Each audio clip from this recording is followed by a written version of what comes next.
All righty then. Well. Here we go. Well, welcome everybody. Hey, hi, and hello. And welcome to the wonderful world of Thresh. Throughout this planet's amazing and storied history, there have been a lot of different opportunities and many different stories to tell. And I like to think of it as our duty as storytellers to bring those stories to you. And that's why I've got a nice group of some of the finest storytellers I know together to help tell our very first story here in Thresh. So without further ado, let our first story begin. Our first story, of course, takes place in the beautiful floating continent, the oasis in the sky known as Aerodwell. Let our journey now begin.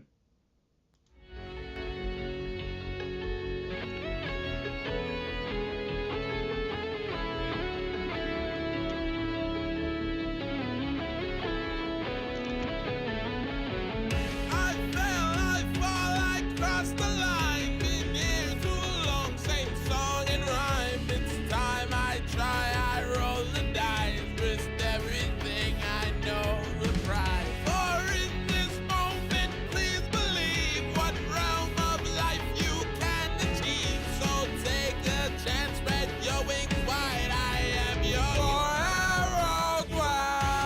We will rise above the rain. Can take my life, but not if we ignite eternal flame. For Aerodwell. Fear no enemies inside. Hearts unhealed, learn to fly. Together we will touch the sky. In Aerodwell.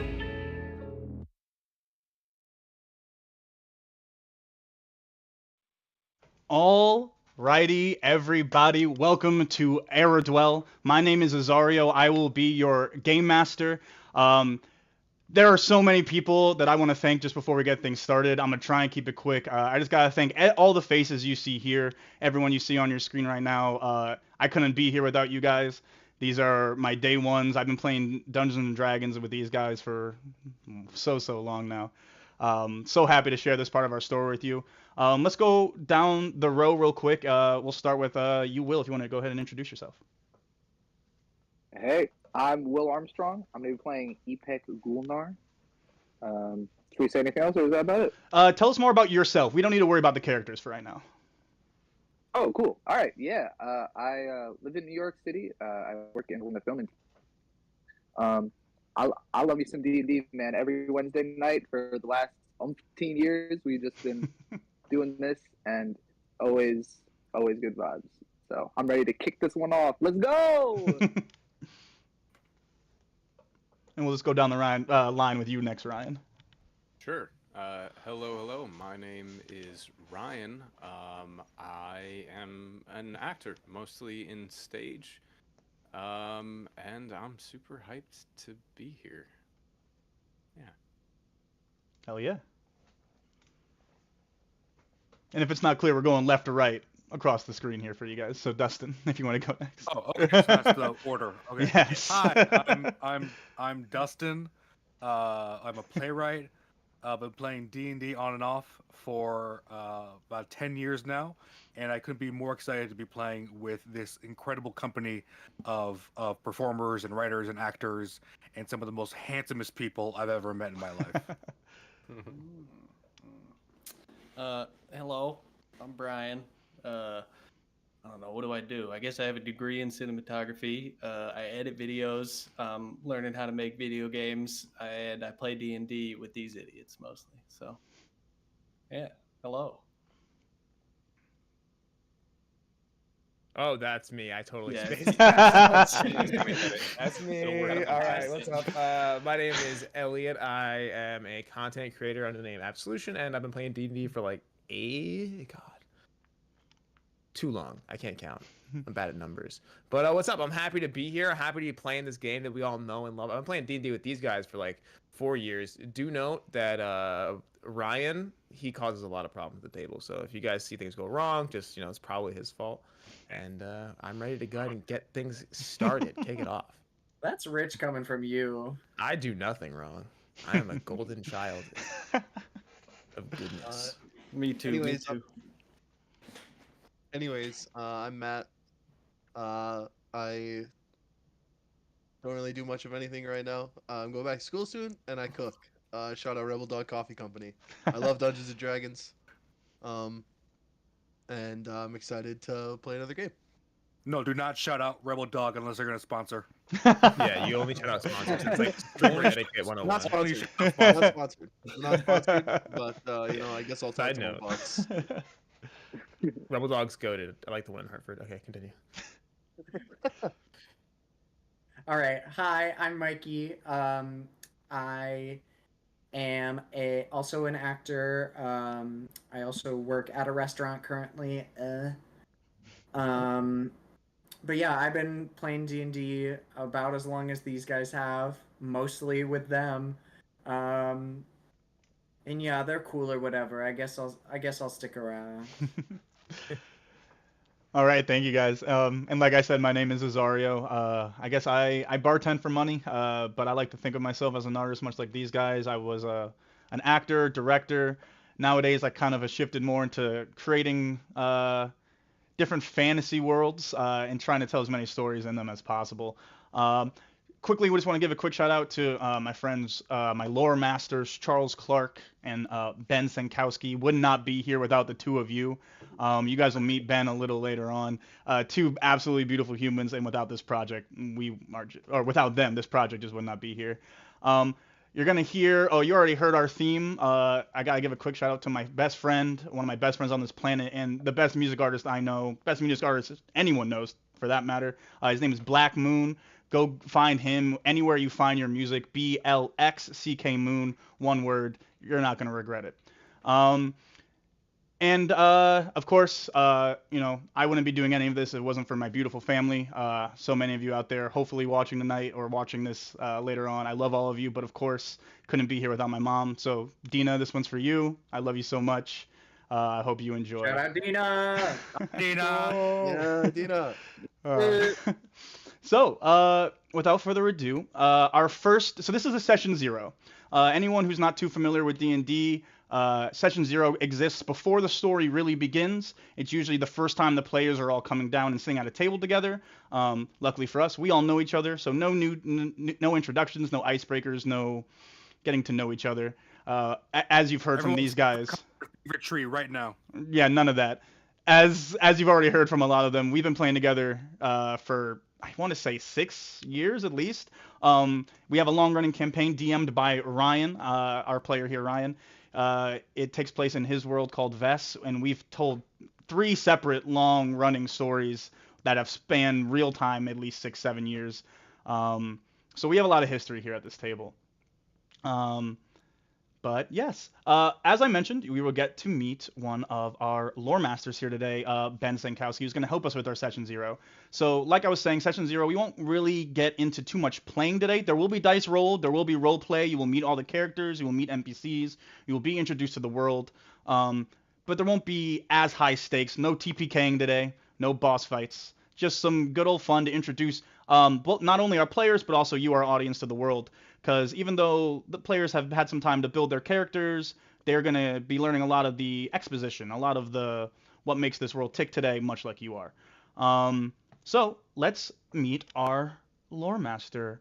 Our lore master, Ben Senkowski. Ben, how are you doing today? Unmute that mic. I'm muted myself. Hi, how's it going? Thank you very much. I just want to start by saying thank you to Azario for having me on this project. And thank you to all of our adventurers for bringing this story to life. A little bit about me. My name's Ben Senkowski. My background is in the theater, but I've worked in new play development. Right now, I work as a world building consultant. I do voiceover. I do a little bit of everything, and I'm probably the least experienced in D&D out of everybody here. I'm the newbie, and I probably had my first session a year ago with Azario, and he introduced me to this world. I've always been a long time fantasy and sci-fi nerd, and the themes and the symbolism is very near and dear to my heart. And so it's just a great pleasure to take Azario's brainchild, like Aerodwell and Thresh, and help him flesh it out just a bit. Excuse the technical difficulties. It is our first stream. If you see something like that happen, just imagine it was a quick flash of minor illusion. You didn't actually see it. I'm just testing my cantrips on you. But yes, thank you, Ben. Yeah, so as you just mentioned, our most recent campaign that me and Ben ran was with Mikey and Matt and a few of our other friends. We got to run the module Waterdeep Dragon Heist, which was very fun. However, this will be my first foray into DMing a homebrew experience. I've DM'd for some of these guys in a 5e setting, in different 5e settings. I've also just got off DMing a campaign with these guys based off of the Star Wars Saga Edition tabletop role-playing game. If those of you like Star Wars, it's exactly how it sounds. You just get to jump into your favorite galaxy, become a Jedi, a Sith, whatever you want, and role-play, and it was great. But we're really looking forward to this because it is, as I said, the first homebrew experience for me. And part of that was creating something that the players could hold and really bring them into the world to really understand a planet that they were born on and that they would know, but as players don't have any clue what's going on because it all lives up in here. And that was our real first project, Ben, was to make this adventures guide for Thresh, which is going to be the first thing we share with the players today. Ben, do you have anything to say about the adventures guide before we begin? Sure, yeah. I mean, just a little bit of background on how Azario and I got started working together. It started with just a small macro world building exercise where basically we were just drawing 2 circles and then we started outlining the continents. And from there, it really blew up. And it's just been such a pleasure to work with somebody as creatively engaged as Azario. In terms of this adventures guide to Thresh, things that are somewhat interesting that maybe are a little bit different from your typical player's guides that you get in Dungeons and Dragons. Ideally, it's going to bring us into the world a little bit. It's going to be narrated by a character in the world called Poor Tom. And the book itself is called Poor Tom's Almanac and Ephemeries of Aerodwell and Thresh. And it will introduce us a little bit to the world that we're living in, as well as the significant political structures, cultural elements, values that we might see. But it's also going to give you players information from everything as far as agriculture or animal husbandry, the dominant factions that might exist in the world. Basically anything that your characters are likely to know as people who have grown up in this world, as well as information that perhaps they didn't know before reading this. So, Sick, dude. I'm excited. You're teasing me. Just like, let me get it. Let me hear it. Yeah, sorry. Yeah, where's it at? Tell me. Give it to me. I want it. I was going to say, without further ado, Azario, I would just get into a reading of it, unless there's anything else you'd like to say. A little bit. Sorry to keep you guys on edge a little bit longer. But I do love to see the excitement, because what I'm about to say is, admittedly, this is part of something that I'm most excited about for today. Obviously, introducing you guys to the world and seeing your guys' characters and getting roleplay is going to be awesome, but I'm really excited because we've been talking about this campaign what seems like for way too long now. Like, at least in my head, it's been way too long. And it's the first time I think this is only our second homebrew campaign that we're going to embark on together. Us all being connected through Ryan's campaign of Vest. Even Dustin, who doesn't play with us regularly, but got to guest in a very, very infamous, we'll say. That's a story for the podcast. Yeah, that's a story we are sure to tell you, but it won't be here today because too many of us would get maybe a little too upset too quickly. I would start crying. It was an emotional day. But yeah, so this being just our second homebrew experience, I just really want to just encourage all of you guys, all of my players, to take everything you hear, try to connect to it in places that you can, and just be the awesome players, awesome people you guys are. And before we officially jump in, I just wanted to say my final thank you, which is to each and every one of you, once again, for taking times out of your schedules every Wednesday for the past however many years, every Wednesday moving forward. Everyone knows the highest CR monster in all of D&D. Everyone knows the highest CR monster in this game is human scheduling.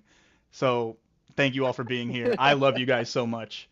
And without further ado, let's get into this adventurer's guide. I'm going to share it with all of you so you can follow along. But for now, listen to the what I would describe sultry sounds of the beautiful Ben Senkowski playing Poor Tom. Appreciate that, Azario. Okay, I'll get into it. Poor Tom's Almanac and Ephemeries of Aerodwell and Thresh for the year 1019, edition 19, an erudite's guide to common sense. Written by Poor Tom Phelan, print and fold by Maestro Azangelo, editor-in-chief of the Baz Ario printing house, in collaboration with Senko the Contemplative. Forward.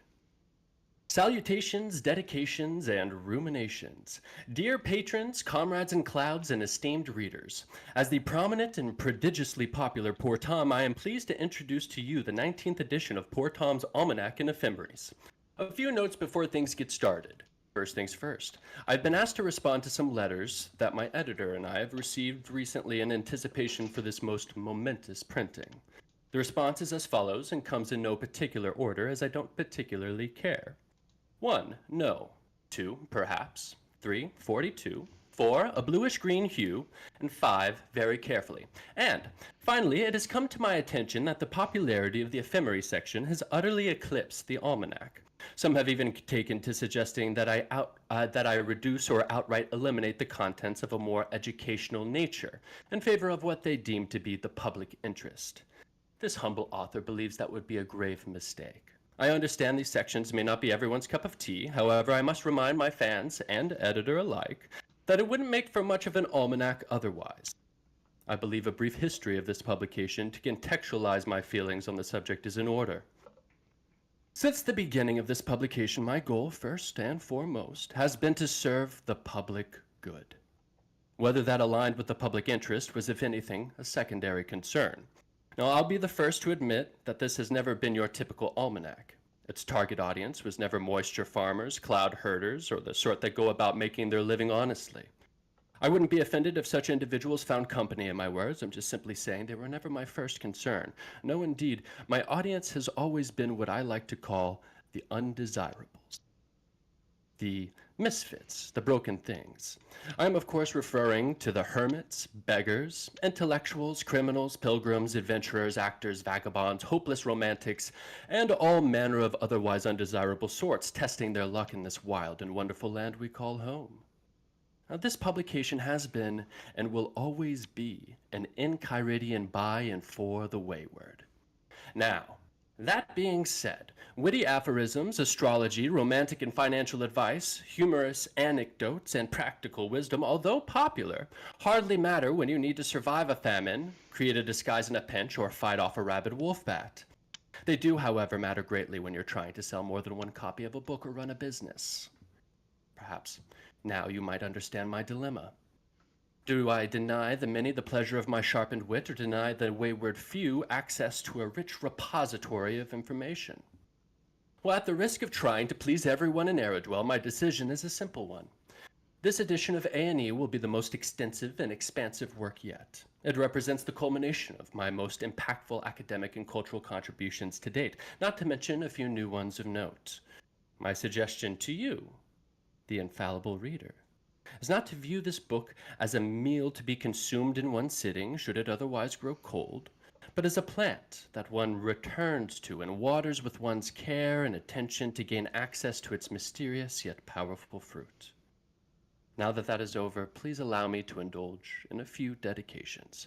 First, I would like to give my thanks to Maestro Azangelo for being a diligent and prudent editor.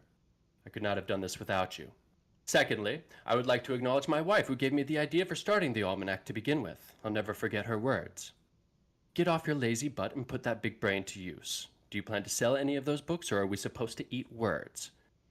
Thank you for giving me the push, my love. And to be clear, I do not recommend eating words except in very specific circumstances. And lastly, I am required contractually to acknowledge Senko the Contemplative, even though I did all the work. On a related yet separate note, I will not be answering any more fan mail concerning absurd conspiracies. I find it quite ridiculous that there are still intelligent erudites out there who believe that he and I are the same person. The leading argument is some business about how no one has ever seen us in the same place at the same time.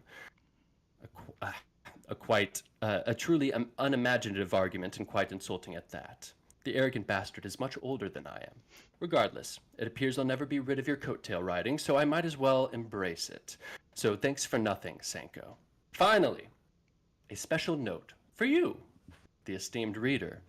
Contained within this book is a sloth of useful information concerning matters of weather, astronomy, politics, and culture, as well as my typical musings and humors.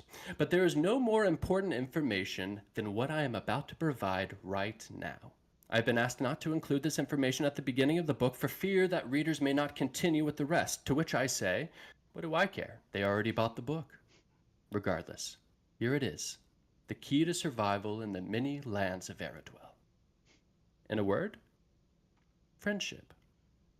Okay, I can hear your collective groans of disappointment through the page, but before you toss these words of wisdom aside, please allow me to explain.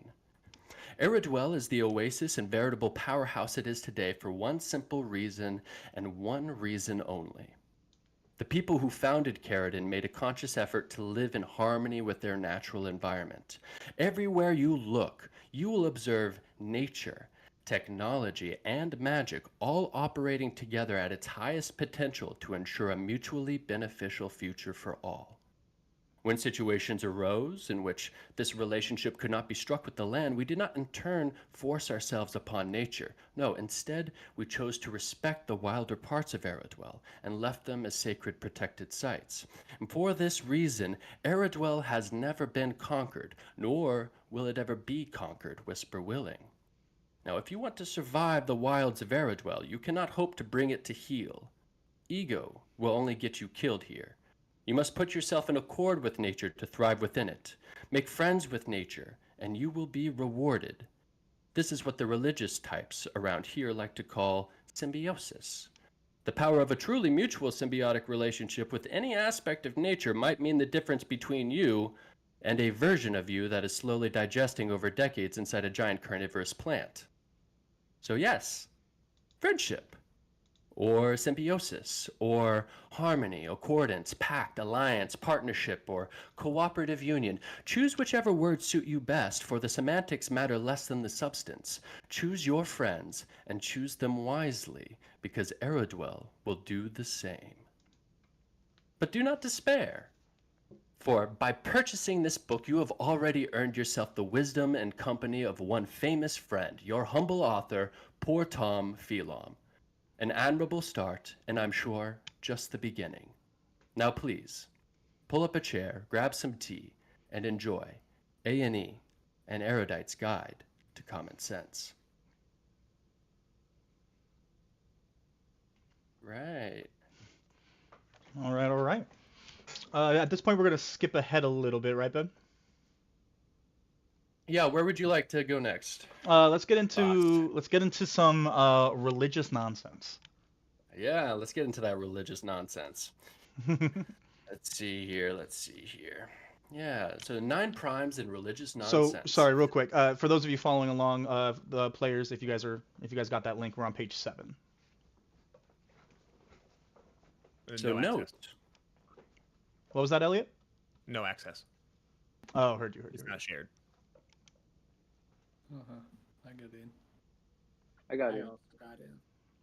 Once again, we forgive the technical difficulties. We'll have this stuff worked out moving forward. We got this. Elliot, I'll work on getting that to you right now. Just send me That's your fine. email real quick. And Ben, go right ahead. Yeah, I'll keep moving. 9 primes and religious nonsense. The 9 primes. Note, although the primes are assigned in order, it is believed that all 9 primes materialized on Thresh simultaneously. Take note that all 9 primes feature double letters in their names. Over the ages, double letters have become a symbol of divinity, or exceptional pride. 1.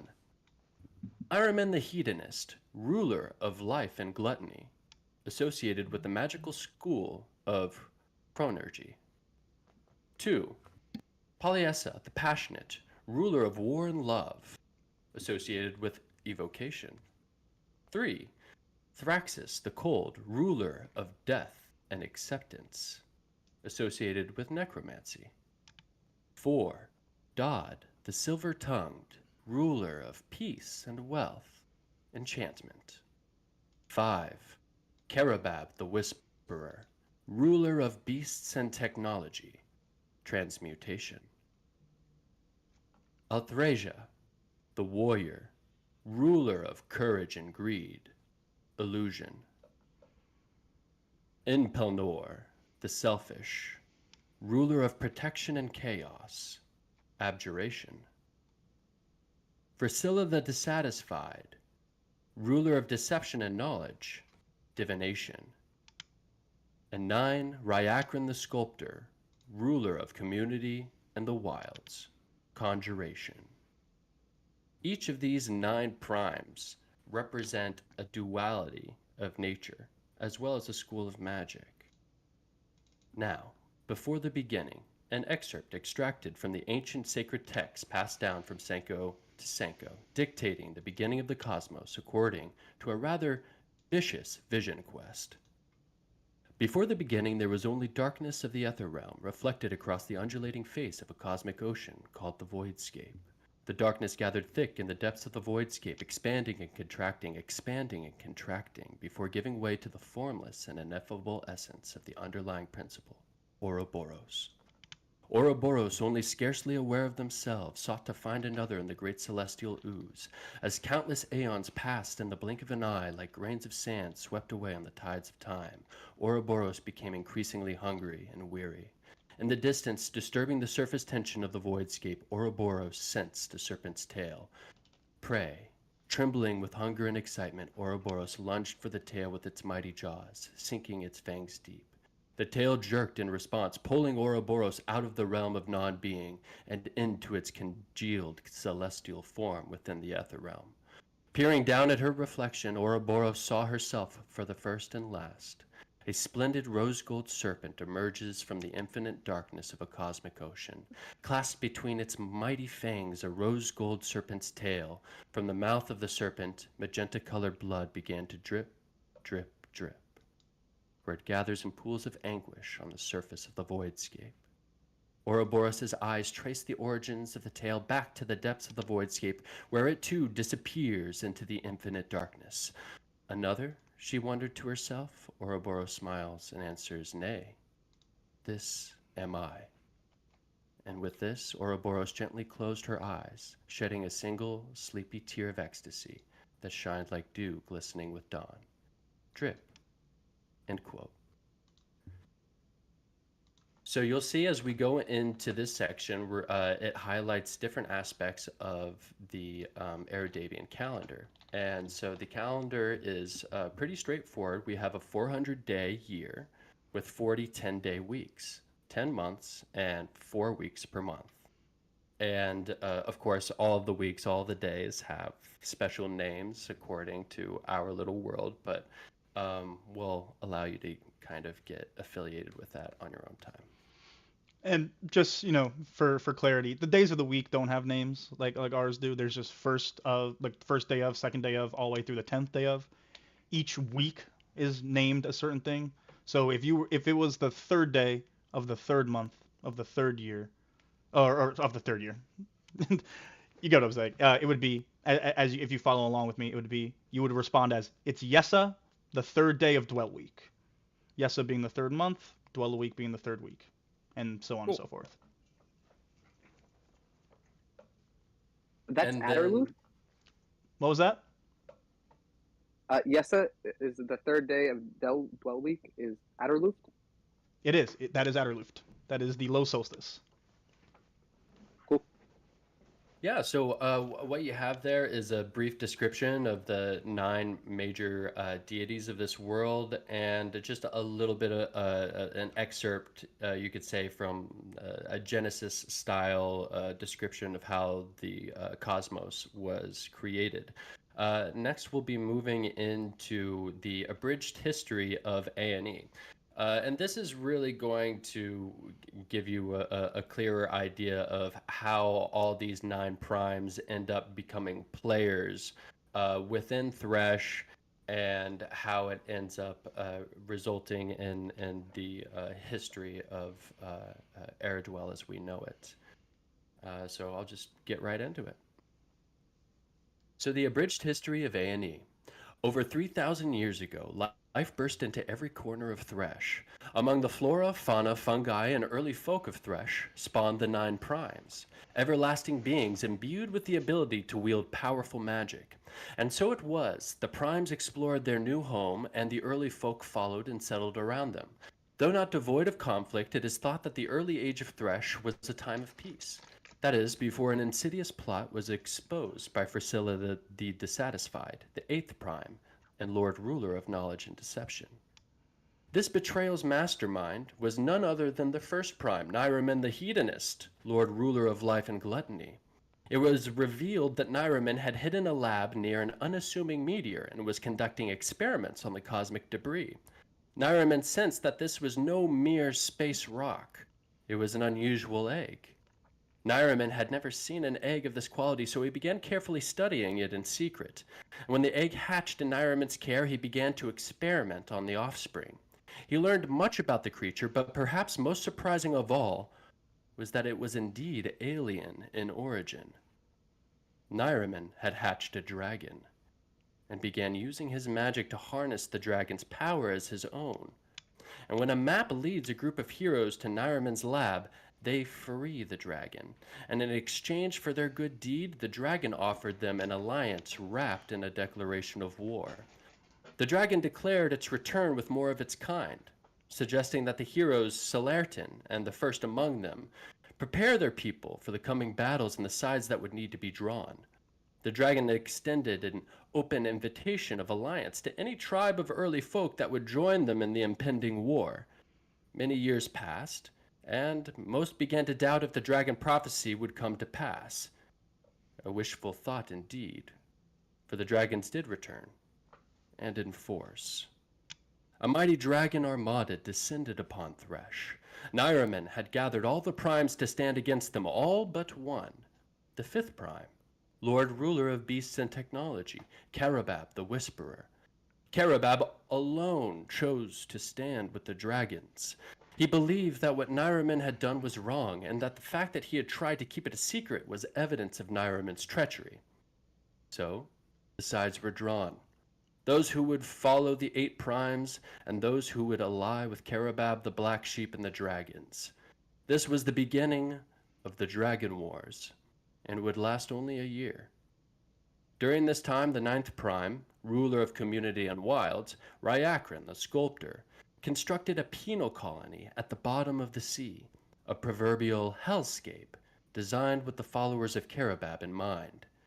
The primes quickly realized they were no match for the sheer might of the dragon armada. They knew they would need to resort to drastic measures, so they turned to the 7th prime, ruler of protection and chaos, Enpilnor the Selfish. He managed to design a magical barrier around Thresh that would expel and exile all of the dragons. This not only ended the war, but prevented dragons from ever re-entering Thresh's atmosphere. But to construct such a barrier would cost a great deal of magic energy, the cost of which only the primes could hope to pay.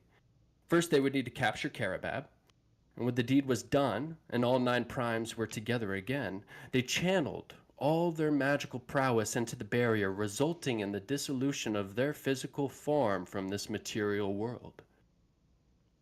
Since the passing of the 9 primes and the creation of the barrier, the penal colony had been left forgotten at the bottom of the sea. The followers of Karabab did not wait for a savior, for they knew none would come. Instead, they utilized their skills, with beasts and technology to transform their hellscape into a home. They would no longer refer to their home by the name drafted by Ryakran the Warden. It was now called the Dwelling. It was in the dwelling nearly 100 years later that a young scientist would accidentally tap into a deep well of magic during a research expedition. The earth began to shift in unpredictable ways, and leagues of surface world crashed to the sea floor. This was the dive. The dive was a catastrophic moment, and many lives were lost. And in a gesture of good faith, the citizens of the penal colony rescued as many of the fallen as they could and endeavored to peacefully assimilate them into their budding society. One of those survivors, a professor of natural science, an admitted devotee of Ryakran, partnered with the young inquisitive Carobian named Celerton II, and together they reopened the Well of Magic with hopes of controlling its unbelievable power. It just so turned out they were right. This time, when the earth shifted, nothing crashed, nobody drowned. Instead, the penal colony was lifted to the surface world, and for the first time in a century, the elder followers of Karabab savored a breath of fresh air. As for their progeny, those born in the colony, it would be the first time they would experience a full, clean embrace of Thresh's grace. They were free, liberated, but all things come at a cost. The optimism of fresh summer winds filling their lungs turned sour and stale with omens of war, for the rest of Thresh was none too excited about the return of the penal Carobians to the surface world. Recent events of the dive had resulted in deep-seated scars that time had not yet had a chance to heal, and this compounded with a long-standing history of distrust between the followers of the Eight and the Carobians made for a toxic political climate. To make matters worse, the penal Carobians found no support from their surface-dwelling cousins. After all, it was their people, their ancestors, who were captured in the Dragon War. The surface cult of Karabab looked upon their distant cousins with equal parts disdain, disgust, and shame. They dismissed the penal Carobians for being weak, lesser, and lacking honor, shunning them from any of their communities. With no one willing to embrace them, the penal Carobians, colloquially referred to as the slur felon folk, had no choice but to return to their ancestral home of the dwelling to live a life in relative peace.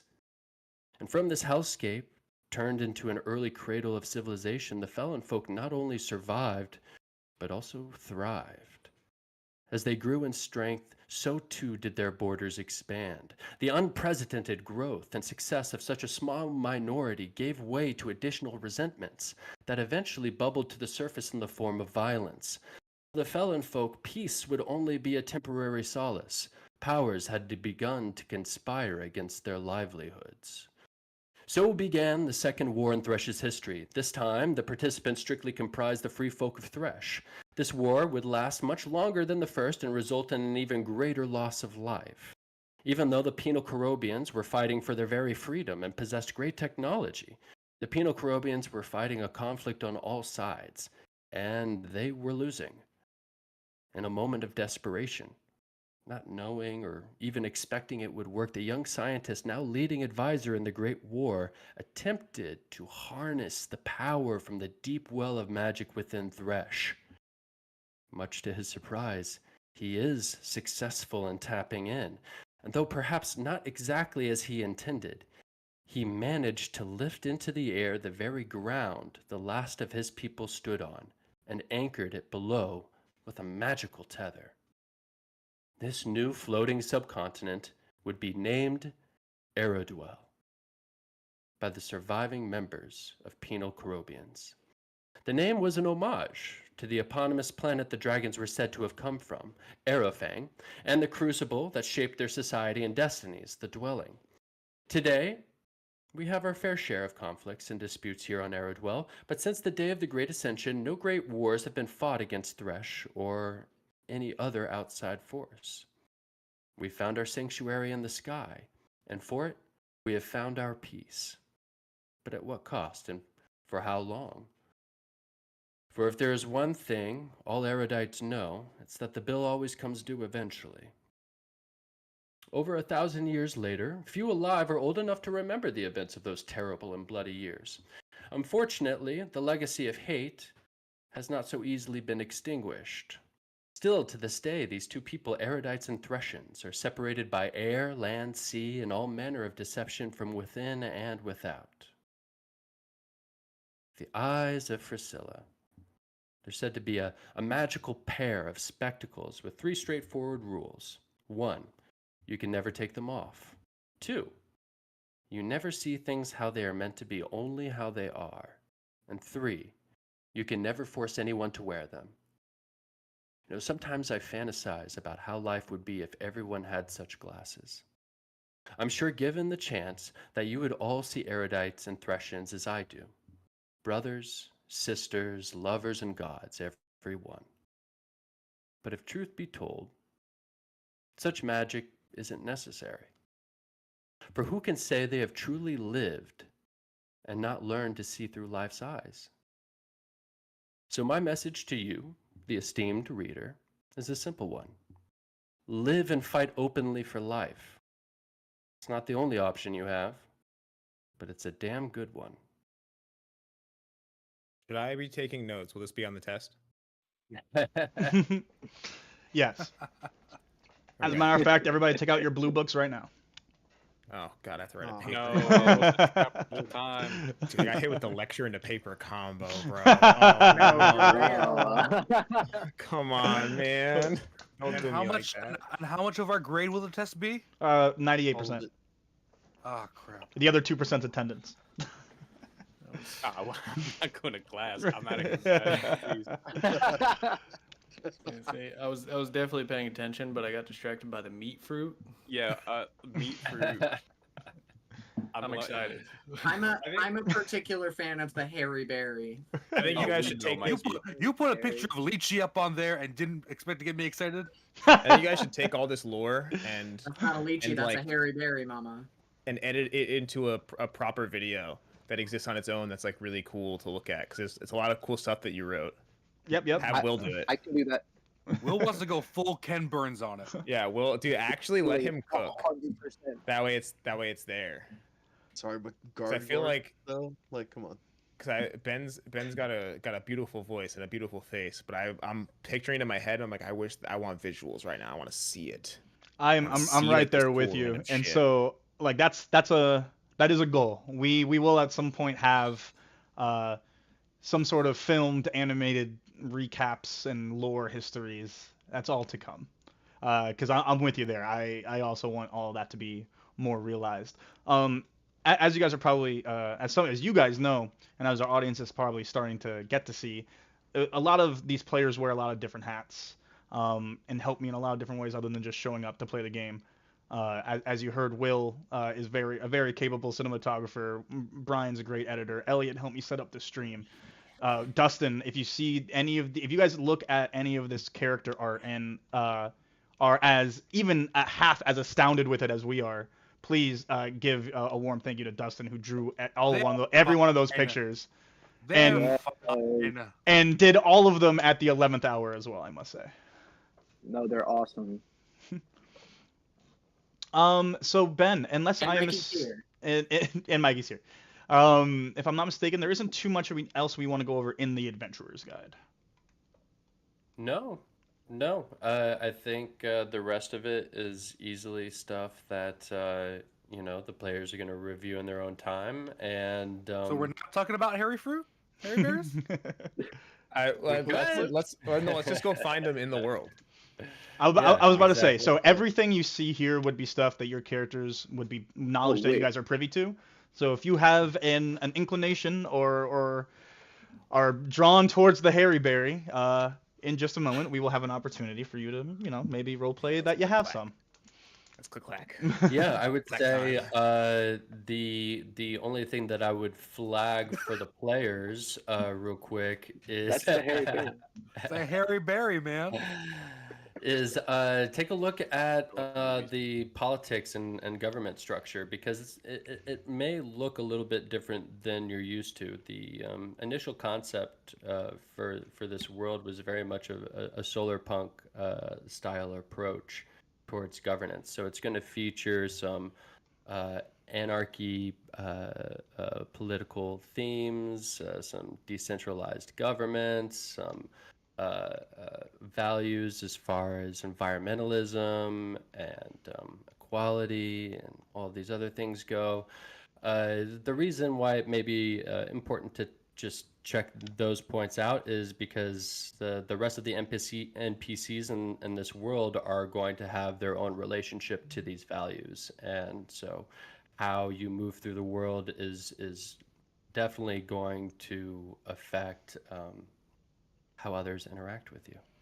And we are on Aerodwell, or we are on Thresh? No, you guys, the campaign is called Aerodwell, Root and Stem. It is taking place on Aerodwell. If you scroll up a little bit past where we at, past all the primes and stuff, there right underneath Welcome to Aerodwell, it paints out the 6 regions of the continent. There is Vorsetia, the western region, Namdak, the eastern region, Orisha, the southwestern region, Lanique, the southeastern region, and I'll pause right here to let you know we will be starting our campaign in Lanique, the southeastern region of Aerodwell. Solaritan, the true north region, and Senko, the central eastern region, also home to the city of Caridin, which is the capital of the continent. Caridin, spelled with 2 R's, 2 D's, double letters, as homage to its namesake, Carobab, Carobab. So just speaking on the primes real quick, after we just got through the abridged history, it says this in place in the document. All primes are still worshipped, but due to the nature of the original Aerodabians being descendants of Carobab, Carobab is like the main prime here. There are all prayer houses and there are temples here and there to other primes, but it's mostly about Carobab here. Also praised as at the same level as the primes is Mother Thresh. The planet as a whole is seen as a godlike figure responsible for all life. So some people will only pray to Thresh. Some people will pray to Thresh as well as whatever other deities they want to pray to.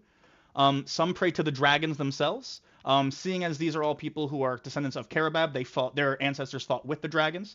Some of them have since then just prayed to them and saw the strength in them and have chose to make them their deities. And as well, the 6 heroes, which are the namesake of each region, who helped end the war against Thresh and raise Aerodwell into the sky.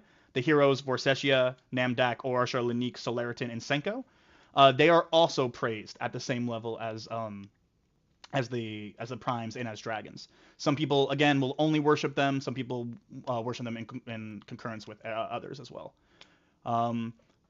Some of those heroes still have lineages that are strong to this day. As you heard poor Tom refer to Senko the Contemplative. That is today's iteration of the Senko family. Yes, Elliot?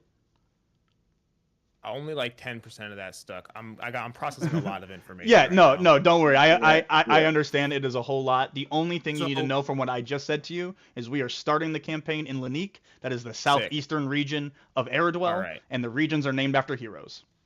Sick. So All right. Cool. So is that like people worshiping George Washington as much as God? So we live in America? If you think George Washington was a hero, yes. I mean, It's that's its own debate, but I'm just trying to. I would argue that it's closer to Hercules. So Yes. when you have Yes. heroes in the material world that ascend to the level of a god through their actions.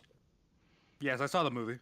Right, and unlike Hercules, it does not necessarily mean they have godlike blood in them. They are not descendants of primes in particular. The primes they have been the same always. They've never had other iterations or reproduced or anything. They're the same beings they have been, though they have been missing since the war, as we just read. Now listen, note, he didn't say they don't bust out into song, so I think that means this is a musical. Oh no!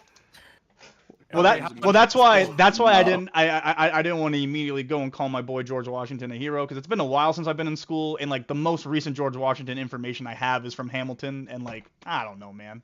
He was pretty cool in that. He seemed pretty heroic in that to me. He never tells a lie. Right. No, he doesn't. That's what makes him so cool. He has this So whole song from Cherry Tree. before we step away, Azario- oh yeah, go ahead, Ben. Sorry. Sorry, I think you should just flag for a moment the significance of dragons being alien to this planet. Right, I was literally just about to get to that. So, Fabulous. before we step out of the guide, there are some things in this world that are just a given that, you know, like we wouldn't really talk about, so they didn't make it into poor Tom's little segment here. Some of them did. Some things like double letters being the sign of godliness and holiness. Proper nouns are not ever going to have double letters. If, for example, one traditionally would, like our friend Melonberry here, it is either just shortened to a one R instead of double R, might put an I at the end instead of a Y. It really just kind of depends on the person, the family, whoever's giving the name. But double letters are reserved for holiness. Now, there are people who have double letter names. Either they were given to them as a sign of respect, or they achieved a level of heroism and were given that name, or controversially, they took it themselves or were given it to them by parents, and maybe that wasn't what they were supposed to do.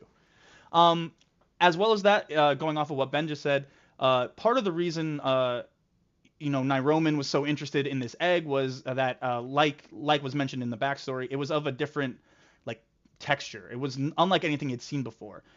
There is no reptilian life evolved on Aerodwell. No reptiles at all. This is something I've told all of you guys as players, but it's not something that you will like talk about in game. It's not like, oh wow, no reptiles here.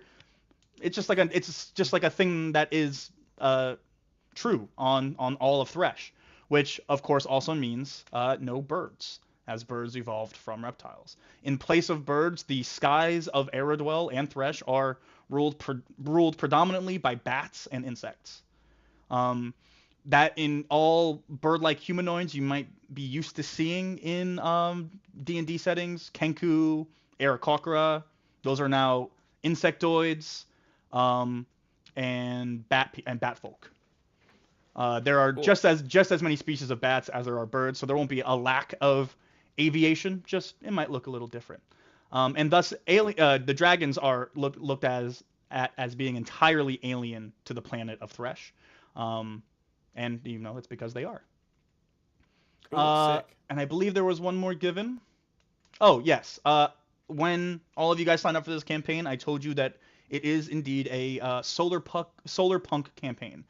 Solar punk means a lot of things to a lot of different people, but to me and what I think it will mean for this game, we've touched upon a little bit, but just to be a little bit more on the nose, solar punk is really just, to me at least, about just the freedom to let nature and technology and humanity all thrive in the same space, none holding each other back and none using each other to climb up. There is no technology that is better at the detriment to nature. Nature does not grow in places that are not technologically advancing.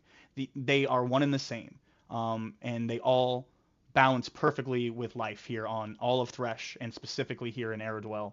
And I think that really encompasses the beliefs of Karabab, the ruler of beasts and technology, and thus the Karobians, and thus Aerodabians as a whole. That being said, this is a given to the world. This is not a word that people of the world would use to describe their world. People aren't walking around in Aerodwell, we live in a solar punk society. They don't say that. That is just a word we use as players and as a DM, as people from Earth in this world, to describe something different and other than what we experience. You're about to say something, Ben? Yeah, and to basically just put a button on that point, we haven't gotten fully into the character descriptions yet. We'll find out that some of our characters are a little bit younger, coming of age. And so in this particular society, they're actually coming into a degree of political activity as well, where there's going to be a higher expectation on them to understand the ins and outs of living in a solar punk kind of style construction. Because this is a world that followed Karabab the Whisperer, they have a style of existing that's called the Way of the Whisper, and it's not exactly like the Ten Commandments, but it is sort of an oath or a value system that sort of neatly kind of encapsulates all of the different values that the predominant society of Aerodwell is going to be affiliated with. Now, that's not to say that there aren't people outside of this political structure, because it isn't authoritarianist in nature, that they aren't forcing people to join this world. It's just worth mentioning as well that the natural components and elements of the world are so dangerous, so aggressive, because they've chosen to respect them and give them that space, that if you don't have certain protections afforded to you by being a part of some kind of tribe, some kind of group, some kind of society, and as poor Tom said, some sort of symbiosis to nature, it's very unlikely that you'll last long in Aerodwell. That's how serious the environment is. So yeah, just to kind of go off of that just a little bit, despite there being like a big harmony, like a lot of themes of harmony between everything going on, you know, even in our world, life is predacious, and part of life is animals hunting and killing other animals. The reality of that here in Aerodwell is that there are plants and animals of all sizes that have the intelligence and power to hunt humanoids, and do often. And so that is very much an issue for the common adventurer, for sure, and also just the common person here in Aerodwell. As well, when Impelnor built the barrier and all the primes dematerialized themselves to protect Aerodwell, magic spilled out into the land, and now a lot of these plants and animals also got infused with this magic, and now there's a whole number and manner of monsters and abominations and creatures that roam all of the continent, all of the planet, which hopefully you don't encounter, but if you do, you best know your way around whatever it happens to be, any number of different threats that exist. So yes, thank you, Ben. I believe with that we are good, unless you guys have any questions about the about the adventurer's guide. No questions. Almost click time. Almost click that time. I hate to keep you waiting, but I am a master of keeping you on the edge of your seat. We are going to take just a 5-minute break right here, and we will be back in 5 minutes. All right. Thank you, 5. We'll see you back here at 7:06, everybody. Thank you, 5.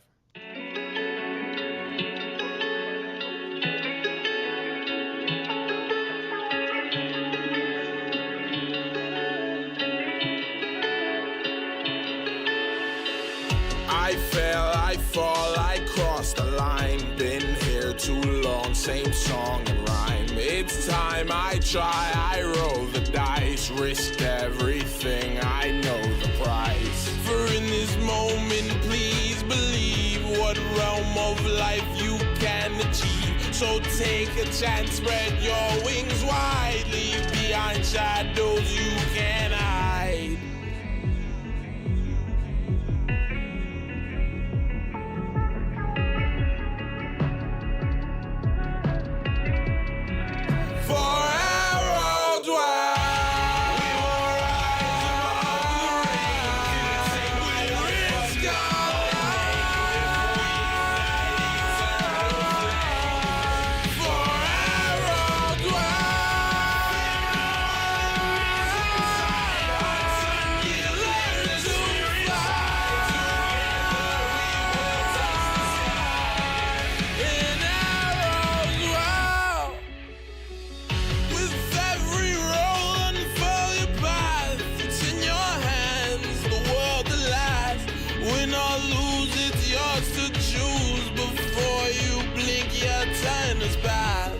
So don't waste it all away, because I made the same mistakes through consequence and pain. I do it all again.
fail, I fall, I cross the line. Been here too long, same song and rhyme. It's time I try, I roll the dice, risked everything.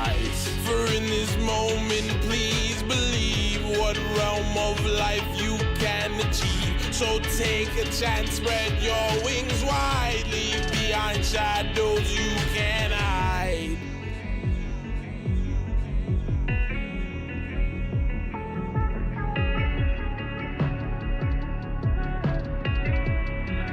For Aerodwell, we will rise above the rain, we risk our lives.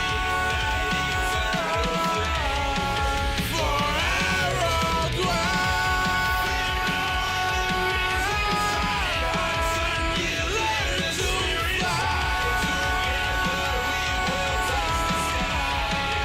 In Aerodwell. With every roll unfurl your path. It's in your hands, the world at last.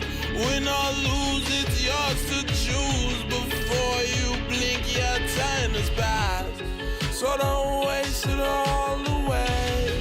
Because I made the same mistakes through consequence and pain. I do it all again.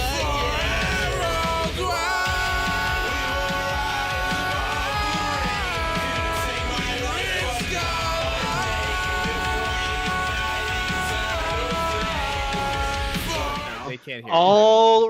Alrighty. Thank you guys, and welcome back. I think it is at this point, Ben. You gotta play us on, dude. You gotta. We're live in 5. I gave you guys a back time. We came back at that back time. I don't. We're live in 5. That's 4, true. 3, 2. Me and iCarly. My mic was still on the stream. If I had said it, everyone was gonna hear it. So we are back, but Ben, I do believe if you want to stay, you are more than welcome to. But we are done with your services for the evening. I just want to say thank you one more time, Mr. Poor Tom. Thank you, Ben. Thank you, Ben. Thank you, everyone. Thank you, Ben.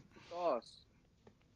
And that brings us to the year He is Benuff. 1019, or Sick. 1019.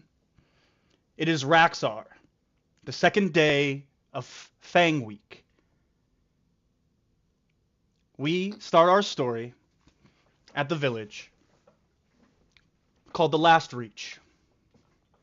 It is in the southeastern part of Lanique, past the Shadowlark. The Shadowlark is a large, almost entirely all-encompassing cloud rainforest that takes up most of Lanique and is incredibly dangerous and hard to traverse. And as such, most people don't. And so the southeastern part of Aerodwell, the southeastern part of Lanique, doesn't see too much foot traffic, and very few outsiders ever visit this way. But tonight, I should say, as the sun begins to set, the villagers of the Last Reach are busy. Well, they're always busy. The villagers here work for everything they have. They grow everything they eat. Very little trade by way of the rest of the continent because of the Shadowlark. But tonight they seem hurried and excited. They are pitching extra tents.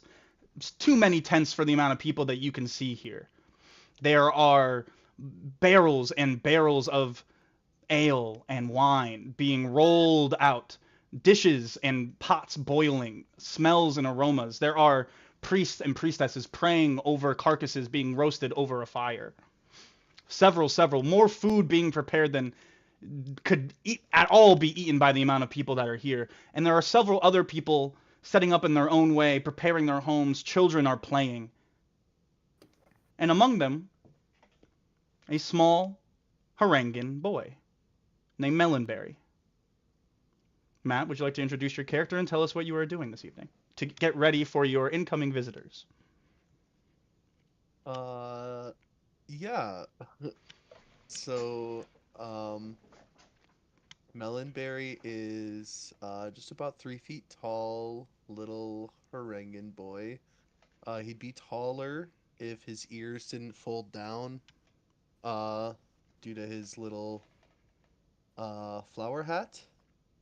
Um, he is always seen carrying around a big ol' book, like a tome, on his back that's basically the same size as him. And in this evening, he probably actually doesn't have the book right on his back. It's definitely very close to him. He's actually probably standing on the book to get a little taller up to the table to like help clean it off. Like he's starting to just kind of like dust with his ears and just make things look a little cleaner, clean up any sort of clutter around the house. He always has these like big goggles on, but when he's in the house, usually they're kind of resting on his forehead.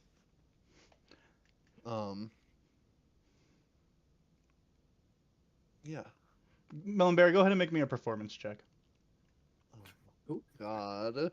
First roll. First roll. First roll. Thing. Meanwhile, you look at the thing as like a bunch of random rolls that we put in. Yes, to yes, test those the thing. those were just random rolls to test out. 21.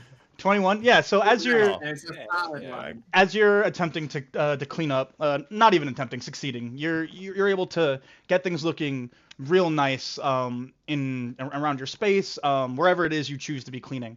You get everything looking real nice, real put in order. If for some reason any of these visitors were to say run inside your house and go straight into your room, they'd say, "Wow, what a clean room you have." Hey, I don't see his roll on the stream. Interesting. I see the rolls on the stream. Oh, there it is. It just took a second. There Gotcha. it goes.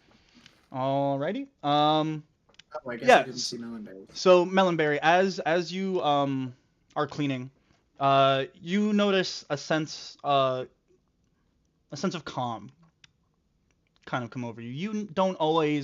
You are used to it, but you kind of chronically don't feel the best always. Right. But you're familiar with this feeling.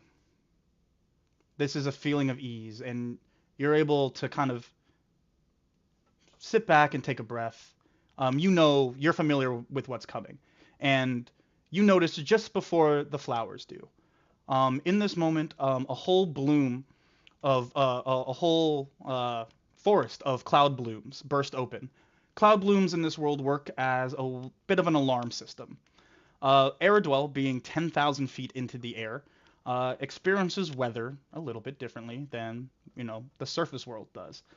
It doesn't always rain here. It very rarely does, but it often clouds roll through. And by watching the native dewbats, which you can find under animal husbandry in your adventurer's guide, the Aerodabians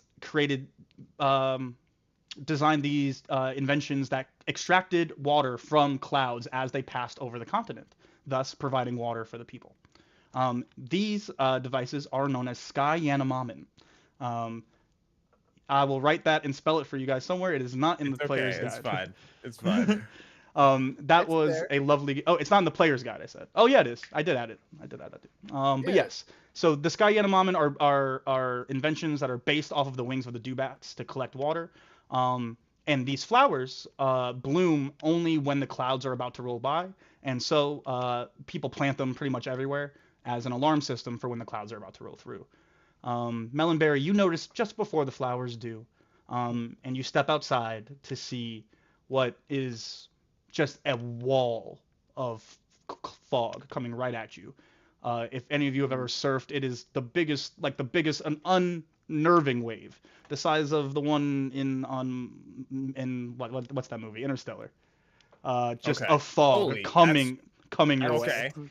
That's terrifying. Yeah. Jeez. But it would be terrifying. But all of you are accustomed to this. You know what this means. It's just what happens as you float through the sky. The clouds envelop the trees, the rocks, the cliffs, and then eventually the village, until you can't see your hand in front of your face even, Melonberry. But this is the most comfort you've felt since the last clouds rolled through. you savor these moments. And all too soon, for you at least, it ends. Your fur a little dampened, little dewdrops hang on the ends and on your whiskers. Your flower hat seems happy for it all as well. Nice and But warm. as quickly as it came, that feeling of calm goes away and subsides back into how you normally feel. It's at this point, as the fog clears, you spot a friend. A little friend named Scratch. Dustin, would you care to introduce Scratch and tell us what you're up to as you prepare for your bunch of visitors?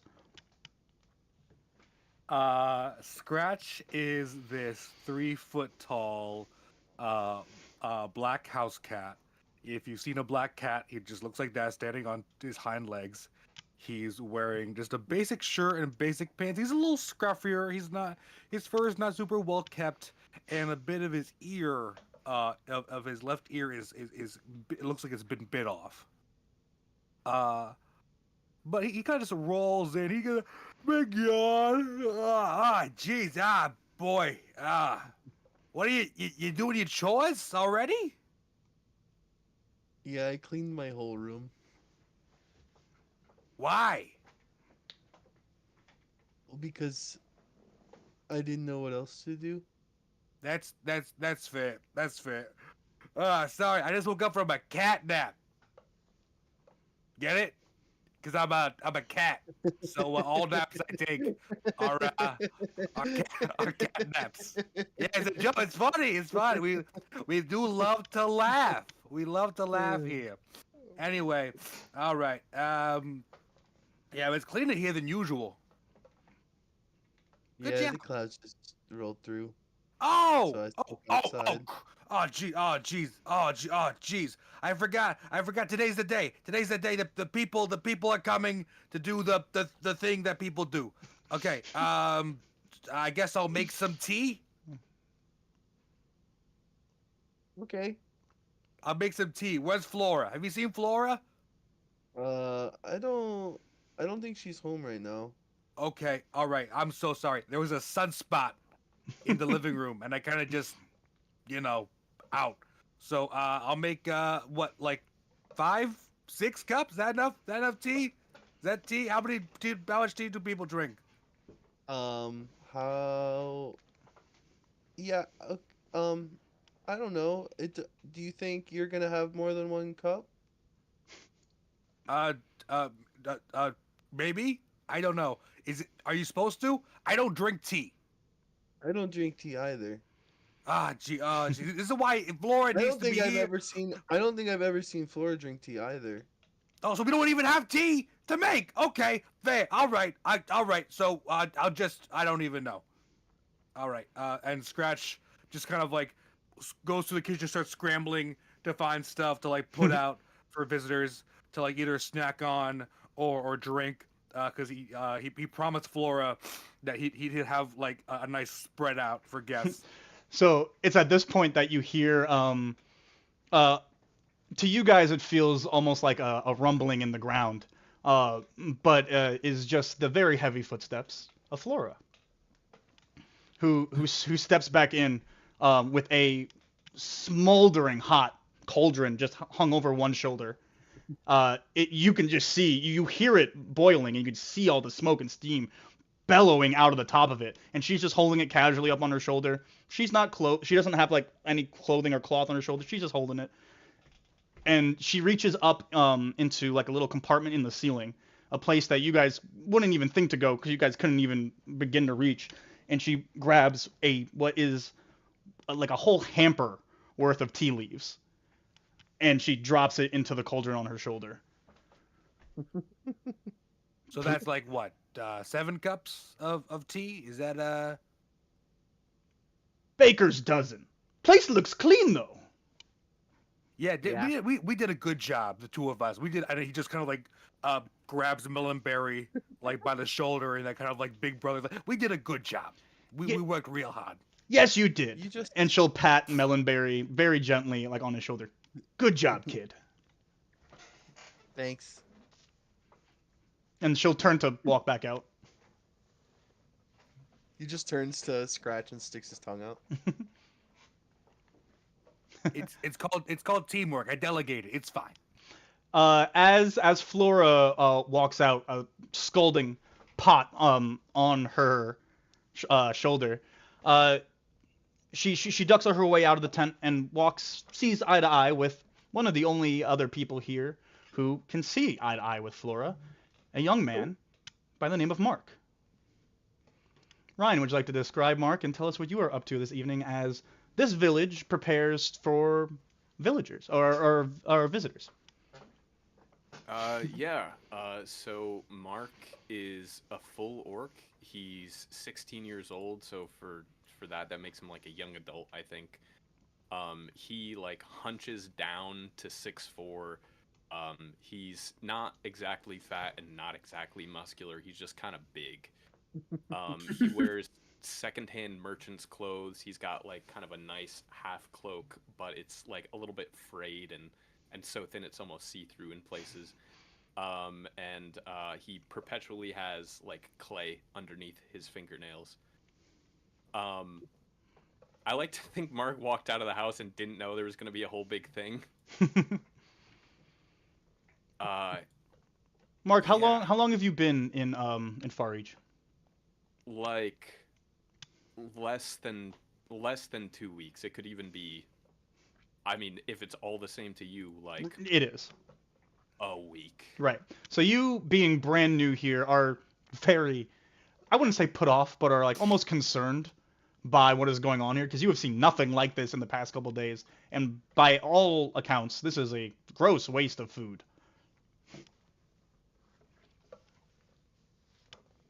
Okay. Like they're preparing so much food. They're setting up all types of different activities and stuff, and you're just like left to kind of wonder what's going on. He's just kind of like, he doesn't know if it's free or not, so he's just kind of like creeping a little bit, trying to act cash near like the nicer presentations. As you do, an orc woman steps out of a tent in front of you and locks eyes with you, a scalding hot pot over her shoulder, and you look into this place she just kind of walked out of, and you see two kids you've seen kind of running around before. A kid you've seen running around before, and a cat, kind of goofing around with each other, sticking their tongues out at each other, from where this orc lady just walked by. She kind of looks to you and says, "New guy. Play with kids. It's fun. I promise." And she'll walk right off. All right. Just like shoves his head in the doorway. You guys want to play? Sorry. Immediately hides behind Scratch. No, it's fine. I'm nice. Hello, kitty.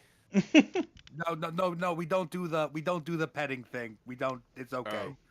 Hi. Alright. He extends his little paw for a very polite handshake. Politely shakes it. Do you use your whole hand or do you use like a little? Yeah, just like it's like mitten. Engulfs his little paw with his hand. Oh wow! Did you just wash your hands or something, or Okay, No, I use this They're wipes all my. kind of slick from the clay, usually. Oh, okay. All right. Yeah. I kind of like do that thing like a parent does with a shy kid, and kind of like, although we're the same size, it's kind of like gently push Melonberry in front of me, and be like, "Look, Mel, he's a new friend. You can go bother him." Hi. Mark crouches down to as close as he can get to Melonberry's low level. What sort of games you like to play? I don't.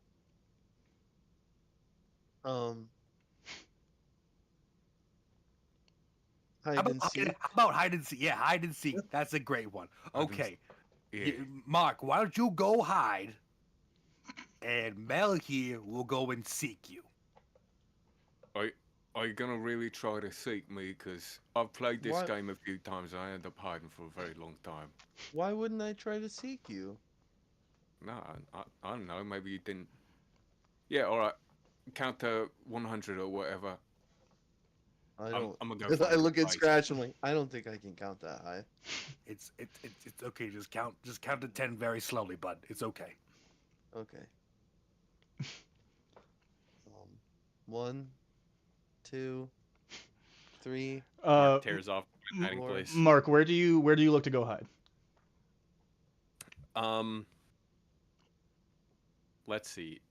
He's Malaga covering looks like his a little eyes. kid. I'm covering my eyes with my ears. I want That's to adorable. let him win, and maybe make him laugh. So I think I'm gonna pretend to be like a boulder or something. Like I'm just gonna like crouch not too far outside of their door and just like cover myself with like some grass and dirt and just hold very still. Nice. Go ahead and if you want to roll a stealth check, go ahead, or you can choose to fail it. I'll give you the chance to choose to fail that, given the nature Yeah, of your hiding. I'm gonna go ahead and choose. To Yeah, fail it. yeah. So Imagine you got a nat 20 on that. well, that's why I didn't want to make him roll like even at disadvantage in Right. case he rolled 2 or anything. So yes, yeah, you hide in pretty clear sight. Melonberry, you get the 10 when you do. Go ahead and make a perception check. You can do so at advantage. Oh yeah. Or an investigation. Perception or investigation. I'm One. gonna do One. perception. One. I got a 15. Yeah. You spot him pretty quickly once you go outside. It's not as quickly as you should have, but once you realize like how goofy he's being, you find him pretty quickly. You see him haphazardly covered with some grass. You think I'm dumb? Whoa. How old are you? Like 12. Oh. Sorry, it's hard to tell sometimes. I thought you were like 6. Oh, Do you want a mulligan? I don't know what that means. Okay, how about you hide then? Okay.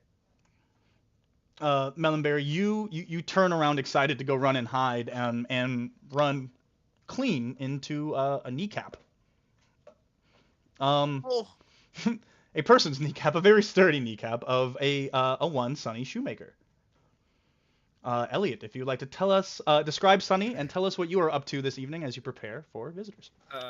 Yeah, Sonny's built like an ox. So the best way to describe Sonny would be he's got very nice, like very mocha colored skin, and with he's got dreadlocks. They're kind of shorter, and they fall on both sides of his head. At this point, I'd say he's about 6'4". He's probably got on his shoulder just 2 large casks of ale that he's just carrying by himself. And as he feels the sensation of you bumping, he's like, "Oh, sorry, little man. You okay down there?" And he'll just Sonny. put these things down and get down on. He'll go down to your level, kind of like, "You took a little bump on the head there. You all right?" Yeah, I'm okay. Oh, good, Melonberry. Remember what I tell you? Watch where you're walking. Don't let the ears cover your eyes, my friend. Well, we were playing hide and seek. Oh, hide and seek. You know, I'm actually pretty good at that game. Yeah, I bet I could hide and no one could find me. Oh, I don't think so. I could probably sniff you out. If you say so, you could try. I would love to try, but you know how old Mary gets if she don't get stuff where it's got to go in time. So I got to get a Now- move on. Do you just call her Old Mary, or is that what everyone calls her? That's what my dad said to call her. Okay.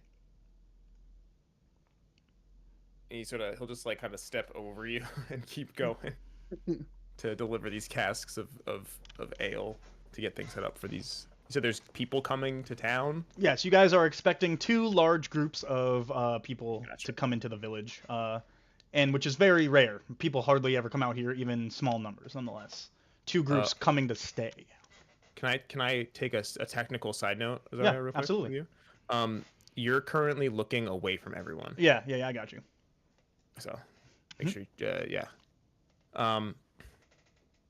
Azario, is there any like loose pie? Loose pie. Loose pie. There's no food that is inaccessible. There are one- people eating. Oh, okay. Like yeah, it is not a type of thing where people are like trying to like, hey, no, we gotta wait. People are already like indulging. Okay, yeah, Scratch just plopped himself down at some table and is gorging himself. Yeah. So I imagine I know Melonberry. I know Scratch. How long has Mark been here? Mark has been in the village for a week, so you could know him. Obviously, not any better than what you would know after a week. Yeah. Sonny definitely knows that Mark is here and has probably exchanged pleasantries. But yeah, I'll bring these big old casks of ale where they gotta go. Yep. As you do, a short halfling for those of you who are from here, and even Mark, you would also recognize this man. He goes by the name of Newt, but spelled N-U-T, because it would be traditionally N-O-O-T. So there, he goes by the name of Newt. He isn't the leader of Far Reach, but like he is kind of in charge. There's no one who really runs Far Reach. It's kind of just everyone does their own thing, but he kind of organizes a lot of things. And he looks up to you, Sonny, in particular, and he goes, "Hey, kid, I'm gonna need you to kind of make sure none of the little ones and none of the visitors go out to the east. Last clouds that came in, we got a reading back from the sky animal, and the one that's been malfunctioning, it's like almost completely busted. So just keep the kids out of there. Make sure, if you need to like post watch or something, just don't go out to the east today, all right? All good? All right. You want me to take a look at that? I could try and fix it up for you. Not, look, Sonny, I appreciate the enthusiasm, but as you should know, Sky Animamin they're delicate things, and you're not exactly a delicate creature. Save it for the professionals. They're almost here anyway. You would know, Sonny, that one of the groups of people coming are a nomadic group, a nomadic tribe, one of the 5 nomadic tribes of Aerodwell, the Aerodwell, who are coming to, who are largely composed of a Hadozi population, who are responsible for Sky Animamin repairs. The reason why they are in charge of repairs is because they're really good climbers. If they fall, they are they're going to be fine because they can kind of glide. They can glide. And they have what is colloquially known as cloud sight, the ability to be unhindered by the visual impairment of clouds. Okay, cool. Yeah, I will. I mean, Sonny's a helpful guy, so I think he real quick delivers these where he's got to go, and will post up, watch, and make sure no one goes over there. I think he's got maybe like he's there probably fiddling with his boots to make sure they're in tip-top shape, cleaning them out. He's got his cobbler's kit. So. And people here, they know you and respect you, Sonny. So if you wanted to kind of collect people to help you, there would be people who would be more than willing. Sonny doesn't want to inconvenience anyone. He's I thought so. Feels like he's perfectly capable. Right. So you go off and you kind of post watch. As you arrive to the east, you notice there's already seems to be 2 figures kind of off playing out in that direction. Must be children because of how small they are. Yeah. Okay. That's Sonny just goes, "Hey, can y'all gotta come away from there. You can't be out there right now. Come back, guys." You get no response. Go ahead and make a perception check for me. Okay, word. Uh-oh. That's a 16. 16, yeah. You don't recognize. It's hard to make out their faces or anything. You don't recognize these figures at all. As a matter of fact, it's been. You're not sure you've ever even seen any creature that looks like this before. Not in a long time, at least. They look vaguely familiar. Yeah, I think Sonny tries to get a little closer. I think he tries to like, not necessarily sneak up, but he's not like being like, Can I tell these aren't kids? I didn't say they're not. Oh, okay. You're not sure yet. Okay, You're not sure yet. They're small. Okay, They're very small. I wonder if those are. Oh, there are animals As out there. so as you kind of approach, you notice that they are so the sky anemones are built like really tall, like almost Mhm. skyscraper like kites. Mm-hmm. That they have these large flaps every like 8 feet or so intermittently that reach out in either direction and just can Mhm. catch the rain out of clouds. Okay. Almost like if you guys have ever drove across our Midwest here in America, just how many freaking windmills there are just everywhere. It's kind of like that. Yeah, just like that. Okay. But cool. but they're really they're almost translucent. You can't really see them as they go up into the sky, and Gotcha. they're very tricky. They almost blow in the wind a little bit as well.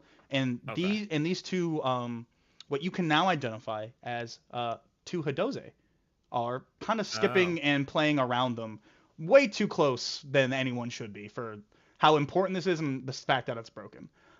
Yeah.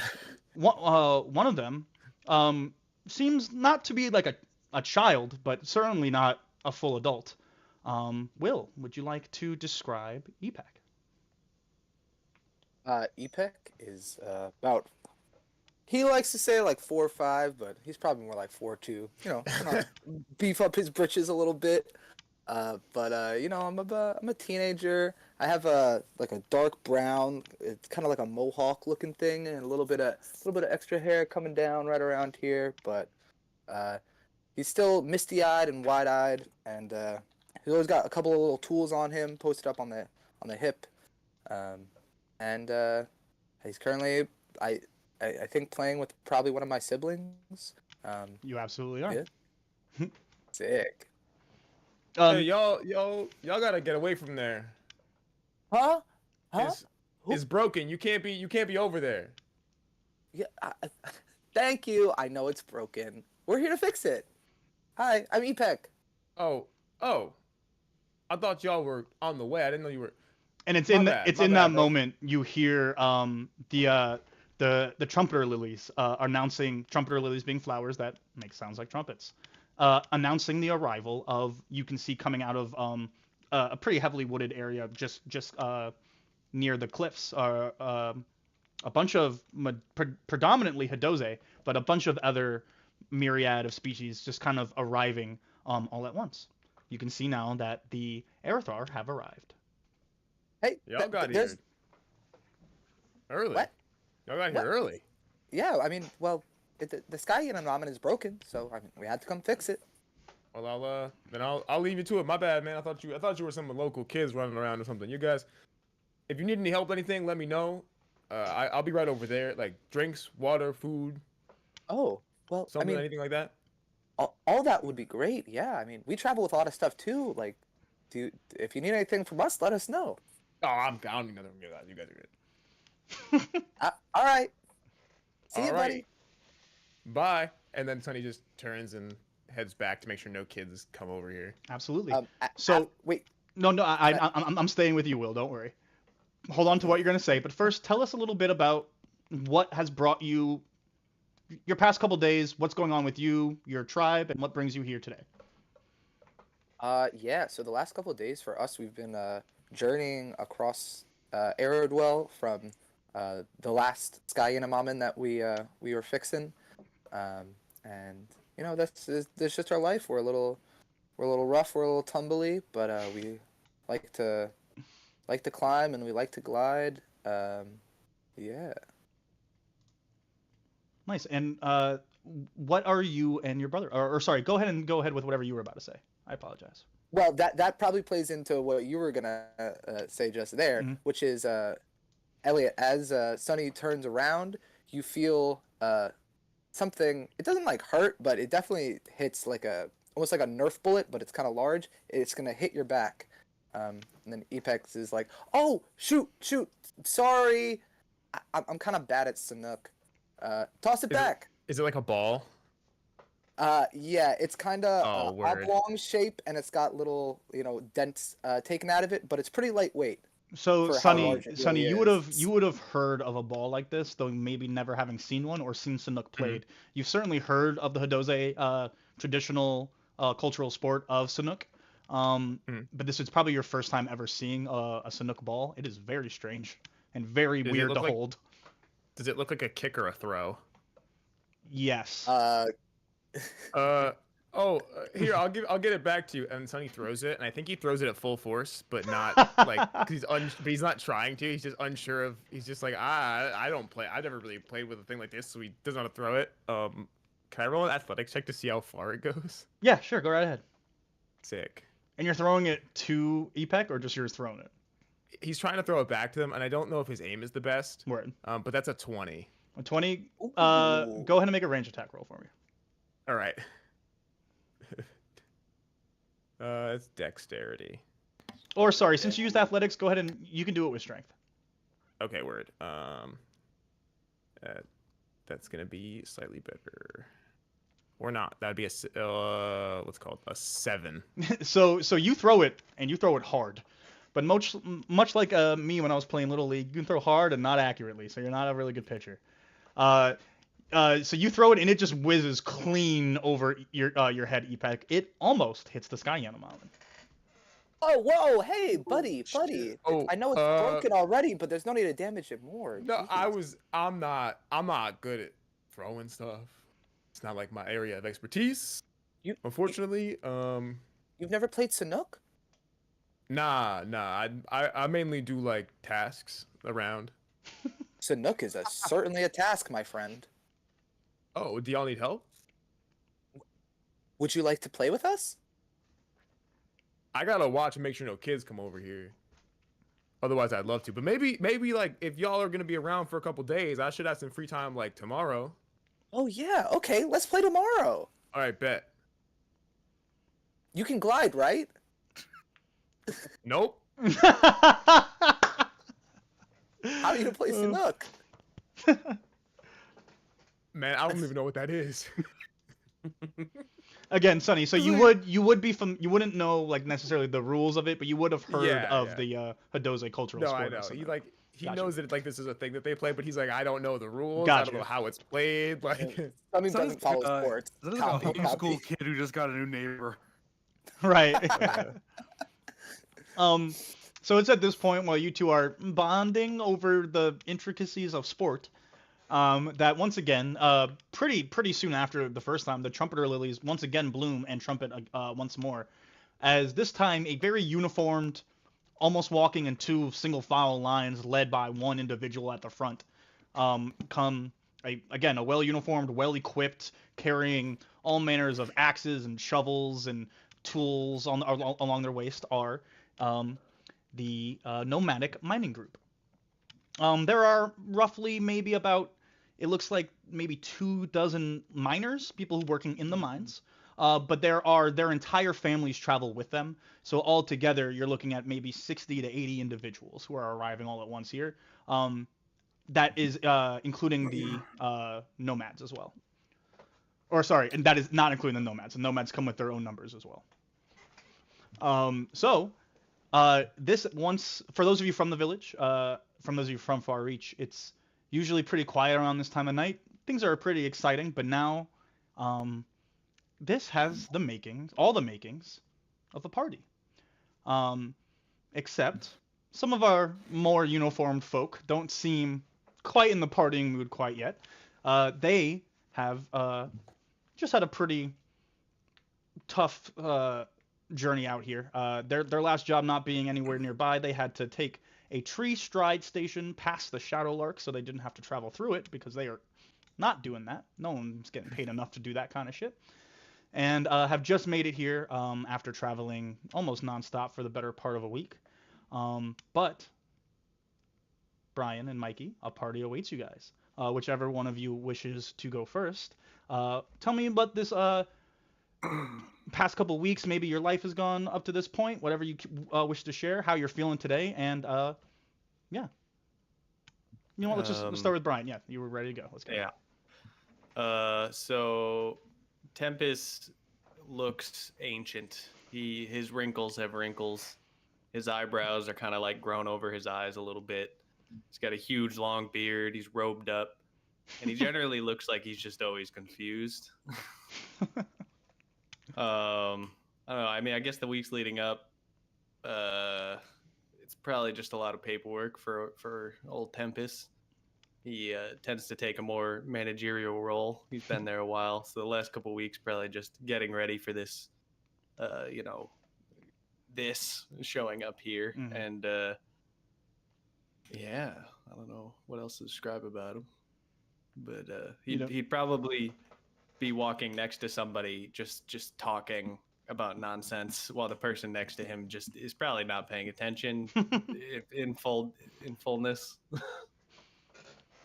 Which I assume would be Bayard. That is. I was just about to say. Go ahead, Mikey. And it's Bayard walking next to him. Bayard is he's 6'2". He looks like he's early 30-something. And he is just a nice, well-built human man. He's super muscly. He wears whatever uniform the mining company is in, and he has his like tools and such on him, and he's just kind of walking with Tempest, letting him talk at him. I forgot to mention Tempest is a half elf as well, and he's probably sitting around 6 feet, but he's definitely like hunched over. He got that old back. And I would say Bayard's last week or so, besides the trip itself, he had to help prepare the company to depart our last assignment, had to finish up the job there and then get all packed up and help everybody, because he's by himself. He usually will like assist the families in getting ready for the move and such. But yeah, he's just kind of walking with the platoon and letting Tempest talk his ear off. not really saying much in return. See, Bayard, I told you. Look at all this food. He kind of like, as he looks around, you kind of hear like creaks. And he's like, oh, what's that smell? And he just sniffs around and he starts going towards a table of food. I imagine they're on tables or something of the sort. So some of the food's on tables. Some of it is like still cooking over fires. Some people are just kind of ladling out of cauldrons. Yeah, he runs up to the one he smelled, which it just happened to be fruit meat, whatever the fuck. Meat fruit. Yeah, meat fruit. The fruit meat. Yeah. Yeah. Oh, would you look at that? At least that old coup was right about something. And Bayard will go over and join him. Right. You So call me old? as you both indulge in some of the meat fruit, you guys are both struck at the same time as the flavor kind of spreads all over your taste buds. First of all, this is freaking amazing. This tastes so good. You guys haven't had a good meal like this in quite some time. But it strikes you all at once as a little bit odd. As a nomadic mining company, you guys are more accustomed to arriving at your destination for a job and not being treated poorly, but treated like you're putting the people out. They're giving up their resources, they're giving up their space to accommodate you, and people, while accepting of it, don't always love that. However, here in Far Reach, you guys are being treated to what, by all intents and purposes, is a party. Something you guys were not used to, and probably didn't seem to really hit you guys until these flavors kind of cascade around your taste buds, and all of this emotion kind of sets in at once. Like, we might like it here. Ain't that something? It's And pretty damn good. it's at that moment that you guys all hear a loud bell. Bong, bong. Tempest What the kind of. hell is that? Bong. Yeah, Tempest jumped. What the fuck? Those of you not from here may be a little alarmed. The villagers all don't seem to be too alarmed at all. And you guys pick up enough on their social cues to realize that things are okay. And they kind of all start to congregate towards one side of the village. Those of them that see the hesitation in some of their visitors begin to take them by the hand, usher them all towards one area, trying to get you guys all to kind of gather around. Can Sonny, if Tempest doesn't go, can Sonny just kind of swing by and be like, "Come on, yo coot," and just scoop him up and carry him over? If Tempest allows. Yeah, he definitely just immediately. What the hell? What are you You gotta doing? get a move on when the bell rings. Who are you? Follow the townsfolk. And just sort of like plop you in with everyone else. Oh, okay. And then he starts slowly walking. I'll take care of him from here. Thank you. No problem. I don't Mark, how need tall your are you? help. Or Bayard, how tall are you? 6'2". All right, sick. Yeah, Sonny gives you he gives you like the signature like bro like shoulder like firm pat. Get a room, you two.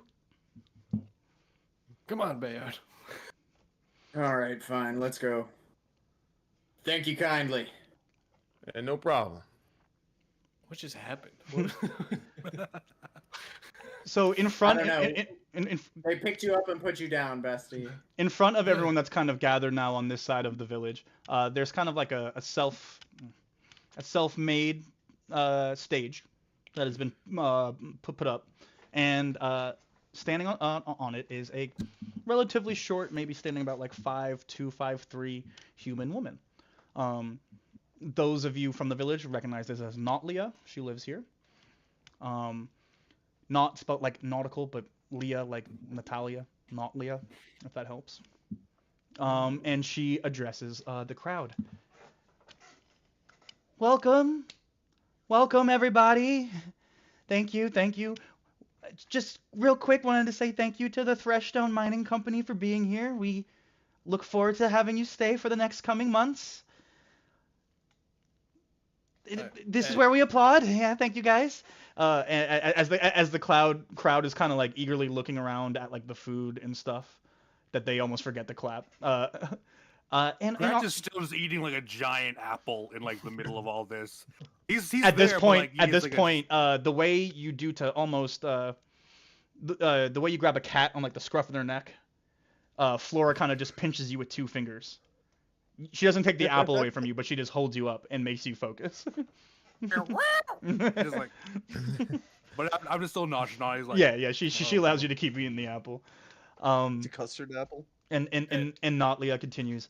And of course, to the Aerodwell for coming to fix our Sky Animamin that hopefully doesn't break with their kind tutelage.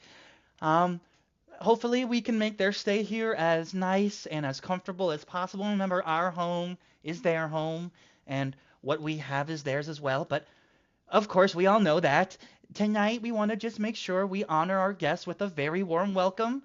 We've set up a very special festival for all of you. Please feel free to partake in any number of food, drink. We have some games and activities laid out over here, and she like points out to her left, and there's like a whole like almost carnival style setup with a bunch of different games and like activities set up. You see some of the kids like like starting to get really eager, and some of the adults are like starting to talk a little smack to each other, like, oh boy, here we go. And of course, it wouldn't be a proper festival if we didn't end it all with a good old-fashioned game of gourd seed. And you guys would all know that gourd seed is like essentially the national sport of Aerodwell. And everyone kind of erupts and gets very excited at this. Right. I just wanted to thank you all for coming and formally greet all of you, all of our visitors. But please, don't mind me. Go ahead and enjoy. The carnival games will now be open. And they kind of swing open a gate to the left, and the kids and the teens kind of just go fucking sprinting through. And you guys are now free to partake in the festivities as you please. Once she's done talking, Tempest would turn to Bayard and go, What did she say? I couldn't hear anything. What? So I heard some clapping, Bayard, but I don't know. What are we doing? That Sky Animam is gonna fall, right? We all know that, right? I think it's coming down, dude. I hope not. I think they're just celebrating us. Oh, well, that's good. He kind of like hobbles back to some more food. It's quite a warm welcome. Not really used to something like this. Tempest has kept walking. Unless you kept up with him, he just, even as you start talking, he doesn't even. He's still walking, but he's kind of like walking slowly, taking everything in. You're bringing your grandpa to the table. I get it. Yeah. Hey, Grandpa's already at the table. Grandpa got there before I did. So yeah, the festivities are open to you guys. As you guys walk around, there are many different stations with different foods, different drinks. There are essentially different like bars set up around. And in the like activities area, you see specifically people playing what looks like to be a game of tug of war, with one giant vine being tugged back and forth. You see people, a whole bunch of people at a bunch of different tables, different numbers of people at each one, all kind of throwing dice around. For some of you non-children, you might recognize this as a game, as what is the children play as well, but it is a gambling game. They don't play for stakes really, but for the adults in the group, you guys would recognize this as a game of Gimme Dat. And then there is a whole kind of makeshift arena set up. It's on another kind of elevated stage, but it's like a perfect square stage. There are like 4 like almost metal pillars in each corner with 3 ropes made of vines connecting each pillar to each other, and stairs that go up inside this arena.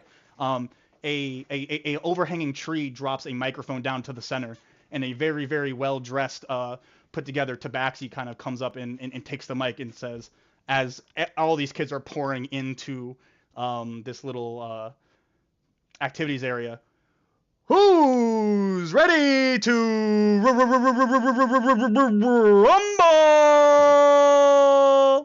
What would you guys like to do?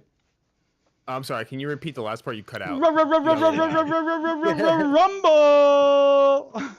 Wait, so is it like a boxing match? It looks for all intents and purposes like a WWE setup.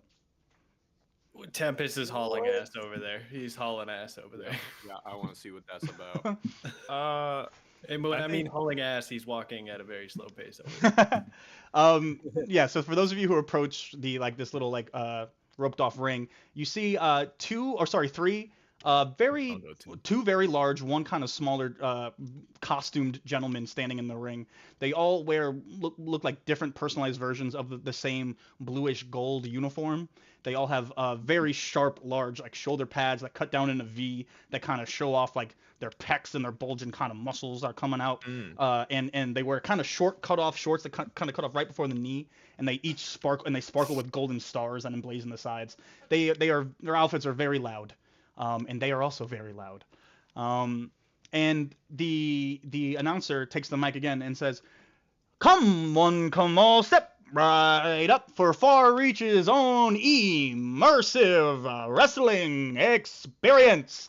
Don't worry, Mom and Dad, there will be no harm coming to anyone here today. There will be no violence here at all. This is a simulated experience, but fun nonetheless. Who's first up?" Tempest And raises his head. a bunch of kids kind of like, "Ooh, ooh, ooh." And he goes, right. Okay, lots of enthusiasm here today. Go ahead, Tempest. What do you want to say? Big B. I want to do it. Oh, a sprightly fellow. We'll take 3 volunteers. We'll take you. And he points to a little satyr kid who squeals.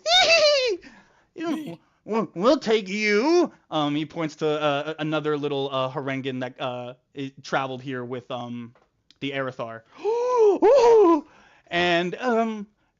And why not? We don't usually get people your age up here. Come on up here. Do you need a hand, my friend? And he looks to you, Tempest. How old do you think I am? I don't need your help. You don't look a day over 40. What? I'm 27 years young. All right. Right. And I'm a guard gourd. He kind of mumbles under his breath, but he walks up. He kind of helps you up in between the ropes and onto the elevated platform. Alrighty, ladies and gentlemen, now remember, this is a non-violent scenario. No people will get harmed, though I assure you it will look violent. And it will look real. But I promise, this is all scripted, and your friends are fine. Now, let's go to our professionals. In this corner, weighing in at 284 pounds, the roly-poly-oly Squilly! And like a giant roll bug kind of rolls out. He was one of the people in the uniform, but he kind of rolls up in his ball and pops out again. Ha! And the crowd kind of goes crazy for him. And I think Sunny's just really, yeah. And in the other corner, weighing in at 725 pounds, Rio the Bear. You keep. Sorry, cutting out. Rio the Bear. And literally a bear, just a whole bear. Just kind of comes up and he kind of stands up on his hind legs for a second and goes. That looks like a real bear. Rio is a real bear. That's a real bear. Well trained too, I promise. Crazy. Sunny's look. And finally, in this corner, we have weighing in at, well, just 87 grams, Miss.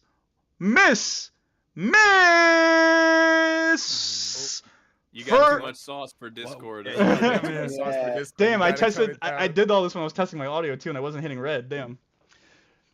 Anyway, I'll go a little bit quieter. Miss Fantastica. Okay, her name is Miss Fantastica. All right. I'm excited. And she is a fairy. Oh my god. And they. You just What? Oh, say I don't know. Is your mic attached to your headset? Yeah. Oh, okay, that's why. Yeah, I can't get away from that. So they each kind of line up across from each one of you. The bear lines up across from you, Tempest. Oh. And the announcer looks to you and says, "Don't worry, he's the most gentle. Trust me, you don't want Fantastica." I can take him. It's fine. There's nothing. And he looks to the three audience members who have been brought up and says, "Now just take it easy, take a deep breath. They're gonna do all the work. You're not really gonna have to do much except sit back and get tossed around a bit. But again, we promise, it's not gonna hurt. Too bad." And he'll kind of scurry off stage. And you see now the crowd kind of completely surrounds this little stage on all sides. And then a whistle is blown. Oh, sorry, a bell is hit 3 times. Ding, ding, ding. And they each take a stance across from one of you. It is at this point that they each, one at a time, lift the audience members in separate ways. But the bear kind of stands up on 2 legs, Brian. He puts one leg in between both of your legs and another one over your shoulder and just kind of literally lifts you up into the air and throws you back over his head like this. Oh Lord. And then he kind of looks around to the crowd, lets go with one arm and starts kind of hype them up. And then all at once he kind of leans down, lets go of your head, and wraps you around and just drops you clean on your face. And the weight, his weight, what looks like to the rest of you comes down right on top of them. But Tempest, you feel almost supported, and you almost don't even feel yourself hit the mat as he holds you expertly to keep you from taking too much damage. But I would Tempest just kind of freaks out for a second, and he's like, "What are you doing? Oh my god!" It is definitely exhilarating and probably a bit scary. And you will take 1 damage. Even though he stops you from taking like most of it, you still get a little bit tossed around. And the crowd starts to go crazy as they see that the kids and you are all okay. They start to go nuts. Yeah, go ahead. As your reaction, can I use shield? I don't know how much it would apply to this, but you definitely can. What does shield look like when you cast it? It would. So, all right. So I'm picturing like the shields from the new Dune, like very close to the skin. Okay, yeah. And when Tempest kind of like gets hit, it's almost like a green layer kind of like shows for a second. Nice. Absorbs the hit. Cool. So yeah, so it doesn't kind of proc until he slams you, and then like your whole body gets covered in like a green layer all at once. And you notice that the bear kind of recognizes this and goes, huh, almost like, oh, I can go a little harder now. No. The bear almost kind of misjudges that cue, and will kind of now lift you, take both of your ankles in one hand, and do what I like to call the puny god because of the Hulk, and go to kind of just like slam you down on both sides. Oh no. But both, No. and it looks bad to you guys. But again, Brian, you feel it right as you're about to hit the mat. You feel yourself get like jerked, almost like beyond measure back the other way, and it gives you some whiplash, but you barely touch the mat each time until the final time. My. When That bear is beating the hell out of that old guy. when the bear gets a little carried away and loses a little bit of control and lets you kind of fall almost full force down at the other side. This time you take 10 damage. Oh my god. Oh my god. I would like to use my last shield. You can. It does not help you much in this situation. Okay. You can shield that first hit, but he's kind of doing it all the times around. Okay, then instead, Go ahead, yeah. I don't want to use it, Mhm. but You don't have to. everybody sees Tempest smiling, having a blast until that final hit, and he's just out. Oh, You no. see the bear's kind of like egging the audience on the whole time. He's like, and then he kind of like drops at the end and goes, and then I am, as he runs over to the ring, the guy who was holding the mic, the ring master, and he kind of hides behind him, trying not to get in any trouble because he knows what he did was wrong. Tempest, you notice from underneath what looks like underneath the ring pops up a little dwarf man. He's wearing a full suit, a full tux. He's got like one of those like what looks like a fat earpiece, but it's just one big rock, kind of like sticking out. You would recognize this as a sending stone piece. And it looks like just like one big rock that's kind of like set right here. And he goes, yes, I'll get right back to you. Here, kid, take this, and remember, your manager always looks out for you. And he tosses you a potion like underneath the ropes, and it lands at 5 feet away from you. for me? Yep.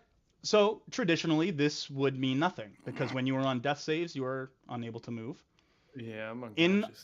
In our campaign, if you were on death saves, you can still crawl 5 feet. You cannot take any actions, bonus actions, but you can crawl 5 feet while you are making death saves. So he tosses this potion on the ropes and lands 5 feet away from you.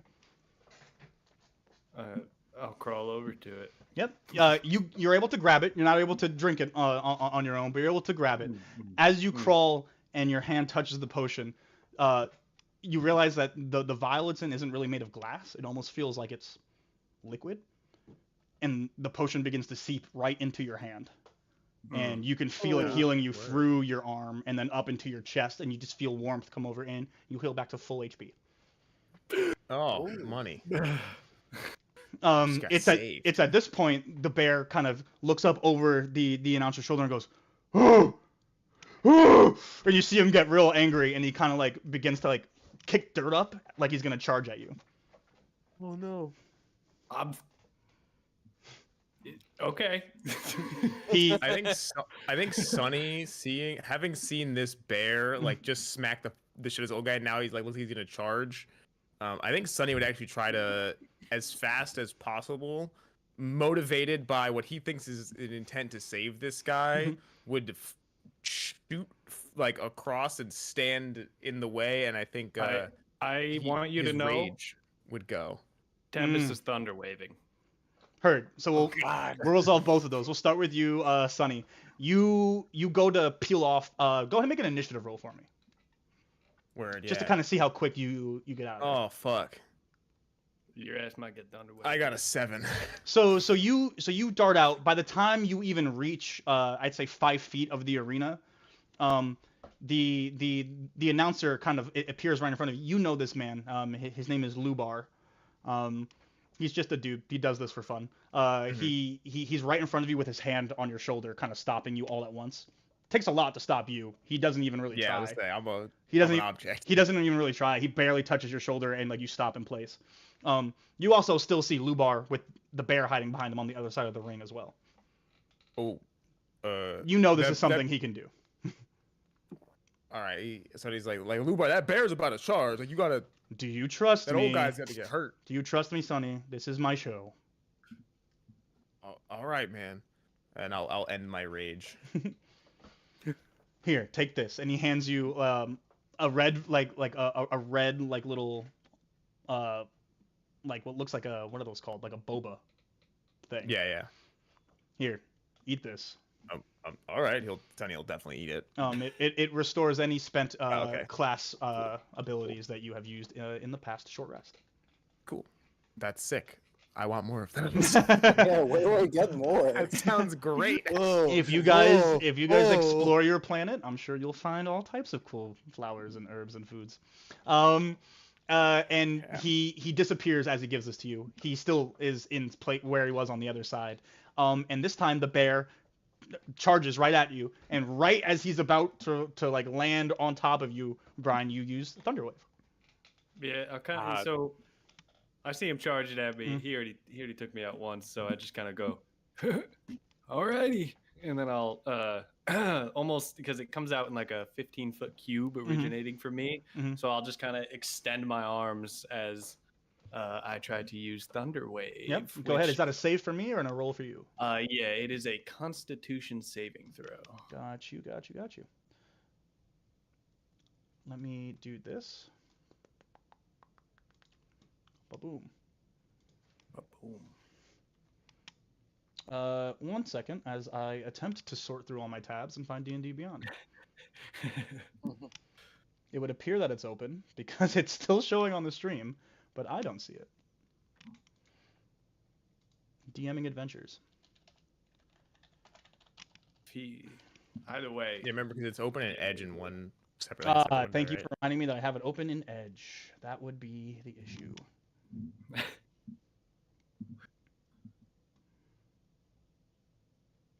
You're welcome. Yeah, thanks, bud. I am here to help. You know, I've actually not DM'd on D&D Beyond before. How does the DM roll? Because I'm used to having my own character sheet. On the bottom corner, there's like a little die. Not on the screen I'm on. On the campaign screen? Yeah, I see all of your characters.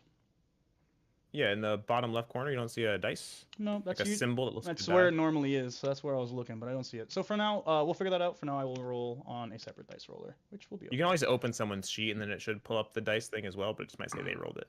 It'll also close. Okay. Yeah. It's fine. It's fine. I will just roll separately. It's no biggie. You said it was a what save for me? A Dex? A Constitution. Constitution save. Alrighty. Well, I rolled a 2, so.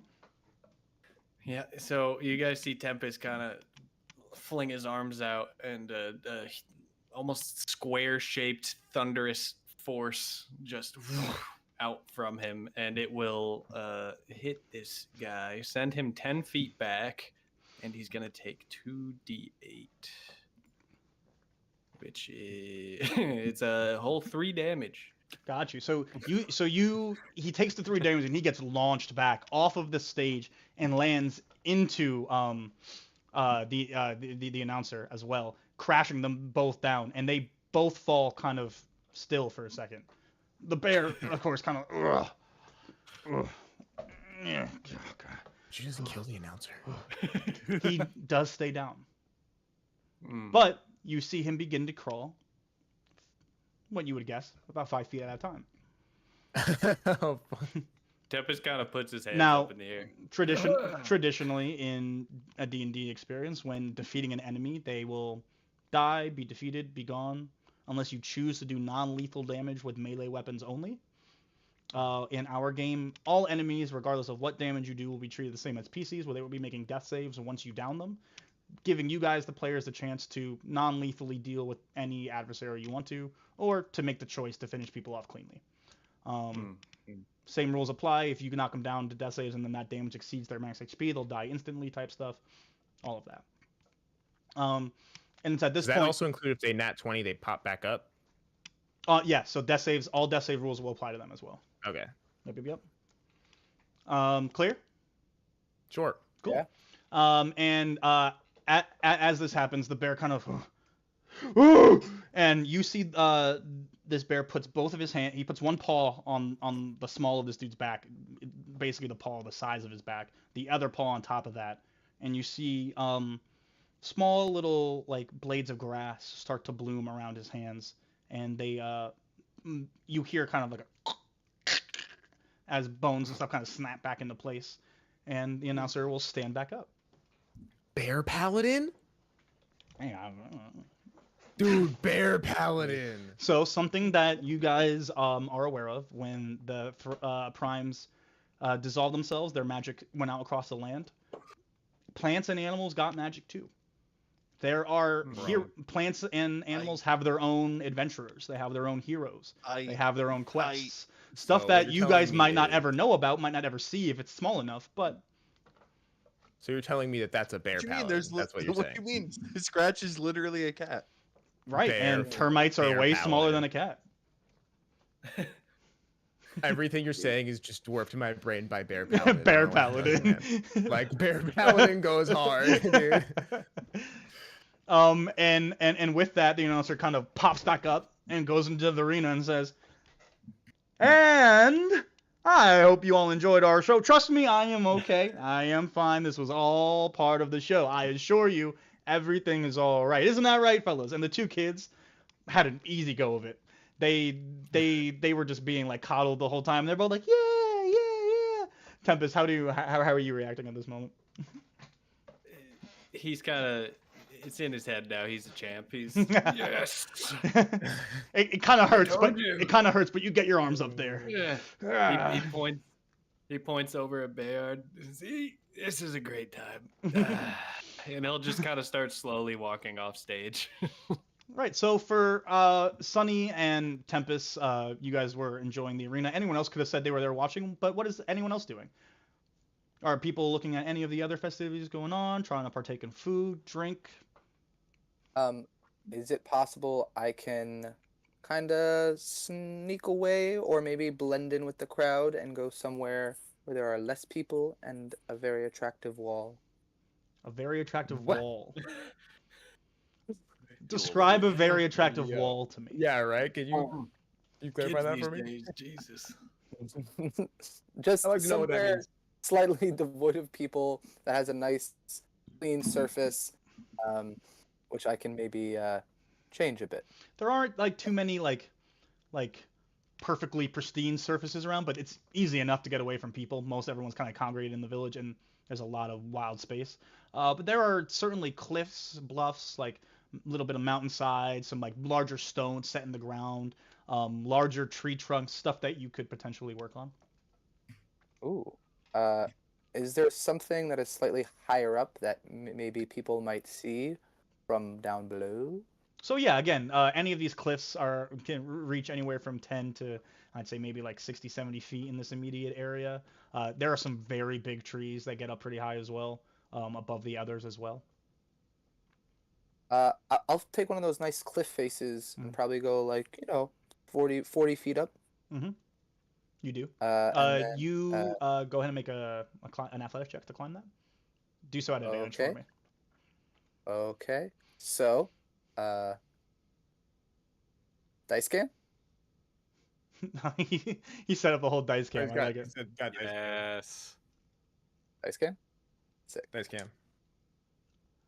You gotta I'm roll sorry, so you we said can that see was- it though. You just rolled that one a It little was bit this off. one.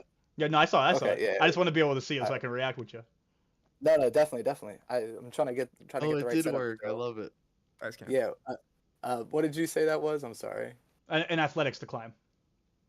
Athletics. Okay, that will be a 19. Yep. So you climb up easily enough. You're used to climbing Sky Animam, and this is nothing. Sick. That's what I was hoping for. And then Epik pulls out from the side of his hip a small silver canister, and he grabs it in his hand and just starts going over the wall, up and down, left and right. What are you making? This is going to be, it's very interesting. thought process. I didn't think about this. Let's go. Is when I look down from where I am, and I'm looking over the festival, I'm gonna do like an abstract bird's eye view of the festival. No such thing as a and bird's eye view. An abstract high up view. You could say a bat's eye view. Sorry. Bat's eye view. Oh, that's nice. An abstract high up bat's eye view of the festival and the layout. Got you. And you do, and it comes out. Make a performance check. Ooh, nice. And once again, you can do so at advantage since you're using your can. Nice. Oh, advantage. Where did I put my other dice? Oh god. So in this world, would you give someone the bat? Yeah, you flip them the bat. You flip them Instead the of bat. the bird. I don't know where I put that. All right. Flipping, is bat the flipping word? someone a bat though is a little different. You do it upside down. Oh, okay. I love that. That's great. So that would be a 11. An 11, it comes out, it comes out good. Everyone else will probably love it. It's not necessarily to your liking. You could definitely have done better. Certainly. First day in the Well, you village. suck. Woo. And I'd say that takes you roughly maybe like 20, 25 minutes to complete. Nice. All right. You drew this? That just sucks. Well, so Do you want? Yeah, if you want to describe what it looks like. I was gonna say currently it is just looking. It looks like kind of splattered brown paint almost. It's just like little brown flecks, and it creates a whole little like array type thing. But they're pretty densely packed, so you can see what the form is, but it's not all the way like filled in. Yeah. Nice. Now, for the rest of us who weren't wrestling or doing some spray paint, what are we up to? There's still some tug of war going on. People are rolling dice around. There's plenty of food, drink, merriment. There's bards playing music. Once Scratch got back to a table, he has not gotten up. He's eating like there's no tomorrow, shoving fruits, meats, breads all on his face, and keeping an eye on the food in front of him to make sure that no one's trying to grab any of it. He's like a guy who has like went to a buffet and like piled high his plate. He's just chilling there. He's gorging. He's keeping an eye on Melonberry. He's just kind of like. I think Melonberry is shadowing you because he's like too scared to go play with the other kids. I think Mark is shadowing Melonberry because he's also too scared to play with the other kids. Sonny sees a line of people walking, and he just like joins at the back because there's a line of people walking. So they probably, that's what everyone should be doing right now. Sonny, you just joined the conga line. Yeah, he's just walking behind you guys. Yeah, but you're you're just like regularly walking. Yeah, he's just walking around. He's not like trying to be sneaky. He's just walking. We're just like sitting near the food, I think. Scratch, go ahead and make me a con save. Okay. Uh-oh. As you continue to gorge yourself. I've never rolled on D&D Beyond before. If How you do go I- to your character sheet and you look at the part where all of your saves are at, you'll see your con saves. Just click on it, and it'll roll the dice automatically. Click the number. It'll, for real? It'll automatically roll it with the modifier for the thing you clicked on. Oh, that's so cool. Yeah, it's beautiful. Yeah, welcome to the future. Oh my The god. little dice on your screen. I've never. Features now. I could never afford D&D Beyond. It's like a whole new world today. It's okay. Thank you, Elliot, for your D&D Beyond that. aspect. Yeah, I got that. I use it, so we can all use it. Have you rolled though? Yeah, Dustin. 'Cause I'm not seeing the roll pop up quite yet. I'm rolling. Oh, there we go. Okay. There you go. 13. Yep. So you start to get a little lethargic. You've definitely eaten a little too much, but you've eaten this much before, and you're definitely still hungry. You can eat a little bit more, but you definitely start to feel yourself start to get a little lethargic. The itis starts to really creep in I was bad. gonna say you gotta roll versus itis. Right. It is at this point that actually all of you can go ahead and make me a perception check. All of you meaning Mark, Scratch, and Melonberry. Yeah, I ain't noticing shit. 10.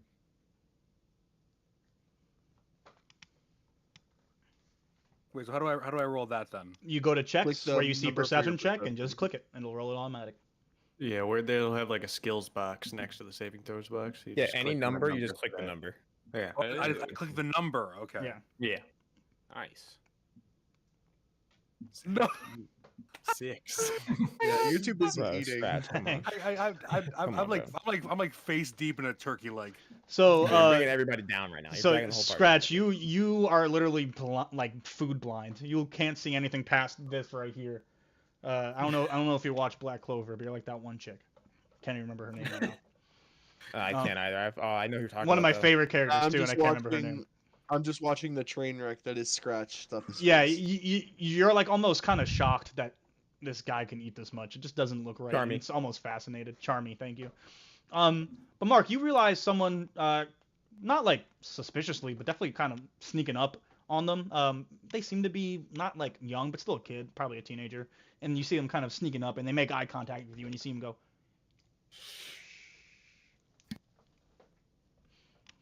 And they're carrying a bowl of something. Do you intervene? I let it happen. This little kid kind of walks over and goes to empty the bowl on Scratch, but kind of like stops himself and like, nah, and misses and kind of just dumps a bowl of water on the ground right next to Scratch. And grabs the food from in front of Scratch and runs away. Hey, yo, Lil, and I immediately like go chase after him. You do. Anyone following?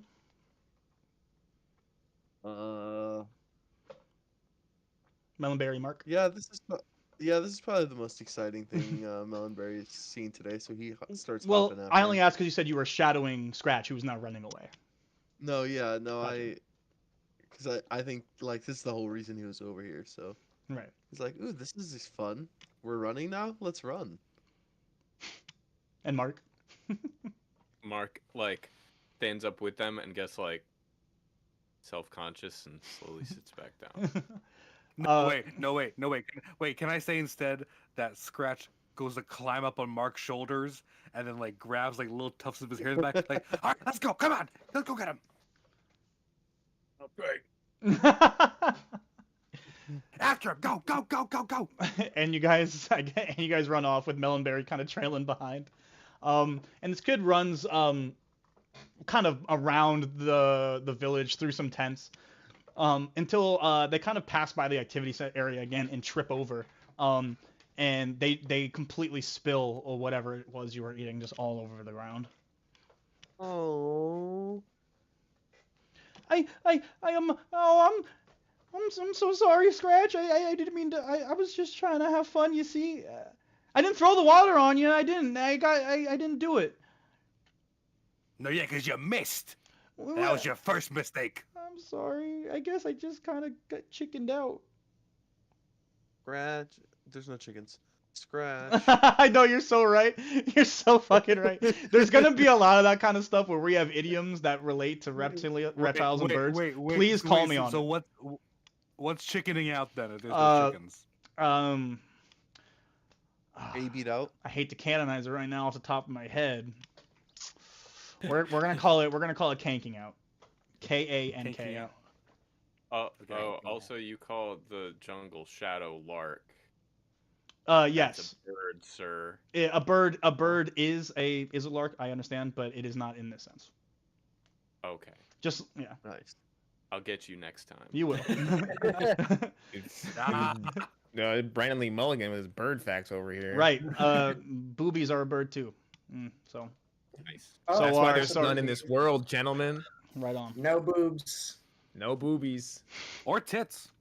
Also, No they tits. really be naming birds the most outrageous things, but that's neither here nor there. That's because scientists actually have a sense of humor and we just don't recognize it. They're funny. They're some of the funniest people alive. So yeah, this kid has tripped and spilled your food, Scratch, and he looks very upset about it. Scratch, don't be mean to him. No, I'm not being mean. I'm just being very upset. I'm sorry, Scratch. I just wanted to play with you. Yeah, he said he was sorry.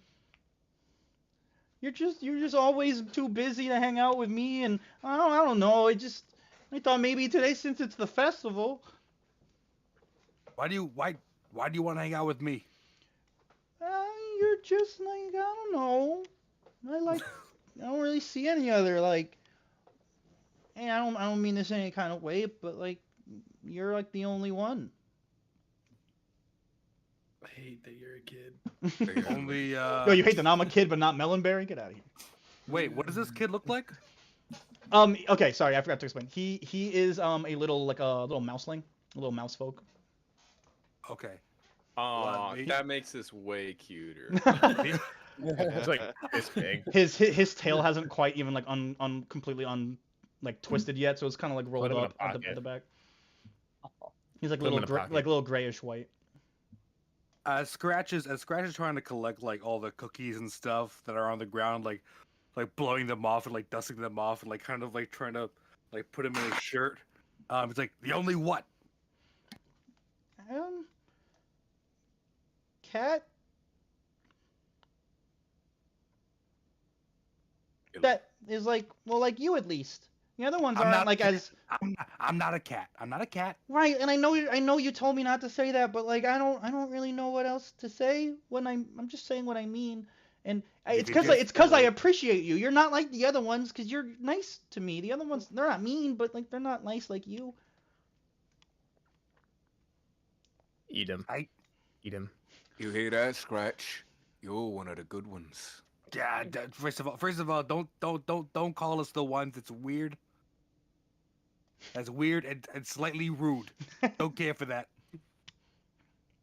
Secondly,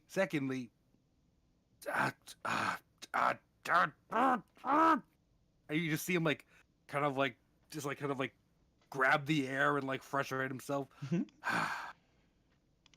Okay, fine. You want to play a game? We'll play a game. What do you want to play? If this will just let me go back to eating my dinner, we can play a game. What do you want to play? Oh, okay. I think you kind of ate enough already. Well, what can we do? And he kind of looks around, and he sees all the people kind of like rolling dice at the table, and he goes, "Well, I'm not allowed to play Gimme That yet, so I mean we could do the tug of war. You could be on my team, or we can go against each other."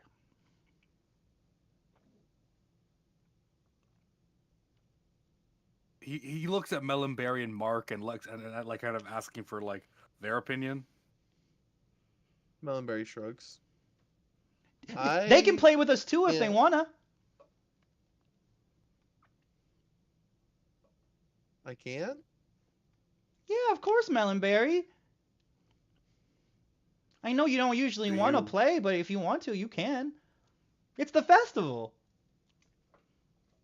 Have we met this kid before? Like, yeah, he lives here. How well do we know this kid? I mean, you would know him. He's a kid, so you probably don't associate with him too much. But he's a little mouse. He takes interest in you because you're a cat. Okay, we'll go. Do we play? I look at Melonberry and Mark, and I was like, do we? He's a good kid. He wants to play with you. See, the new guy likes me. Yeah.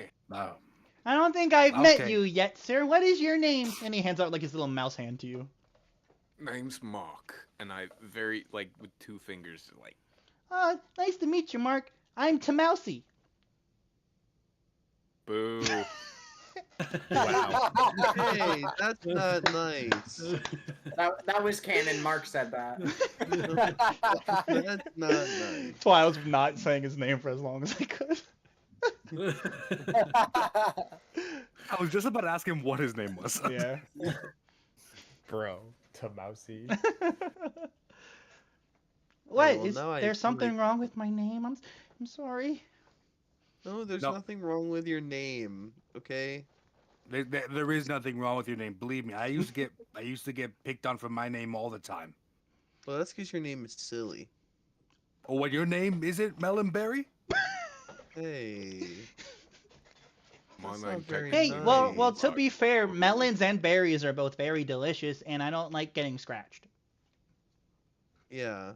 Okay. One game of tug of war, one game, and then you go do something else. Okay, do you want to be on my team or on the other team? I'm on Mark's team. Well, we could be on the same team. Do you want to go against me or you want to be with me? It doesn't matter as long as I'm on Mark's team. Okay, yeah, I'll be on your team too. Huh? Why not? And you guys go get in line for tug of war. You guys will be on next game. What's up, Sonny? Is this going on while the wrestling's happening? This would be going on probably like just this would probably be happening towards the end of the wrestling. Okay. So those of you who were at the wrestling could have wrapped up with that and been here for the start of this. Definitely. But definitely EPEC wants will to be be somewhere there. else. Yeah, you guys are in the same area. It's all in the same activities area. Sick. So you Sonny see all loves this tug going of on. war. Oh, nice. This is his shit. Are you in line for tug of war? Oh, he's in line for tug of war, and I want him to be in line against these people. Okay. Oh, well, I wanna look be on- who it is. If I It's see Sonny Mr. lining up, Sonny Two Good Shoes. if I see Sonny lining up, I immediately hop over to be on Sonny's team. So Yeah, so you guys so you guys are all lined up, and when they open it up, you guys can just kind of go to either side. So Mark goes to one side, followed by Scratch, who's followed by Tamousy, because you guys are all going, and you guys just kind of assume Melonberry's gonna go, and then you turn around and pick up the rope, and Melonberry's on the other side, with Sunny and a few people from the Aerodwell, one of the miners, and a few villagers. Well, you know, Scratch, A2 Melonberry. I mean, look at him.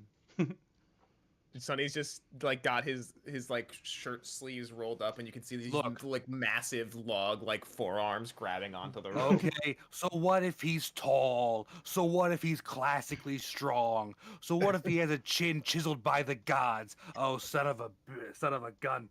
Oh, jeez. Okay. Don't forget the Flora, eyes. Flora, he said a bad word. Sonny does have striking golden eyes. Somewhere from the crowd, you hear Flora go, "Oh, that's one copper." Put it on my tab. And he just like defeatedly goes to the other side of the rope again. Right. So you guys line up, and the announcer kind of just goes, "All right, everybody." It's not so much as an announcer like it was at the WWE. It's just like the kind of attendant you would see running a roller coaster at like Six Flags. Yeah, Carney. Yeah, sure. And he goes, "All right, guys, take your spots. Strongest in the back, kids in the middle. Come on now." I look at Mark. I look like I do a thing where like I point at our eyes, and I just go, "Don't mess this for me." So, go ahead, Mark. Sorry. Oh, Mark is trying to go towards the middle, but realizes he's like the largest, so he goes to the back. So tug of war events are kind of like traditional in Aerodwell. You guys would know general strategy. Like you put your strongest person at the end of the rope, and they're doing most of that work. I think Sonny's got like a long win streak in tug of war around here. So you take up your spot at the end of the rope. Do any of you guys take the end of the rope, or you all head in middle? Mark, I said you're going to the end. I'm trying to be the anchor. I'm saying like Unless somebody else is like going for the end, Mark defaults to it. They see you start at the middle and then start walking towards the end, and everyone starts to whisper, "Oh, check out the new guy. I think he's gonna try and anchor. Oh yeah, let the new guy do it. Let the new guy do it. Oh no! Show us what you got." Oh, please, no.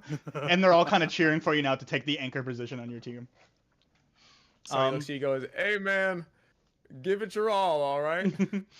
So the way this works is you have the 2 anchors, and then each one of you has another 4 team members for a total of 5. I need all team members who are not anchors to roll a strength save for me. Sorry, strength check. Strength save. Strength check. Okay. Strength check. Oh no. Sorry, Can I'll say athletics. So if you have proficiency in that, you can get your proficiency as well. Can I cast a spell while we're playing this? Yeah. Magic. So people would consider magic that like wins you this to be cheating, but you know, people, it's not a serious game. People would be like, the kid cheated. Because I was just gonna magically like create like a plate of food right next to Scratch with minor illusion. Yeah, absolutely. What do you make? Distract them. It's just it's actually just a bowl full of hairy berries. Heard. Dude, hairy berries are. We'll are say, given sick. the mundane nature of the cast, you roll a perception check for me, Scratch. Just a straight perception. Yeah, you got it.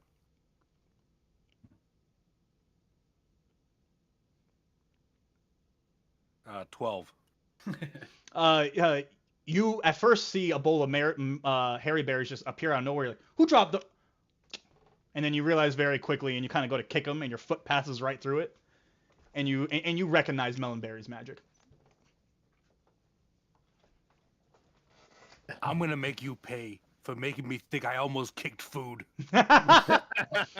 All right, now strength checks from all my anchors. I got a 6 for strength. 6, heard. Oh my Melonberry. god, I got a 17. What? Hilarious. Yes, child. Yes. Okay, so the way this game works, and this is a way to show you how advantage will work throughout this game, or throughout our game, is those who are not anchoring roll to pass their DC 10 strength check, passing or athletics check. Passing that, they add 1 stack of advantage to their anchor's check.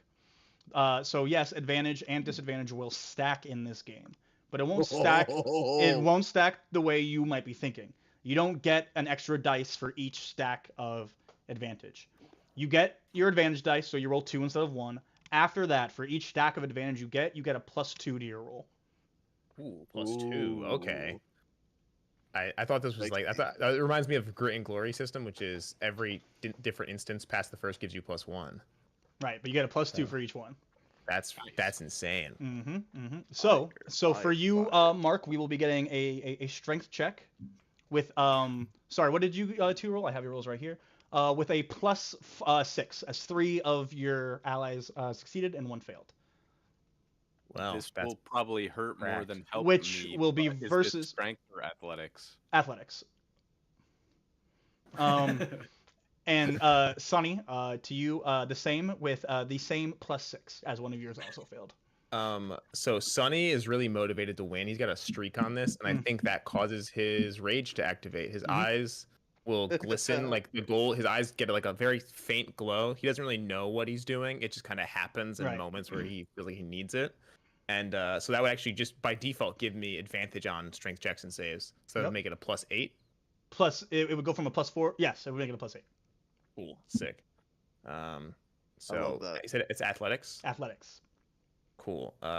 Contested by Ryan's roll or by Mark's roll. Huge. Anything beats Ryan's roll. It's gonna be a 24. So I think Mark knows he's not very strong, but knows he's heavy. So what he does, he just ties the end of the rope around his waist and like tries to dig in. Oh, did you roll that with advantage, Ryan?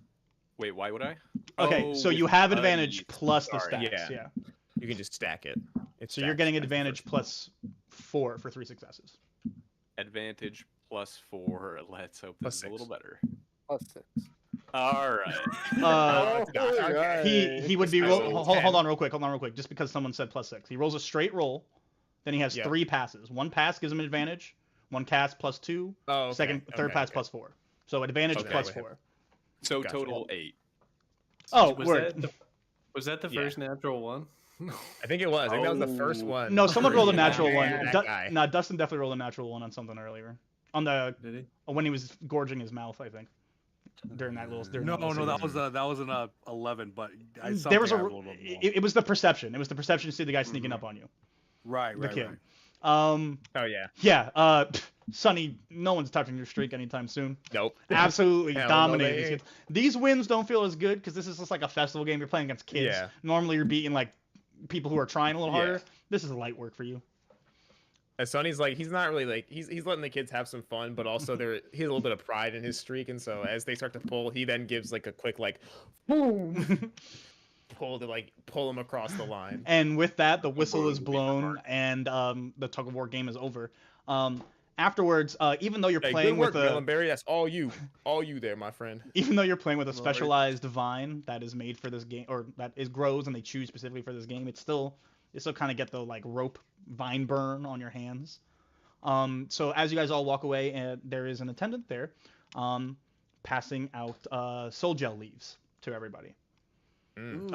Which you guys can then open up, like peel open and take like the like almost like sticky as flesh substance from inside and rub it into your hands. You guys all take 1 damage from the burn and then heal it back from the soul gel leaf. Oh, nice. Nice. Melonberry, you kind of are having a hard time opening it, and you can't quite get it open, but you see Scratch kind of open it real quick. Scratch, can you open mine? Yeah, buddy, I got you. And he has Melonberry hold his hand out, and he does that thing where like he does like the parent band-aid thing with the soul gel, and then he looks around, gives a little kiss. Hey. I love when I can count on my players to do exactly what I expect them to do. So, Scratch, as you go to apply the soul gel to yourself to heal your hands, you don't process this as Scratch so much as Dustin, but it takes a bonus. It takes your bonus action to use this soul gel potion to heal yourself. When you go to apply it to Melonberry, however, it takes your full action. This is to denote you guys. Potions, when you use them on yourself, will count as a bonus action. Potions, when used on an ally, will take a full action. Heard. Okay. All right. Do you expect me to get into the fighting ring as an old man? You did already. I was say you already kind of got into the ring. Well, I was saying you love it when you predict what your players do. Oh, I said WWE scenario. I set that up just to intentionally tempt Matt. I'm not even gonna lie, because I know how much he loves WWE, but I knew he might have some conflict going in for that event. So I didn't quite. I didn't know if he was gonna go for it. Didn't quite get him. But it is at this point. All of this goes on. Some time passes in between. You guys. Those of you who are able or old enough to go drink, you guys have a few drinks. You guys all continue to indulge engorge yourselves, especially you, Scratch, eating just. Do I see my dad? Way too much food. You do, yeah. Everyone's here. Your family's here. Cool. I wave to my dad. I also wave to James. Your dad is currently spectating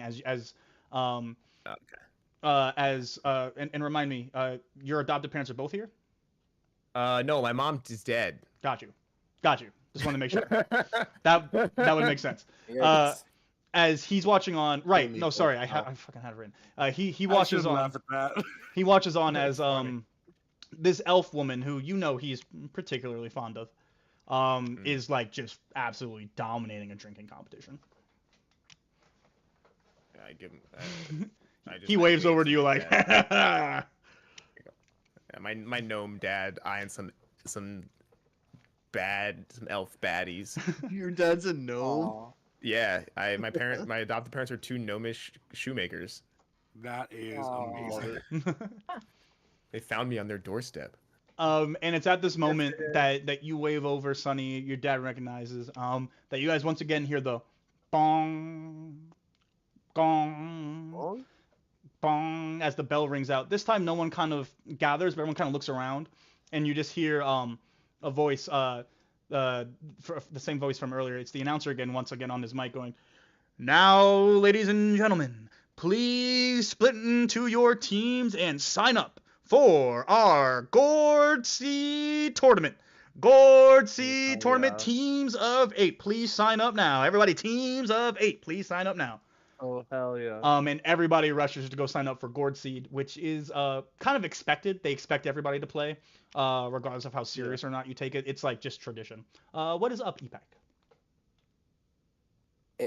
At what point am I able to rejoin after You my would have graffiti? So when I said time has passed, you would have rejoined at that point. Oh, okay, great. Yeah, you've been back. So again, cool. sorry if I wasn't clear. Probably like an hour or two have passed now since all of those activities have gone on. Oh, great. Okay, cool. So you guys have had time to eat, drink, socialize, enjoy yourselves, get to know the area if you're not from here, before this bell goes off, and now they're calling people to play Gourd Seed. There are people who have kind of aligned their teams, like they prepare all year for this, and they know who they're playing with, they got friends, and they're like, we're ready to go. So those teams sign up first and get out the way, and then the leftover names, some of them are put into a gourd, not a guard gourd, but the gourd. They call this one the team selection gourd.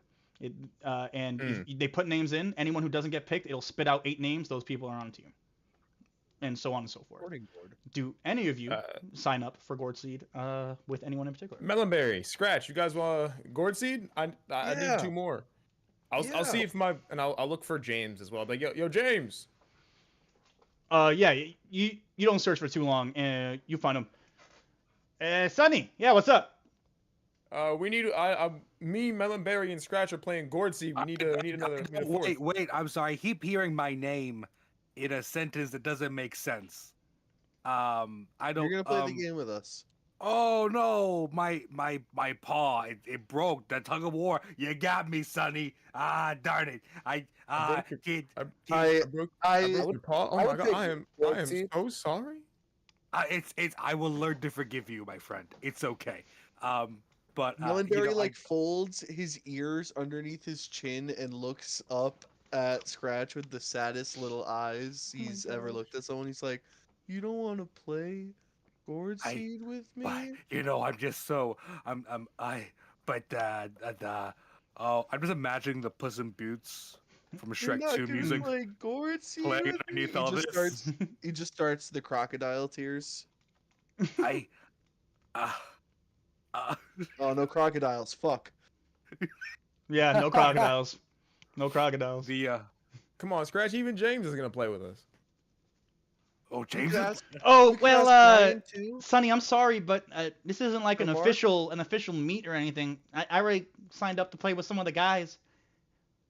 Oh, okay. I didn't know we were getting the team together. If we were getting the team together, we could have taken it serious. I'm sorry. Oh, it's fine. It's fine. I get it. I'll just have to school you out there like I do at practice. I mean, you can try. You hear what the prize is, right? There's a prize? Yeah, they say winning team gets the largest danger fruit we've seen in 10 years. Well, what do you know, what do you know? Look at this brand new paw that just showed up out of nowhere. Count me in, coach. All right. Okay. I'm spry, baby. Sonny, I hope you're better at this than you are at Sanook. How did you get here? So you'll pay for food, but not for me? It just pushed me right over the edge, kid. Sonny looks at Epec and goes, "I am one of the best Gourd Seed players this side of Last Reach." You probably say this side of Shadow Lurk would make sense. The side of the Shadow Lurk. Okay, I am. You're on the right team. I know y'all ain't from here, but let me tell you, you are on the right team, my friend. Are we on a team together? We need a 4th through 8th. All right. we need a 4th through 8th. I'll play. All right. Hi, Yo. what's your name? Me? Oh, hi, Yeah. I'm Epec. That's cool. Who are you? My name is Melonberry. Can you glide? Wow. How'd you know? You had those flaps under your arms. Hey. Yeah. I like now. I'm like, you can't just talk about people's flaps. They're right in front of me. What am I supposed to do? Just not look at them? Talk about them. No, it's sorry about okay. Scratch. He's a little culturally insensitive. Do I talk about your Who's crooked Scratch? tail? This guy right here, and Sonny, I'll point at Scratch. How you doing? Why do they call you Scratch? It's my name. It's not because you're a cat and like to scratch things? My name's Melonberry. 1, 2, 3, 4, 5. I like immediately step between 7, like the C 8, word that 9, 10. No, that's not why they call me that. Okay. Oh, my Lord, I was just wondering. Nice to meet you, buddy. Yeah, pleasure. Pleasure. All right. Let's Yeah. go. No, Yeah, I look at Melonberry. I do not like him. I like him. So to my understanding, we have Scratch, Sonny, Melonberry, and Epec so far, yeah? Yeah. Mark. Do the rest of... Oh, go ahead. That's what I'm looking for, Been Mark. lurking. I just start lurking jumping on, up in the air. lurking on the periphery, pretending not to hear this conversation, hoping. I'm sorry. that Did you not watch the tug of war? He was useless. Mark. Oh, It's like jumping up in the air. Yeah, what's going on, little one? You're gonna play the game with us? Oh, are you guys playing a game? Yeah, we're gonna play Gourd Seed. Oh, yeah. I don't know what that is. Mark, So you much. would absolutely know about Gourd Seed. I've never played before. Seems That's okay. fun. They didn't let me play last year, but I'm gonna play this year. Did you need me for your squad? Yeah. Oh, We sure as heck don't need you for pulling a rope. hey. Hey, he tried his best. All right, let him. Yeah. He just happened to be up against the best rope puller this And side. you all looked at me and made assumptions. I didn't say I was good at pulling the rope. I'm sorry, Sonny. You're the best puller in town. The best rope puller this side of the Shadow Lord. So Yeah, you're the best puller in town. Very good at tugging. yeah. I'm pretty good at tugging. You're a good. Yeah. You're a good tugger. Okay. I don't get great. it. Great, fantastic. Are they making a melon bear? Are they don't- like? Are they I don't making a get it. joke? Haha. That's a good scratch. That's a good one. You. Nice. Yeah. Okay. Scratch. He only goes up to like your leg, so he just like pats the back of your calf and just like that We was need two more. that was just for me. Or 3 more. So yeah, the five, is- the is- five of, or what? Yeah, the 5 of you go to sign up. Is Bayard around? Hey, grab that big blonde guy. Hey, you. Hey, Blondie. Yeah. I'd say he is around. Yes. As you Hey, guys go to sign up, you guys notice some of the miners, some of the Aerothar, they aren't teaming up as quickly as some of the other people. You see some stragglers like Bayard. Hey, Blondie, come here. Me? Down here. I'm down here. Hello. Hi. Hello. Yes. Hi. Hello. How can I help you? 2 questions. 1, what happened to your arm? 2, do you want to join our team? 1, doesn't much matter to you what happened to my arm. And 2, what? They're doing gourd seed. There's not a prize. There's no prize promised to the winning team. But we need 8 players and we only have 5. It's not true. They're promising the biggest.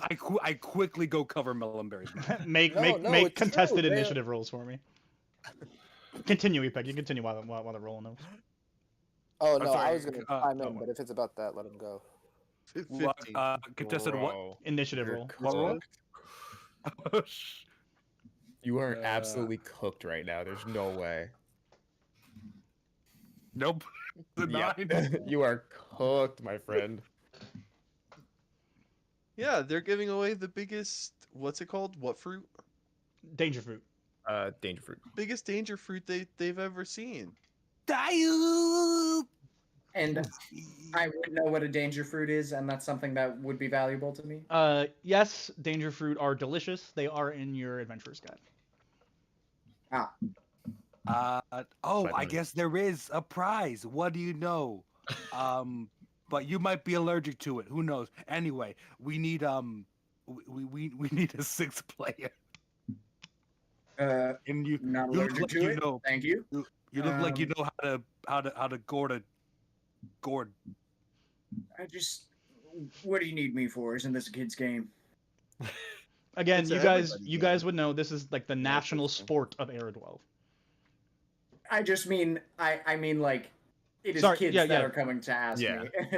No, it's the first of all, not a kid, grown man. Secondly, whole village is playing, mate.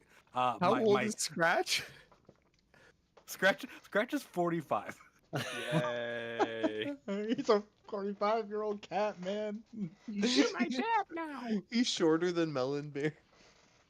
Scratch is Oh, 45. God. Scratch is a grown man. I'm sorry. You know what? I thought I had said that. I'm sorry. Maybe you did. Anyway, you know what? Screw it. I'll play for a bit. Tempest. What? Oh no, we don't need him. We don't. No, it's okay. We don't. No, it's okay. No.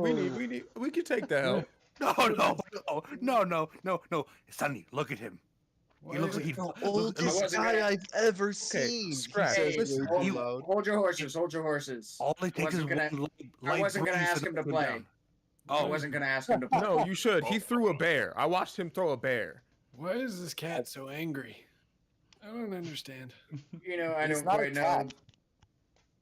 What? Tempest, you know how to play Gourd Seed? Oh, I love gourd seed. Also, Sonny, your friend Bayard, right? He said your name. So he goes, shake your hand. We need a 7th for Gourd Seed, and also Yeah, an 8th. he was probably around when Gourd Seed was invented. Then What do that you makes him mean? the best person. How old do you think Yeah. I am? You're the oldest looking guy I've ever seen. What do you mean? If he dies in the middle of it, do we get another teammate or? Yes, I am You must be 27 like- years young. All right. What, I what just- do you mean? I I don't feel like you're believe missing a that. couple zeros after the 7. I look at Bayard. What? I'm 27. Tell him. All right. He told me he's 27. I guess I'll believe him.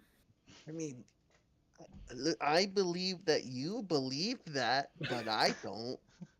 Oh. Oh my god.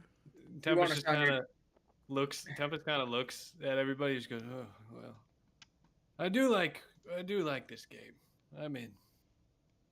Okay, well, And So that's- I'm in, but on one condition. You need to stop talking to me like that. Looking at Scratch.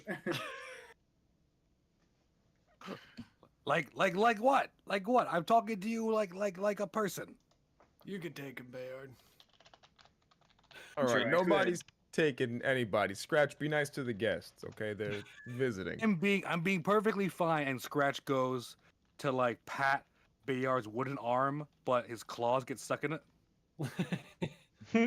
I'm he goes like to flex it. Basically, nothing really happens, but he like just quickly unlatches the claws as from his he arm. as he flexes and your claws unlatch, they kind of like scrape across the wood. Feels really good to scratch your claws on that scratch.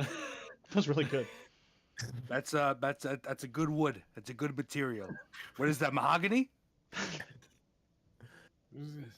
Wouldn't you like to know? I don't want you I- scratching it any more than you already have. I would. That's why I asked. But that's okay. And I don't need you any more interested than you already are. That's okay. All right. Okay. So we have, if I'm doing my math correctly, that's 1, 2, 3, 4, 5, 6, 7. One short. We're one short. We're one short. We could ask Flora. Yeah, as you say that, you look and you see just like a team of all just like really like surly, big, strong, athletic-looking women looking like they're stretching and like they're like practicing moves, and Flora's among them. Oh God, she already joined with her knitting club. That's the Son. knitting club? Wow. Son of a gun. Tim Mousy. Tempest. Wait, so we're My facing God. these women? Or they are. You don't know who your first adversary? opponent would be. There's a bunch of Okay. teams. Well, Tempest sees the ladies and he kind of straightens his beard out and just kind of looks over. Hello. Hey. Tempest, don't bother. They're out of your league. One of them kind of like looks at you and like kind of gets distracted, and while they're stretching, she ends up like she's like going to stretch, and she ends up lifting up one of her teammates from behind by accident, like lifting her clean off the ground into the air. And like, oh my god! Mm. And then like she a strong woman. and then she'll look away from you. There Was are that- there was are. Go ahead. Was that Flora? No, not Flora. Okay. There are, I'd say, roughly just under 30 people. You might even say like 28 left that are looking to not play, or who are looking to play but are yet to be assigned to a team. They Is gather Tamausi around one the of team selection board at the moment. Is Tamausi one of them? Tamausi's not one of them. You see him on a team of just all kids. Is the bear is Bear Paladin looking to play? No, you see the Bear Paladin Rio? as well as the other, Rio, as well as the other wrestlers kind of like taking a break, finally getting a chance to go and eat. They're over there eating in the crowd. Damn. Could have got Bear. Could have got Bear Paladin, bro. Okay. Don't you have any, Sonny? Don't you have Huh? more friends? Yeah, I got. Anybody want to be on the winning team? Pretty much all of the rest of the people go, shit, me, yeah, why not? It's like a hodgepodge, mostly of the Aerothar and mining in miners. Most of the villagers had teams already. Are either of my brothers left, or are they both on teams? Nope, your brothers have all got teams. They see you standing with them and they go, oh, we couldn't. And you see them have a moment of like, oh damn, we forgot to get Epec. Where the fuck was he at? And then you see one of the brothers goes, you kind of are able to tell what he's saying amongst the crowd. He goes, probably off fucking doing one of his pieces again. Yo, haters, bro. But yeah, everyone left is surrounding the gourd right now, and as they see you kind of doing eeny meeny miny mo, Sonny, they go, the person guarding the gourd, what do I have it written down as? Ooh, what did I call these people? Oh, I just call them horse folk. I wasn't sure because I had to name a lot of reasons. But basically, there are a lot of animalistic humanoids. They're basically always animal folk. I'm not getting too crazy about it. So it is a horse folk. She kind of stands by the gourd and goes, all right, are we ready for selection? Is her name Bo Jacqueline? No, it's not. All right, very good. And she'll kind of like smack the side of the gourd, and 8 names fly out. The 8 people kind of collect them, and they team up and they go. And this happens 2 more times. As my math is not mathing right now. 3 more times, as 3 teams get filled out entirely, leaving just 1 person left. Bayard and Bayard and Tempest. This person is Rodar. He is in the mining company. He's been with the mining company a long time. He's not like a manager or a boss, but like he's kind of like head employee. So like people look to him often. Kind of soft spoken. Has he been here longer than me? Oh yeah. How long have you been? How long have you been there? Couple of years. Oh yeah, for certain. He's been there for. No one has really given you guys an exact number. Some say decades. At very least 27 of those years. What was his name? Holgar? Rodar. Rhodor. Rodor. Rodar. Rodar. Oh, hello, Rodar. Glad you're with us. Right. All right. Yes, I'm on your team then. Yes. Hey, you should be happy to be on our team. We about to win. Well, you should be happy to have me, because I will make sure that we do. I love gourd seed. Bayard and Tempest. This is like the most animated you've really seen this guy ever. All right, man. Happy you're excited about gourd seed. Who isn't? What positions do you guys like to play? And that will bring us to sort of the introduction to gourd seed to you guys, because I don't. It is in your adventurer's guide. I'm not going to read directly from that. I'm just going to kind of narrate it to you, but it's on page 12 and 13 of the adventurer's guide. The rules essentially. Just quickly how gourd seed works. It's 1v1v1 as far as teams. 3 teams competing all against each other. 3 teams of 8. There are 3 phases to the meet. Essentially, it'll be treated like a track and field event. There'll be meets and heats and stuff like that. It's not like one big sport. The first part is for 2 players. It is the search and thief part, or search and retrieve, part of the game. The 2 positions here are scout and thief. The goal of this is to scout out and find a guard gourd and to steal its new seed from it and escape. Guard gourds are also in your adventurer's guide. Guard gourds are very common plants planted around other crops because they treat the person who planted and nurtured them the same way a dog would their owner. So they are very protective of the person who planted them and will guard against all other people who get close to those crops. They also produce delicious fruit and giant seeds which can be cooked. So they're very commonly found everywhere. So that's what a guard gourd is. So the first step is to find one, steal its seed, and escape. You then pass the seed over to the second phase, which is the 2-part relay phase. So this is a relay race, but both of the runners run the full race. They run together from the start all the way to the finish. It starts at the bottom of usually a hill, cliff, mountain, ends at the top. The height of which depends on the intensity of the game you're playing. Only one player can carry the seed for the first 3/4 of the way up the incline. And you will be running together through a maze at this point, a maze of some sort. 3/4 up the way, you transfer the seed to your teammate, and you do a puzzle together. and they carry it the rest of the way. The reason it's separated like that is the seed rapidly grows as the game progresses. This happens naturally. The seed just gets bigger, bigger, bigger really, really quickly to the point where it gets really, really heavy by the time you reach the top of the mountain. So usually people put someone smaller, more dexterous on the first part of the race, someone beefier, stronger at the second part of the race to carry the seed up the rest of that hill. Once the seed's at the top of the hill, we enter the third phase, which is the planting phase. You now plant the seed and nurture it, and the first team to have a full-grown guard gourd at the top of the hill wins. Now, the reason there's 3 people is there is a planter, traditionally a planter, an attacker, and a defender. Someone planting their seed, someone defending that person planting, and someone attacking the other teams attempting to plant and to attack them. Now, you don't always have to align it that way. People do different lineups of this. There are teams who have done two planters, 1 attacker, 2 attackers, 1 planter, no defense, 3 defense, no one's planting, or sorry, 3 attackers, no one's planting. We're just gonna mess everyone up and then plant our shit as slowly as we want. Who cares?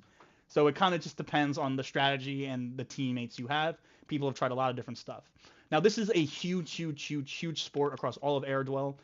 Every 9 years, Caradon hosts something called the Solar Games. It's like our real-world Olympics, where each of the 6 regions send teams to the city, and they compete in a series of different sports and games. The Gourd Seed tournament is like the premier event of the decade every 9 years, of the quote-unquote decade, every 9 years that it happens. People go crazy for the Gourd Seed tournament at the Solar Games. That is Gourd Seed. Do we have any immediate questions? Yes. Mm-hmm. How do we get access to one of those things? I forget. It might have been Sunny. So we get our spell slots back, or no? No.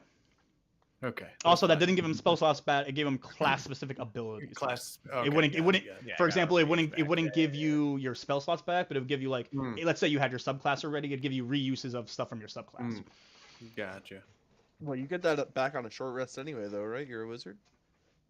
I guess. The spell slots? He gets like once per day. He can choose to get them back. I don't know if he gets that level 1 though. I'd have to check. But I did make a mistake. You guys might have noticed. I only mentioned 7 positions. There are 8 people on this team. The last position is the floater. Now the floater has a very I got a floater for you. Has a very unique job in Gourd Seed. Their job is there's only one rule for the floaters. They cannot touch or affect the seed in any way, which means they can't cast magic on the seed, they can't physically touch the seed, they can't do anything to the seed. But their whole job is to get in the way of the enemy teams throughout the phase 1 and phase 2, and they can do anything they want other than touch the seed and cast on the seed. And so being the floater ends up being a very fun. It's an audience favorite position. People love to watch the floaters do their thing because they do crazy stuff. They'll just absolutely mess with people. For those of you who it's probably just me and Will because we're some real freaking losers. For those of you who have ever been shown real life Quidditch, the adaptation from the Harry Potter series, it's kind of similar to the way the Snitch is involved in that game, where they don't really have any rules. They're just there to fuck around until they get caught. But there's no catching the floater. You can incapacitate them, you can take them out, you can fight them as much as you want. But you don't gain anything from doing that. But they're just there to get in your way. Those are the positions. That's how you play. Do we have any more questions? No. Then all of you can roll initiative. All right, word. I'll say yeah. Sonny, when he asks what our positions are, I'd say Sonny probably goes, yeah. I'm normally on the normally they either put me 3/4 of the way up or they have me defending. I think I'm. Oh, I was just using your voice. I think I'm a planter I think I'm a planter. Damn, my 6. Scratch looks at his tiny little paws, and then goes, "I guess I'm a scout or thief."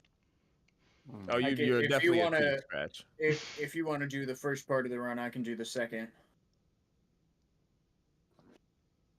Well, I guess I'll attack people. Fucking old dude just hobbling around going, magic missile. I can defend, I guess, if no one else is gonna do that. Don't worry. I got defense, Epec. That's. Oh, okay. Well, I thought you were going to do the Oh. hill with the big. That's what y'all want me. All right, word. No, I've never played this before. I figured monkey guy here would be a floater because he floats and glides and stuff. Is that a thing? Yeah, I think you took the term a little too literally there, Scratch. I feel like Mark might make a better Which floater. position is the least important? None of them. They're all important, Mark. You're gonna do great. See, I feel like it's not quite. All right. None of these really suit my skill set, which is, making clay-based objects and pots and such. But if you're good with your hands, perhaps you can plant very well. What? Yeah, but then we get the tiny I'll buddy. I'll take whatever you all We don't can want. do That's we what can I'll do 2 planters and a defender. Oh, I can handle defense, or I can handle running. Wait, who's defending? I'm so confused. Or we can do 2 planters and an attacker like they did in the games 9 years ago. Okay, Someone all read right, the all right, adventurer's okay. guide. Who's in charge here? Who's in charge here? So Me. I point at Sonny. Well, Oh, I don't feel like I should. I don't really want to. I don't gotta be in charge. Look, kid. You out of all the people here, you're the one who actually plays this freaking sport. So why don't you go ahead and decide who here should do what? Please continue you on, you the guys, but oldest, please give me those Scratch? initiative Alright. rolls while you're talking, so I can input them while we're still role playing. I've only got two. Uh, I've only got two oh, rolls so there- far. Oh, did you get mine? I see melonberries and scratches. Oh. mine should.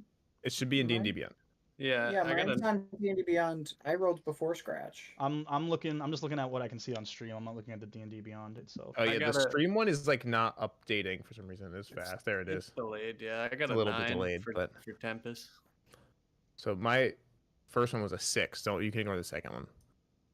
My first one came through. Dirty 20 for Mark. All right, here's how I think this should go down. Scratch, you are a thief. Epeg, you're the scout. I feel like both y'all probably pretty well suited for that. What does the scout do? You got to find the seed, and Oh, then okay. Scratch will steal it. Great. Word. All right, good. Mind you, and then- the scout thief combo, they work like in tandem. It's not like one person has to steal, the Yeah. other person has to find them. They can do both of that kind of stuff together. And then the seed is it passes on to Yeah, their teammates. we for need second two phase. people to Yeah. to run the relay race. I think maybe me and Mark. Mark takes the first half. I'll take the second. That works for me. And then Melonberry and my Melonberry will plant. I'll defend, and Tempest, you can do all the attacking stuff. Oh yeah, don't worry. Back in my day, And then You just said you were 27. I am. And then How old are Ronar's you? the fighter is the Yeah. floater. Yeah, Ragnar. You want me to float? Yeah. Excellent. I love playing floater, if I'm being honest. Oh, look, Oh, she a good guy. I You love made him. leaving floaters. Ha ha. I've never seen you this never excited, got Did Rodar. it. You've never seen me play Gourd Seed, Tempest. Yeah, that's true. No, we Yeah. surely haven't.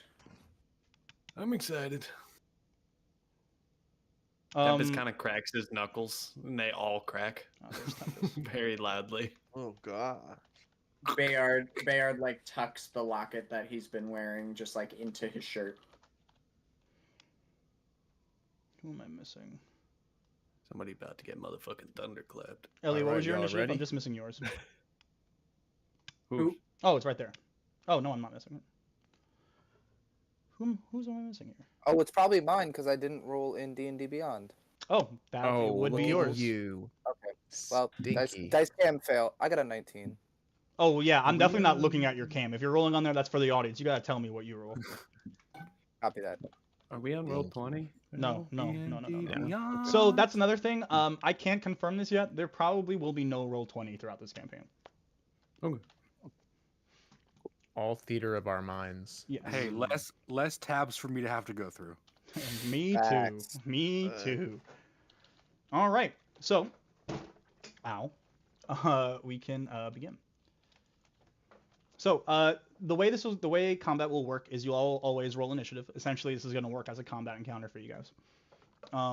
Anyone who rolls next to each other with no enemies in between you can go in any order you guys like. Doesn't matter you guys can communicate amongst yourselves. Go first, do whatever. So in this situation, starting at the beginning of our round, who are my scout and my thief? It's me and Will, I think. So just for our sake, always trying to refer to characters. So Scratch and Epek, yeah. Yeah, it's me and this guy. Gotcha. So Epek, you will go first. Scratch, you will be going after the other team, seeing as you guys did not roll next to each other. Okay. Mind you, also in case I forgot about this part because I said it pretty quickly at the beginning, Gourd Seed is one team versus one team versus one team. There are 2 other teams in this competition with you guys right now. Yeah. So yeah, you know what your objective is. Epek, what is your first action? What does it like look like right now? So yeah, so you guys, so all the thieves and the searchers are all kind of gathered into one area of the woods. You guys kind of leave the village a little bit, and you guys are spread out equidistantly, not far. You guys can still all see each other, and you're told that there is a guard gourd that has been planted that should be depositing seeds within a 1.5 mile radius. They don't give you anything more than that. Okay. Well, the first thing I do is, you said we're in a forest area. Yes. I am going. The village is like to the east of you now. I'm gonna just find the nearest, not nearest, but within immediate movement range, the tallest tree that I can find. Yep. And just start taking my ass straight up that Athletics tree. to climb. You can do that with advantage for me. Yes, sir. Sorry, not straight roll. I apologize. Straight roll there. Straight roll. Okay, I can do that too. Come on, hit big for me. Another Ooh, one pretty there. big. I'll take that. Yeah. And you said that's an athletics. Yep. That's a 19. Yeah, so you're able to get your movement speed up the tree. Nice. Anything else you're doing? Do I have enough movement or economy to? Movement depends on how far up you want to go. If you want to go your full movement, go your full movement. If not, you have movement left. Yeah, I would love to go my full movement all the way up the tree. You don't quite about reach how the far top, up the but tree? you're all the way up. Okay. You have 30 movement speed? Could I? Yeah. We'll say you get like 15 feet, 20. We'll say you get 10 feet up because double with the climb. You don't have anything that makes you climb faster, right? No, I just have a regular so climb 10. speed. So you get 10 feet up the tree. Okay. I will. Oh, sorry. You have a regular climb speed? Yeah, I have a 30-foot climb speed. Yeah, that's something. So yeah, you get 20 feet up. You're fine. Nice. So I will dash then, and I will go all the way rest up the tree. Right. So you get 20 feet up, and then a dash will get you another 30 feet. So you get 50 feet up that bitch. Great. Do I have enough economy to jump off and start gliding? Is that a bonus action? It's not like really a thing. It just says that. So it's part of your glide. movement then. So then you would not, unless you don't go up the full 30. No, that's fine. Right. So you get up, and you get a plenty of good vantage point from up here. We'll say, what is your passive perception? My passive perception is 11. 11. All right. You see off in the tree from where you're at, you can basically just kind of see like the canopy. But you know, being from Aerodwell, you kind of know the different flora and fauna, the way they kind of behave. And you see a clearing not too far ahead, like maybe like a quarter mile to your west. And you know that gourds, while they don't usually grow best in clearings, they grow best around them. So you would figure it's probably good odds it's over there somewhere. Cool. Real quick, before the end of my turn, ooh, that's not gonna work. No, never mind. All right, Scratch, what are we doing? Can I say that I hopped on Epek's back while he did that? No, because of turn order. You would have had to be going first before that, or to have already been on his back when it's all started. Okay. Can we say that I did that? No, I'm not going to set the precedent of going back and doing stuff in hindsight in session 0. I did. So damn. No, that's fair. That's fair. I'm going to concede. I just didn't know when to mention that I wanted to do that. Gotcha. When you're rolling initiative, or before you even show up, like hey, you know you're starting the event. Just let me know you're doing that to start the event. Okay, roger that. It's not too late to get up to him and hop on his back, though. Yeah, I might as well just do that. I have a climbing speed of 20 though, so I don't know if I can get all the way up to him. But you do have a climbing speed. Yeah. Where so you get 10 feet up, 10 feet to the tree, 10 feet up. Okay. And then I'll just dash, try and get closer. So another 30 feet up. Yeah. So you're right below him at this point. He's about maybe 10 feet higher than you. Yeah, let's go. Hey, do you see anything? Yeah. Get ready for this one. I'm consider me ready. And right as you say that, you guys feel the tree kind of just go funk, and then funk. As at the base of the tree, you see someone you guys don't recognize. He's wearing what looks to be like what would be the underclothes of the mining uniform, funking away at your tree with an axe. Funk. Funk. That's dangerous. Hey, buddy. This one not cleared. No. Nice try. We're winning this time. And he keeps he keeps going. I jump off of the tree. It is not your turn. Okay. He continues thunking, and as he we'll say he flips you a bat. As he does that, you see him point. It's that way, and you see another miner go running off in the direction Epek that you saw the clearing, and as he's running, you see him disappear just into nothing. That doesn't look good. Epek, what would you like to do? I am going to. How much? Oh, well, before I do that, how much taller is the tree? You're probably about just over halfway. You probably have another like 30 feet up. Oh God. Okay. So that would put me. It's like an 80-foot tree. That's good. Yeah, that's good. That's good. So then, I'm trying to. He's trying to do Hadozi math. Not the word. You gotta figure out that. For every 1 foot I go horizontal, I go down. I go 2 feet horizontally. So if I'm going 80 feet down, that's 190 feet. 100 and create that hypotenuse. Fuck. A squared plus B squared equals C squared. Yeah, this is bad. So I'm gonna not go up the tree any farther, and I'm just gonna drop, like, release the tree and drop 10 feet. And I'm gonna say to Scratch, as I'm like go to drop, I'm gonna say, "Jump on!" And as I come down the tree past him, I'm gonna open up my arms and go for it. Also, I apologize for having not been clearer when I read your stuff earlier, but also I did ask you this, so please make sure you're looking at your species and stuff closely. I asked earlier if you like, is it an action? Is it a bonus action? You said no. It is very much a reaction. So you could have done it because you still had your reaction. Yeah. Right. So just make sure we're clear on those things. So you use your reaction to then spread them. And are you attempting to bring Scratch with you? I am attempting to pass by Scratch so he can jump on me as I am scooting by him. Okay. So you're choosing to use your reaction to release your skin membrane. Yes. And then you go down how many feet to get to him? 10? 10. Yeah. Okay.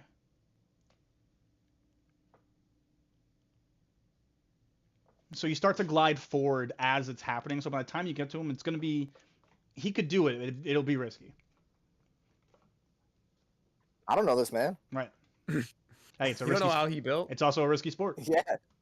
Yeah, exactly. Are you doing anything else, Epek? That'll be all. Scratch. I say, don't worry, cats always land on their feet. Not that I'm a cat, but it's something that I could do. And yeah, I'll try to jump on him. All right, go ahead and make me an acrobatics check. Hells yes, thank you. I am rolling like shit tonight. Oh no. It's an 11. That'll do it. So you're able to propel yourself off the tree. And you land pretty heavily on Epek's back. He falls and kind of stops gliding for a second. For a split second, you guys are both just in free fall. And you're like, why the fuck did this kid make me jump on him? And then his flaps kind of catch the air again, and you guys start to glide down in relative safety. Epec, just because this wasn't necessarily a mechanic I was planning on, because this would technically be you being mounted. We'll say when someone is someone of size smaller than you or lower is mounting you while gliding, we'll say you glide at half the rate you normally would. So falling at the same rate that I'm gliding. Yes, because you usually glide twice the number. Yeah. Yeah. That's definitely valid. Cool. All right. You guys hear the thunk, thunk. Ah, god damn a dozy. And he puts his axe on his back, and you see this man all of a sudden, he was like medium sized, maybe 6 feet tall, grow to about like 9 feet out of nowhere, and his legs elongate, and he starts. And he's booking as fast as he can. That's weird. He's a weird guy. He's got a weird, disgusting, gross body. Do I still have an action, or is it just Yes. Or is me jumping count? Well, okay. So you jumping and making the check is an action. You would still have a bonus action if you wanted to. Okay. But yes, making any skill check on your turn would be an action. Copy that. Okay, then yeah, I'm just riding. Yep, and this guy begins chasing. As you glide, you start to see ahead of you, Epec, right as you guys are about to touch down, other teams in some kind of scuffle. You would gather you're probably close enough that it could be because they see a guard gourd. They're about 50 feet up ahead of you by the time you glide down. And we're like pretty close to the clearing. Yeah, so yeah, when I said you see them kind of about the area where you think there could be a guard gourd, meaning you're not at the clearing, but you're close enough to the clearing that it would make sense. Valid. From what you saw.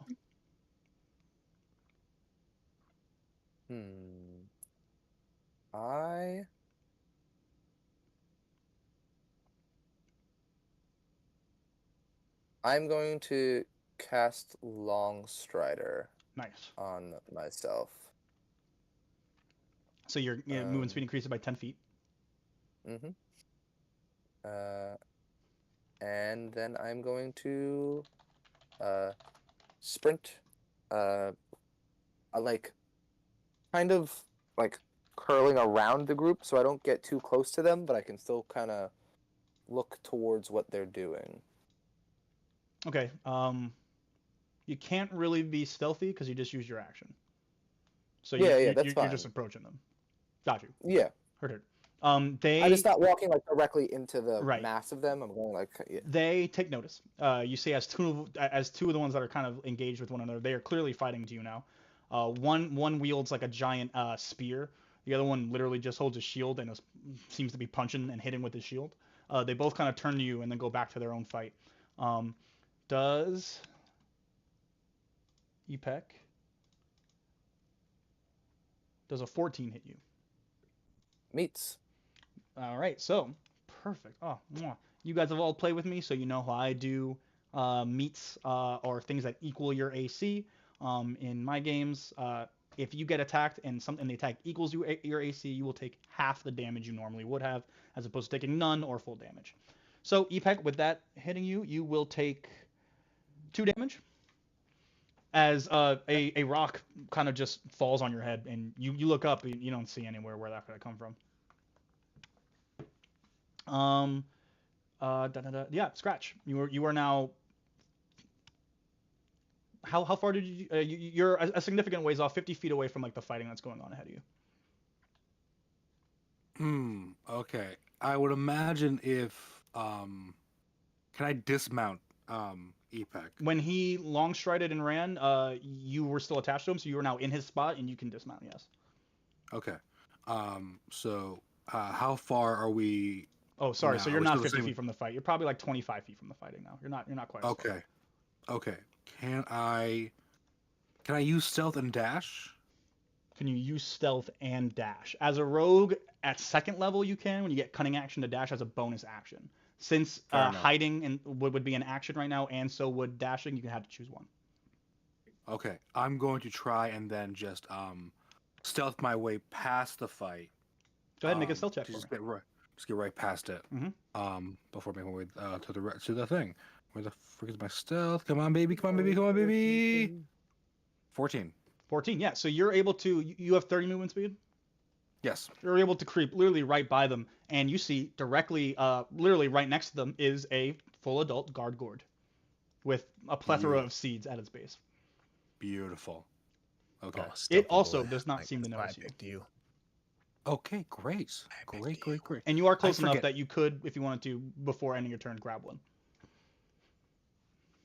I try to grab one. Grab that shit. Yes, that's my cat. You're already, Great. Yep. I grab one. I put it in my pocket. And It I is just kinda not that small. You hold it kind of like an orb in two hands. Okay, and I have my little seed. Mm. And I just keep myself hidden until I can go back to EPEC. So you're not hidden per se. They just didn't see you sneak up. You're still out in the open. You didn't like hide anywhere. Okay. They just didn't see you sneak up. Well, I can't hide as a bonus action yet. So, right. Exactly. I'm just one level away. I'm just here holding this seed. EPEC. Get the fuck out of there. I also just want to say I want to acknowledge session 0, so we are a little bit late on time. We won't normally run this long. I am aware of what time it is for you East Coasters. I got you guys. Sick. Thank you. It's top 30. Yeah. Yeah. So I'm gonna. Sorry. Will question. The next step of this game is to get the seed to your relay, relay, which is who? Mark and me and Mark. Bayard. Heard that. And where are they in relation to where we are not told. now? Do I know that? You were not told. That's tough.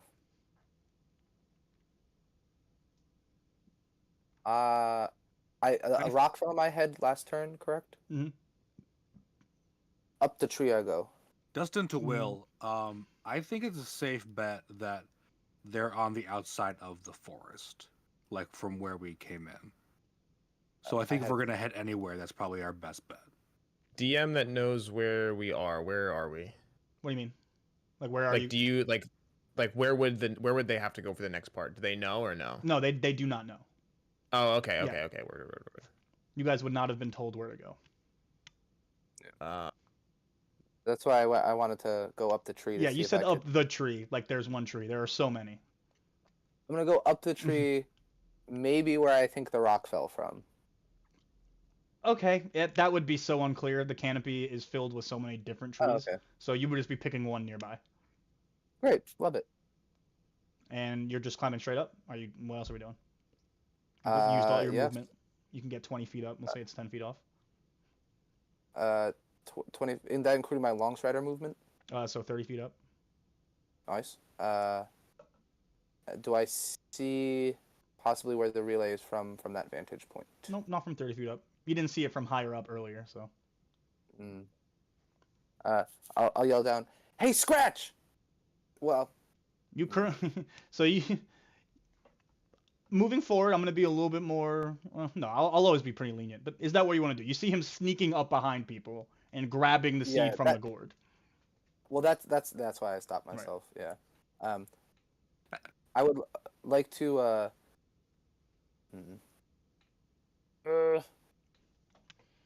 right, I'm gonna dash across the tree line onto another tree's branch. Are you towards... Okay. Dash. Yeah, you'd have to. We'll say you have to go up another 10 feet before you get a branch that goes clearly enough to another tree that you can do it safely. Okay. Cool. Full crouching tiger style. Yeah, yeah. So you're just using your movement to get up in trees? Yeah, I think that's all I got until I know which direction to go. Got you. All right. Scratch does Sorry, I can't roll on the roll 20. I'll figure that out next time. Does an 18 hit you? 18 does hit me. You will take 5 damage as the guard gourd takes a big old bite out of your arm. Oh, that's It kind of turns to you and makes a weird hissing sound. Scratch is gonna bite his hold out his mouth so. And it's at this moment that a rock comes to try and hit you as well. Scratch. No. Does a 15 hit you? A 15 meets. Meat. So once again, meat will do half damage. Okay. This one will do another 5 damage to you. And make a what's your passive perception? Sorry, 4 damage. 15. I did my math wrong. Passive perception's 15. Yeah, you see sitting up about like maybe 15 feet up in a tree just off to your left is a little satyr. Looks to be pretty young for a satyr, so still probably an adult, shooting magical stones out of a slingshot at you guys. What a little shit. The dick.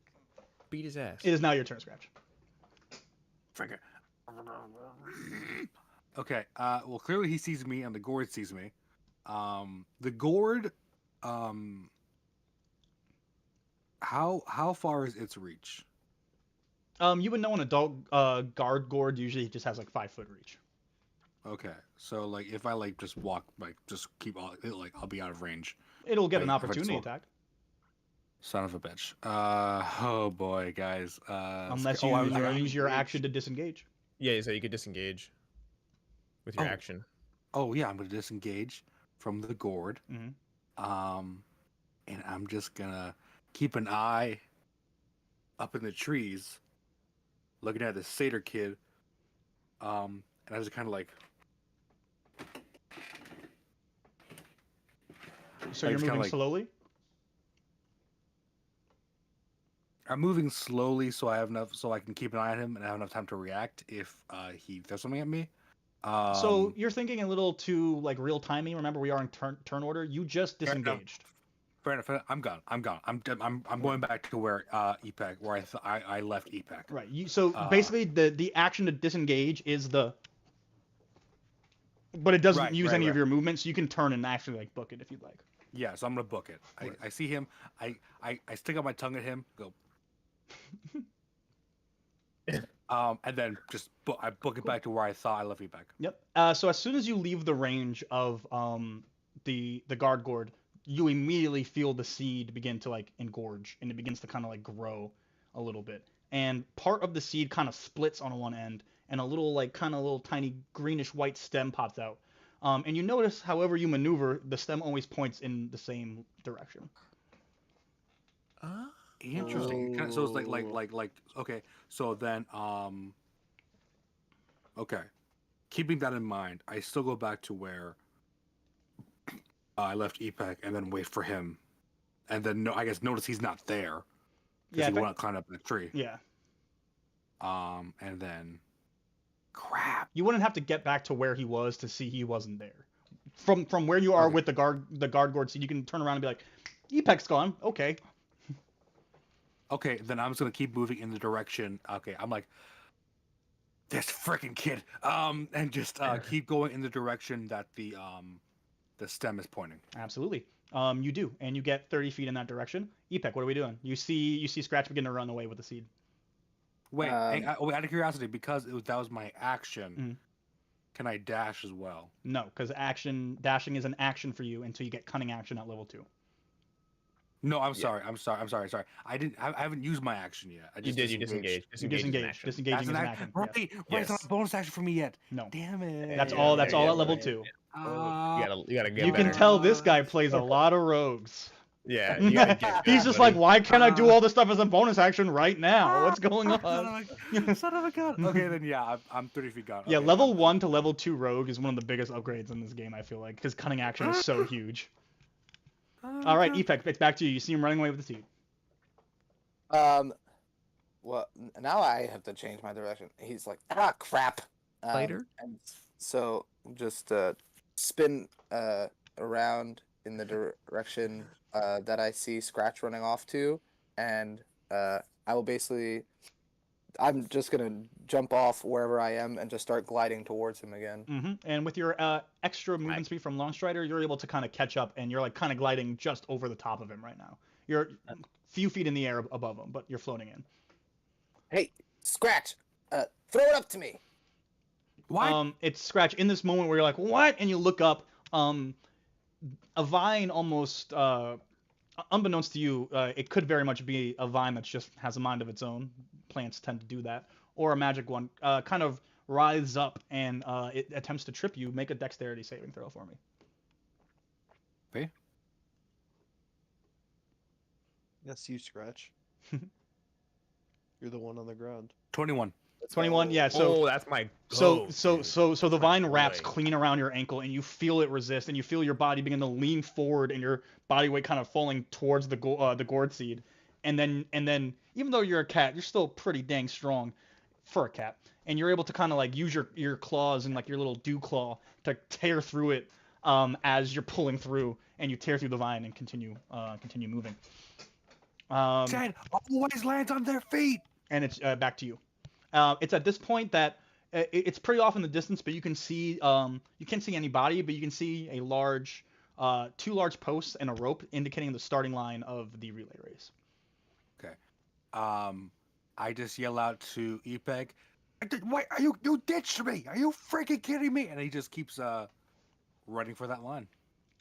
You keep running? I keep on running. All right. Is it safe to assume you use your action to dash here? Yep.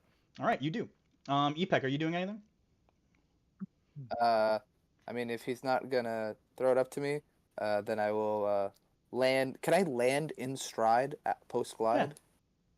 Sick. As long as you still have That's movement speed cool. left over once you hit the ground to keep moving. That's gonna look so cool. I was gonna say that's pretty tight. Yeah. So I'll just do that little and dash alongside him. You do. And as you guys approach, you notice that there are two teams people here. Which means one team has already left the station and is onwards. But you see both Mark and Bayard standing there waiting for you. You're able to reach them on this turn and relinquish the seed. Who do you give it to? Whoever touches the seed next is very important. Ooh. Mark. Ooh. Yeah, you're supposed to give it to Mark. Mark? All right. Reaching for it sheepishly. I say, Mark, I swear. Bayard's not reaching for it at all. He's just like, give it to this guy. What's the He's name of the going main? first. What's the name of the main deity? Carobab. Carobab. Carobab. I swear to Carobab, if you drop this, we are done. And he just hands it to Mark. Yep. You do. Mark, you feel the seed. Scratch, you would also feel this. The seed kind of reacts to its shifting hands. If you can almost feel like an emotional trigger go through both of you. The seed feels betrayed by you, Scratch. It seems like upset that you're giving it away, and Mark, it seems like apprehensive. It's unsure of who you are. And the little stem that protrudes from its crack kind of goes back inside until there is no, and you don't see it anymore. Oh. And the seed begins to grow and expand more and becomes heavier.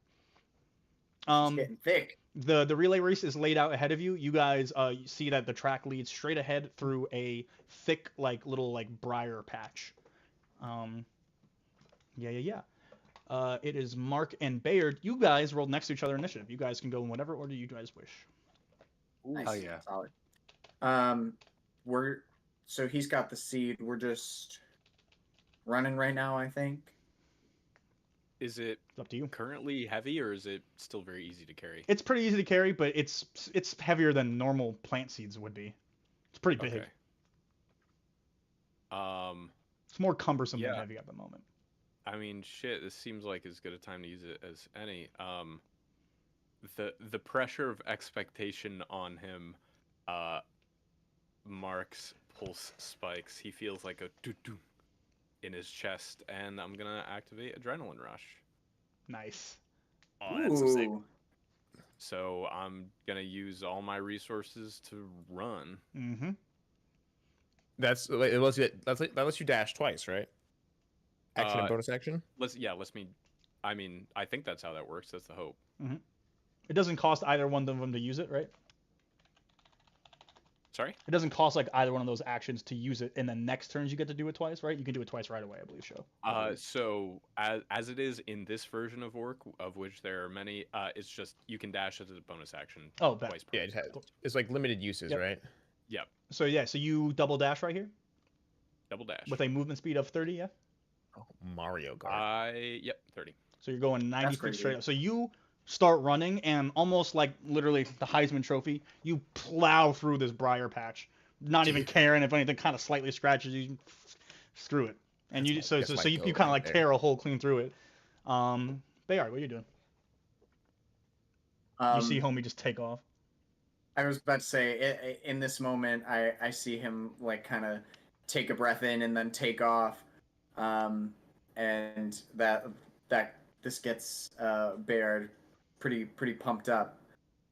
So as he's running, you see him start to breathe heavier and heavier, and his eyes kind of glaze over like a glossy white. He gets a pronounced vein in his forehead, and he just like puts his head down and keeps running as he activates his rage. Nice. Oh, we got 2 barbs out here. All right. So you guys make it to a turn goes by essentially without any conflict. You guys push through. What's your movement, Bayard? How far are you able to get with yours? 60? Yeah, 30 feet, but I'll dash with him. So yeah, so you get 60 feet. So he's 30 feet ahead of you still because he had the double dash in him. So wait, hold on. Is rage bonus action? Rage doesn't give you any run bonuses. It's only so strength. so I just Mark, wanted to make sure I had the economy. You would get to the first intersection, the beginning of the maze, and there is a single post that has a single question on it. There are three potential answers. Each answer is written on another post at each entrance to the maze. You would gather the right entrance probably sends you the right way, or the right answer probably sends you the right way. And the first post says, "All right now," or it reads exactly like this: "All right now, let's start off easy. Who is the prime ruler of peace and wealth?" You guys can use your adventurer's guide to solve this. And this was intended to help all of you. So if anyone, even those not participating, want to scurry through the adventurer's guide and help out, you may as well. It's not. It's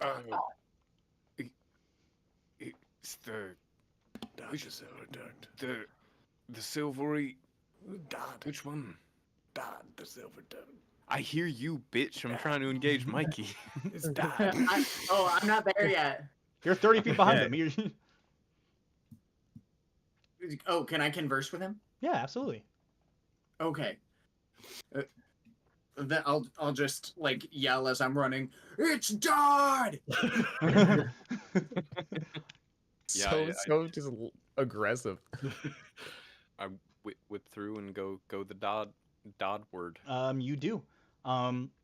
Nothing seems to be getting in your way, so we get back to you. You guys are able to get to even the next clearing, straight ahead. And it says, "All right, now a little harder for you southeastern Aerodabians, or for us southeastern Aerodabians. What is the name of Aerodwell's signature mail service?" Mail. MAIL service, guys. Come on, MAIL service. Trail mail. It's trail mail. Yeah, it's trail mail. Hold on. Where do you see this? I'm trying to figure out. I was gonna say, Elliot and I are both doing the same. Control F. I'm just Control F searching.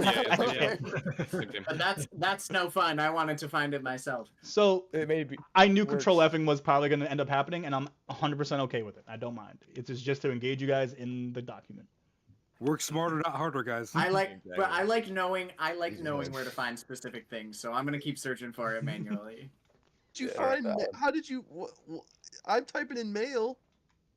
Oh, you're typing in MALE with your gendered ass. All right, trail mail. Final answer. Mm-hmm. You guys follow the trail mail post, bringing you to once again another post. Assuming Bayard, you're following behind still, yeah? Yeah, I'll just keep going the same way. I trust that he's getting the right answers. Got you. The next post. As we all well know, proper nouns with double letters are seen as a sign of holiness here in Aerodwell, and as such, commoners are not permitted to take such names. Well, in certain circumstances, there is one lady in Caradon who we allowed to get away with it. What is her name? Ooh.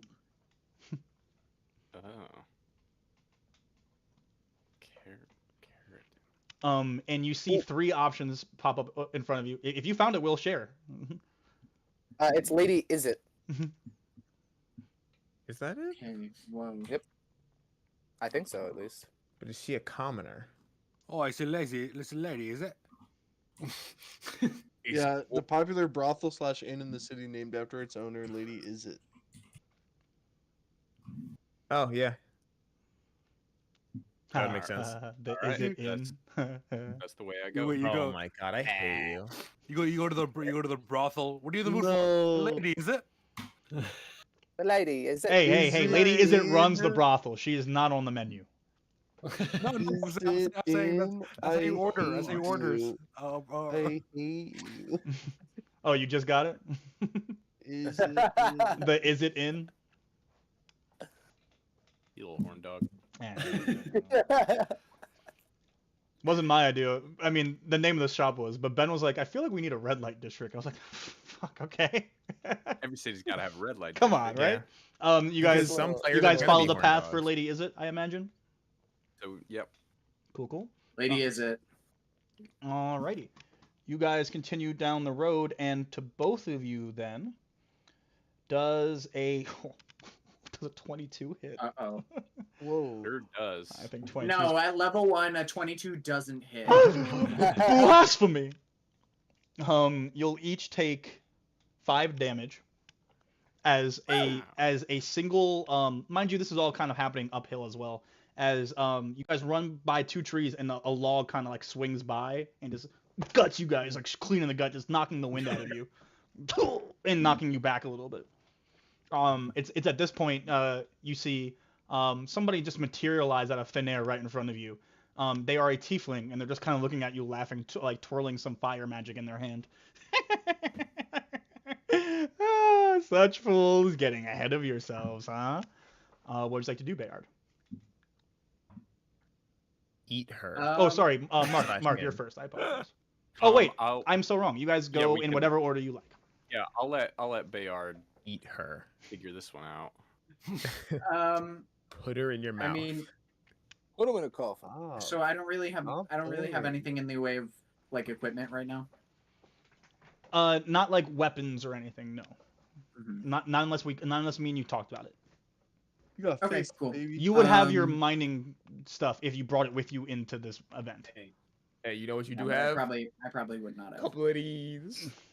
I do. I can't do as much as I'd like to with them currently. Hey, but, they call them left, right, good night, Bayard. You know what I'm saying? But what I will do is I'll run up to her and I'll run up to them and I'll try to like tackle them to the ground, grapple them. Yep, go ahead and make the grapple. Tackle and grapple. Contested roll is a 13. And sorry, what? This is just a strength check. Athletics. Athletics, I think, for grappling. Athletics. Yeah. So you guys Ew, that's gross. advantage. I'm assuming you didn't. Oh, you didn't. Oh, I do have advantage because it's you do, it's 'cause a you're strength raging. check and I'm raging. Yep. I got you. Nice. Well, that wasn't that much better. But it is better. But better, I it does guess. still not quite get the job done. So they are they are not grappled. Athletics is better than mine. That's fucked up. Okay. Mark, unless you have Is anything there, else, like- Bayard. No. Is there like lethal expectations here? People have died playing this game before. Okay. Never during. Well, I guess you wouldn't know this, but not usually in games of this low intensity. Meanwhile, they're cutting down So- trees and smacking people with logs. They're trying We to talked start to get a about record. Me having the Cinque Dea, which is mostly for show. Mhm. Do I have that? Yeah. How is 'cause we- alcoholic cinnamon milk gonna help you here, dude? Hey. Yes, you do. Okay. So I mean, I guess I pull my knife on her, on them, and I guess I'll politely try and like get in their guard and pommel strike them. Not that I fucking know how really, but Yeah. Go ahead and make just a strength attack. It would count as an improvised weapon attack with the butt of your weapon, the butt of your sword. Or you can. That I was mean, me trying to go for non-lethal. right, and I get that. Remember earlier, everything is non-lethal in the system unless you want it to. be. Non-lethal. Unless you want it to be. No, I'm still too polite. No, I will do I'm improvised. still too polite. Yes, I would like to roll. Ooh.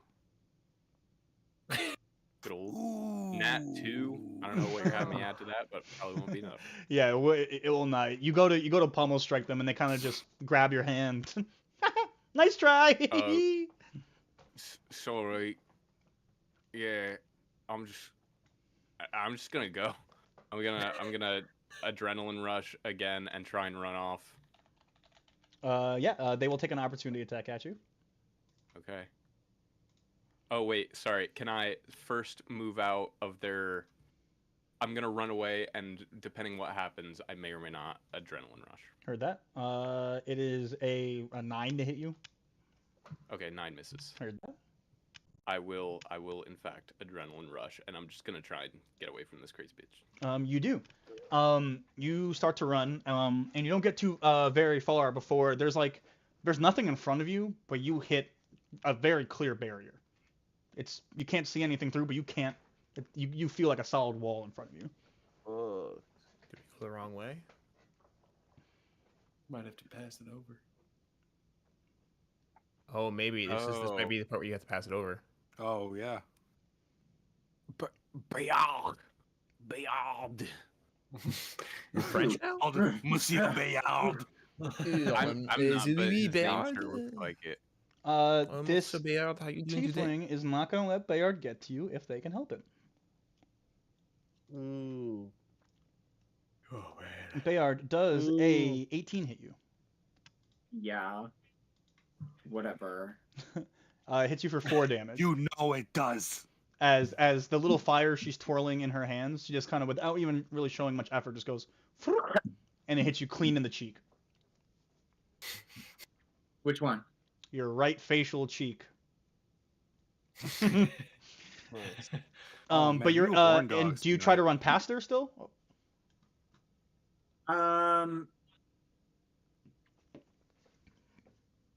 Yeah, I think I'll try fuck and her up. run past her. Cook. She just used her turn, so she does get that back. She misses anyway. Yeah, you get clean past her, and you catch up to Mark. It's as Bayard gets close to you, Mark. You feel the seed just, and then boom, when it just balloons up to an enormous size. And once again, the stem kind of grows out a little bit longer than before, and goes to grab Bayard's hand. Is the expectation that we both do it together now, or do I just hand it off? So no, yeah. No, I think it's just a handoff. So the way the sport works is one person carries it up 3/4, the other person carries it the last way, but you both have to run the whole way together. Just only one person can hold the seed for each individual part. Cool. Yeah. And just in the name of time, because we're really getting past where I wanted to be, I apologize, you guys. You guys get to the next part. You guys dealt with your floater, so you guys are met with your puzzle, which is a stone face with a riddle carved onto it, and there's kind of like a door kind of etched out on the that the riddle's on. You assume probably answering the riddle will open the door. It states, or it reads as thus: if you have 3, you have 3. If you have 2, you have 2. If you have 1, you have none. Testicles. If you have 3, you have 3. If you have 2, you have 2. If you have 1, you have none.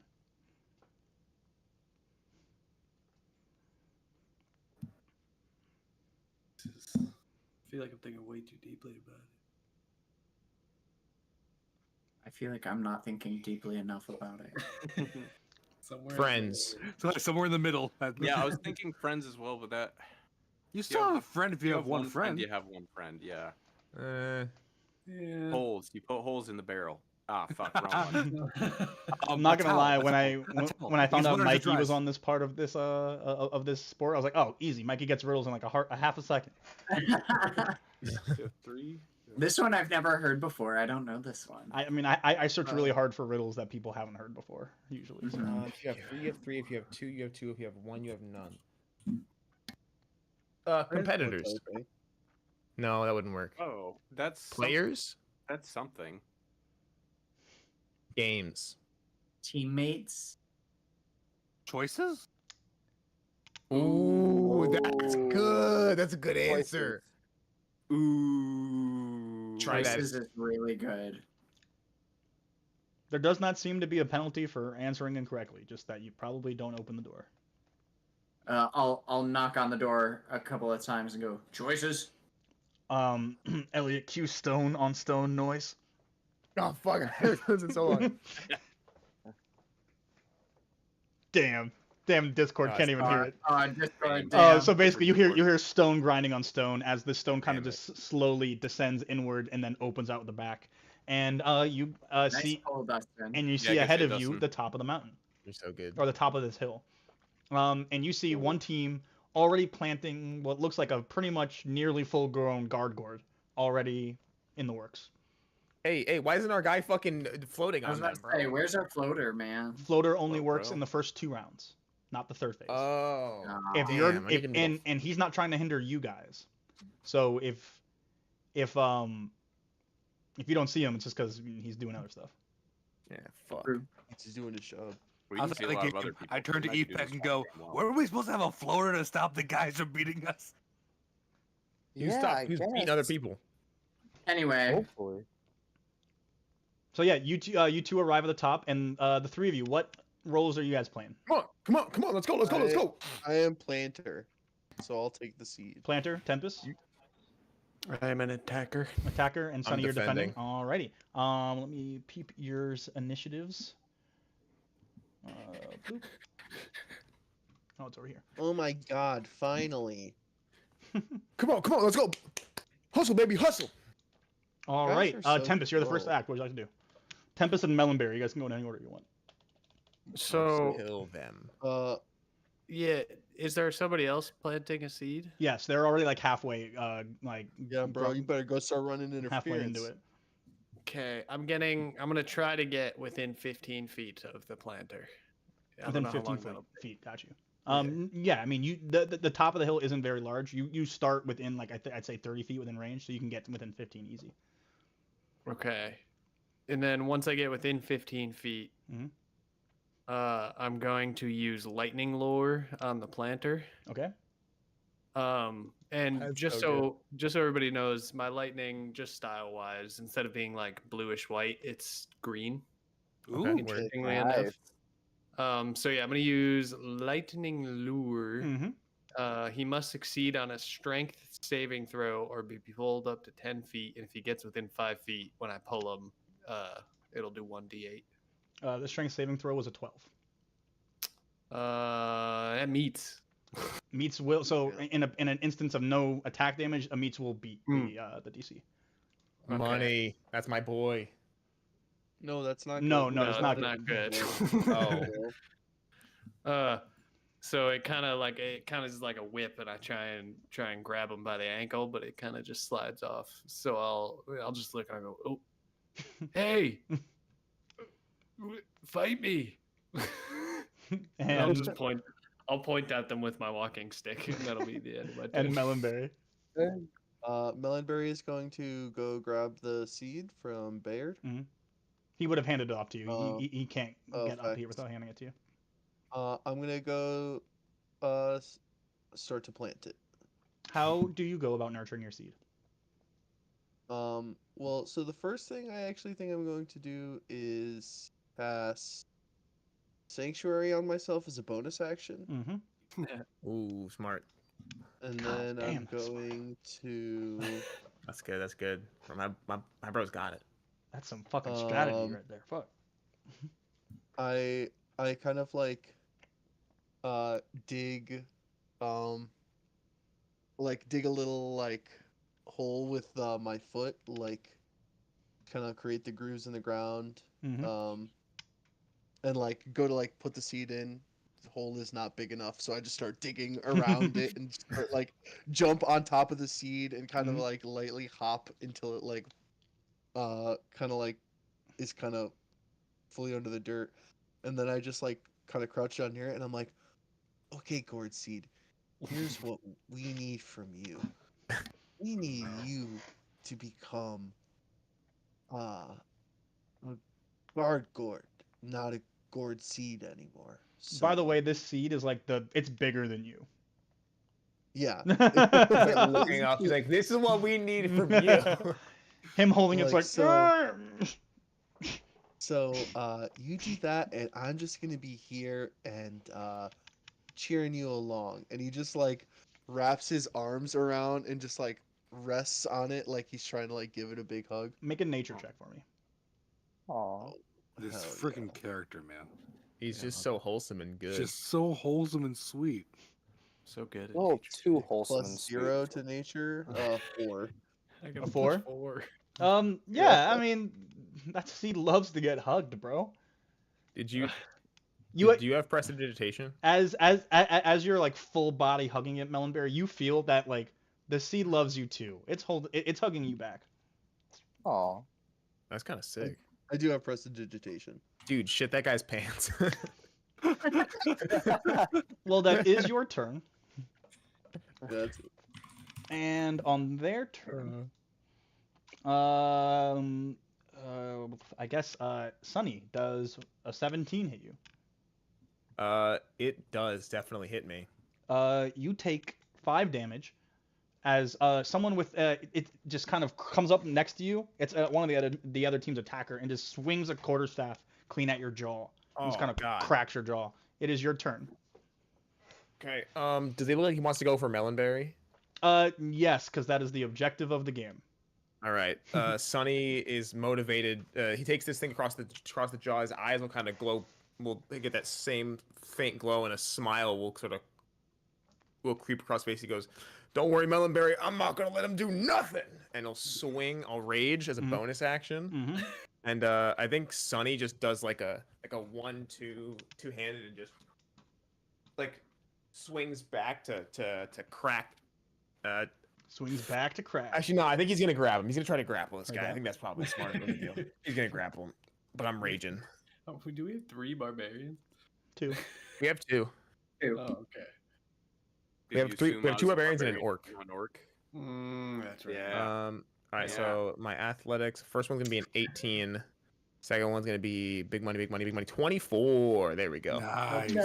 24. Okay.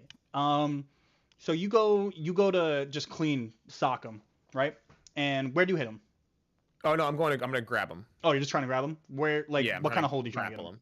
Like, you're trying to get him around the torso, you trying to headlock him? I think Sunny has. I think he has a bit of like wrestling experience in terms of like dealing with like farm animals. So I think he goes for like a essentially like a double leg, like goes for the waist and goes to wrap around this guy and start pushing him like a football player. So you see in his stance after he attacks you, he kind of like loosens up like, I got a hit on. This is someone from the Arathar. They're not a Hadose. Okay. They're a human, but they don't know you. So they're like, got him. And you see their stance ease up, and you see the opportunity to, I mean, like, absolutely, like, you are meant for this. This is the kind of stuff you do, and you've always felt special, but it's in these moments that kind of escalates, and you feel like this is your place to be. Almost like using your prowess in competition and stuff is almost something of a destiny for you. Oh, sick. Oh. Yo, what? This is part of my destiny? Is being a winner? Hell yeah, dude. And so you see this guy's stance slouch, and you absolutely, like, human spear Roman Reigns on the kindergartner type shit. This man. You launch yourself, you grab him fully around the waist, your shoulder gets clean into his abdomen, and you fall to the ground with him, and you start to like begin to roll towards the edge of the hill, but you have enough wherewithal to stop yourself and kind of like get up in one fluid motion, and you kind of stop at the last minute and kind of just gently push, and he goes rolling down the hill. Let him tumble down the hill. Sick. And as you kind of like wipe the dirt off of you, all the other attackers and defenders around, even the team that isn't actively at the top yet, their attackers and defenders kind of look at you like, oh shit. And the people who know you are like, fuck. And it's in that moment you hear gong, gong, gong. We have a winner, ladies and gentlemen. Huh? Ladies and gentlemen, the guard gourd is grown. And you turn around, Sonny, to see the other team completed planting their guard gourd. Was that James's team? We were so It was not. close. It was not James's team. It was not. Okay, James's team. good. The Damn third you, team bro. Damn you. is nowhere in sight. They never made it to the mountaintop. Well, at least I can. As you that guys, over his head. sulk in your defeat, you guys meet back down at the Hey. bottom of the hill with Scratch. Good work, everybody. With Scratch and Epek, who are all the way back, and you see a guard gourd still standing in the woods with only 2 seeds gone from it. Seems as though the third team never even got their seed. Oh. Hey, That's mighty suspicious. It's at this was part. there It's a, at this point that worried about Rodar joins you guys. Oh, hey guys, how do we do? Hey, Rodar. We lost. Well, we were close, but Come, you we guys. pulled through. You lost to one team.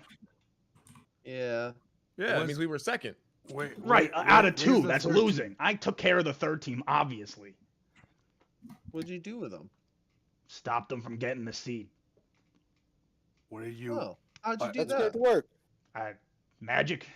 I'm pretty strong. Oh, cool. Ask Bayard. He knows. I know some magic. Tempest Good work, man. doesn't Hey, really listen. know. He's kind of blind.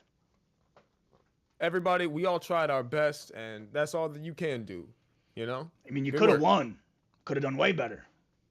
Hey, looks, we all tried our best, and we didn't win, which means that we couldn't have won, man. That's just how life goes. Hey, does anyone know? Okay, has anyone seen the other team? Yes. Where are they? No. Stuck. Scratch. They're if we give- probably fine. They're waiting No, for no, it. hang on. What do you say? Stuck in what?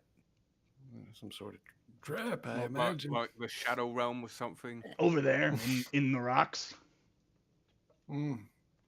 Are they like alive? I would assume. You put them in rocks? I trapped them, yes. It's the part of the game, guys. All right, Yeah. cool. Hey, as long as they're Okay. alive, You I'm did- good. Well, I was gonna I say, don't you know did if they're good work. alive. I would assume. Am I supposed to release them? Is there not a committee here? I guess I know it's not a Yeah. formal game.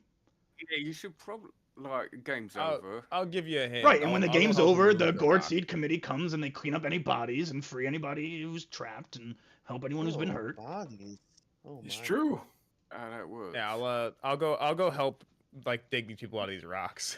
I mean, the way he is pointing it, they're in a rock. I don't know how you're gonna dig a rock. Oh. They are inside. Okay, I thought he they were in like he a sees pile you. of rocks. He sees you go over and like try and manage it. He goes, "God, no committee. What kind of backwater place is this?" And he'll put his hand on the rock and cast Stone Shape and open it. Oh, Nice. okay. And they are allowed out, and they're alive. Yeah. So there's a couple Hidose in there. It was a team of 2 Hidose, and they come out like, I couldn't breathe. That was tough. And one of them puts their hand up. Good game though. Good game. Everybody high fives it back. and Rodar goes, a good sport. And shakes his hand. The rest of the evening goes on. People eat, they drink, they have a good time. Those of you who do drink, get drunk. Those of you who do eat, get full.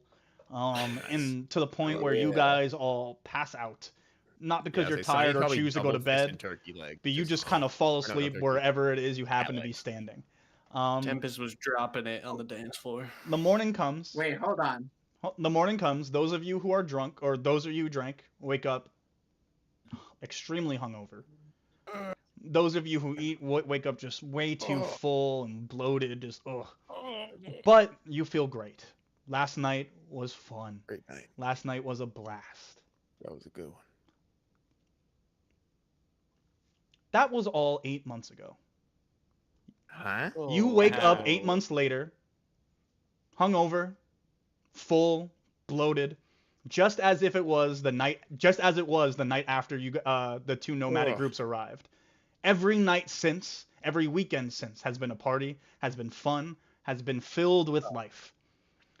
Both of these mining groups, the Aerothar and the mining the Threshstone Mining Company, have never experienced a welcome like this, have never experienced life like this. This could almost be a home. If only you didn't know you had to leave. And that is where we will call our session 0. We will begin we will start our official campaign 2 weeks from today with session 1. It will start this morning, 8 months after the arrival of the Aerodwell and the Threshstone Mining Company.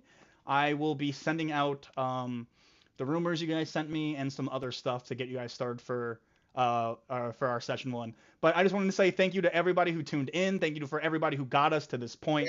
Thank you to all 7 of you wonderful, wonderful, wonderful human beings for not only playing, but for helping me behind the scenes, for doing the art, for just being you. I love you guys. And so without any further ado, I just want to put a bow on it and say thank you all so much for being here for the very first chapter of Aerodwell Root and Stem. And I will let none other than the incomparable and the only Black Moon play us all out. Thank you all very much. Have a great night. Thank you.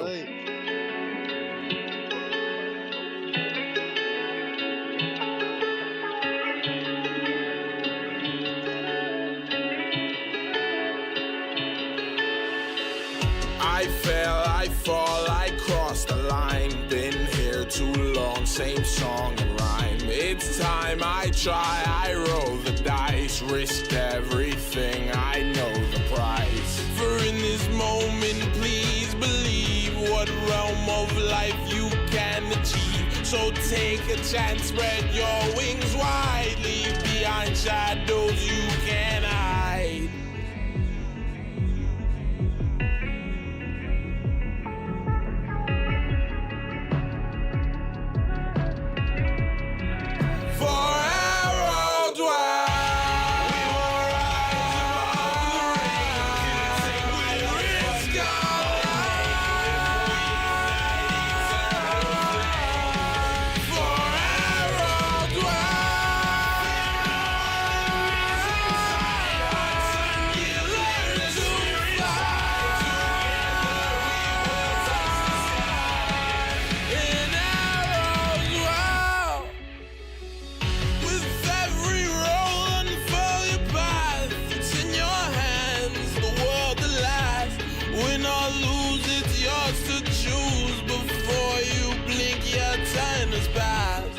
So don't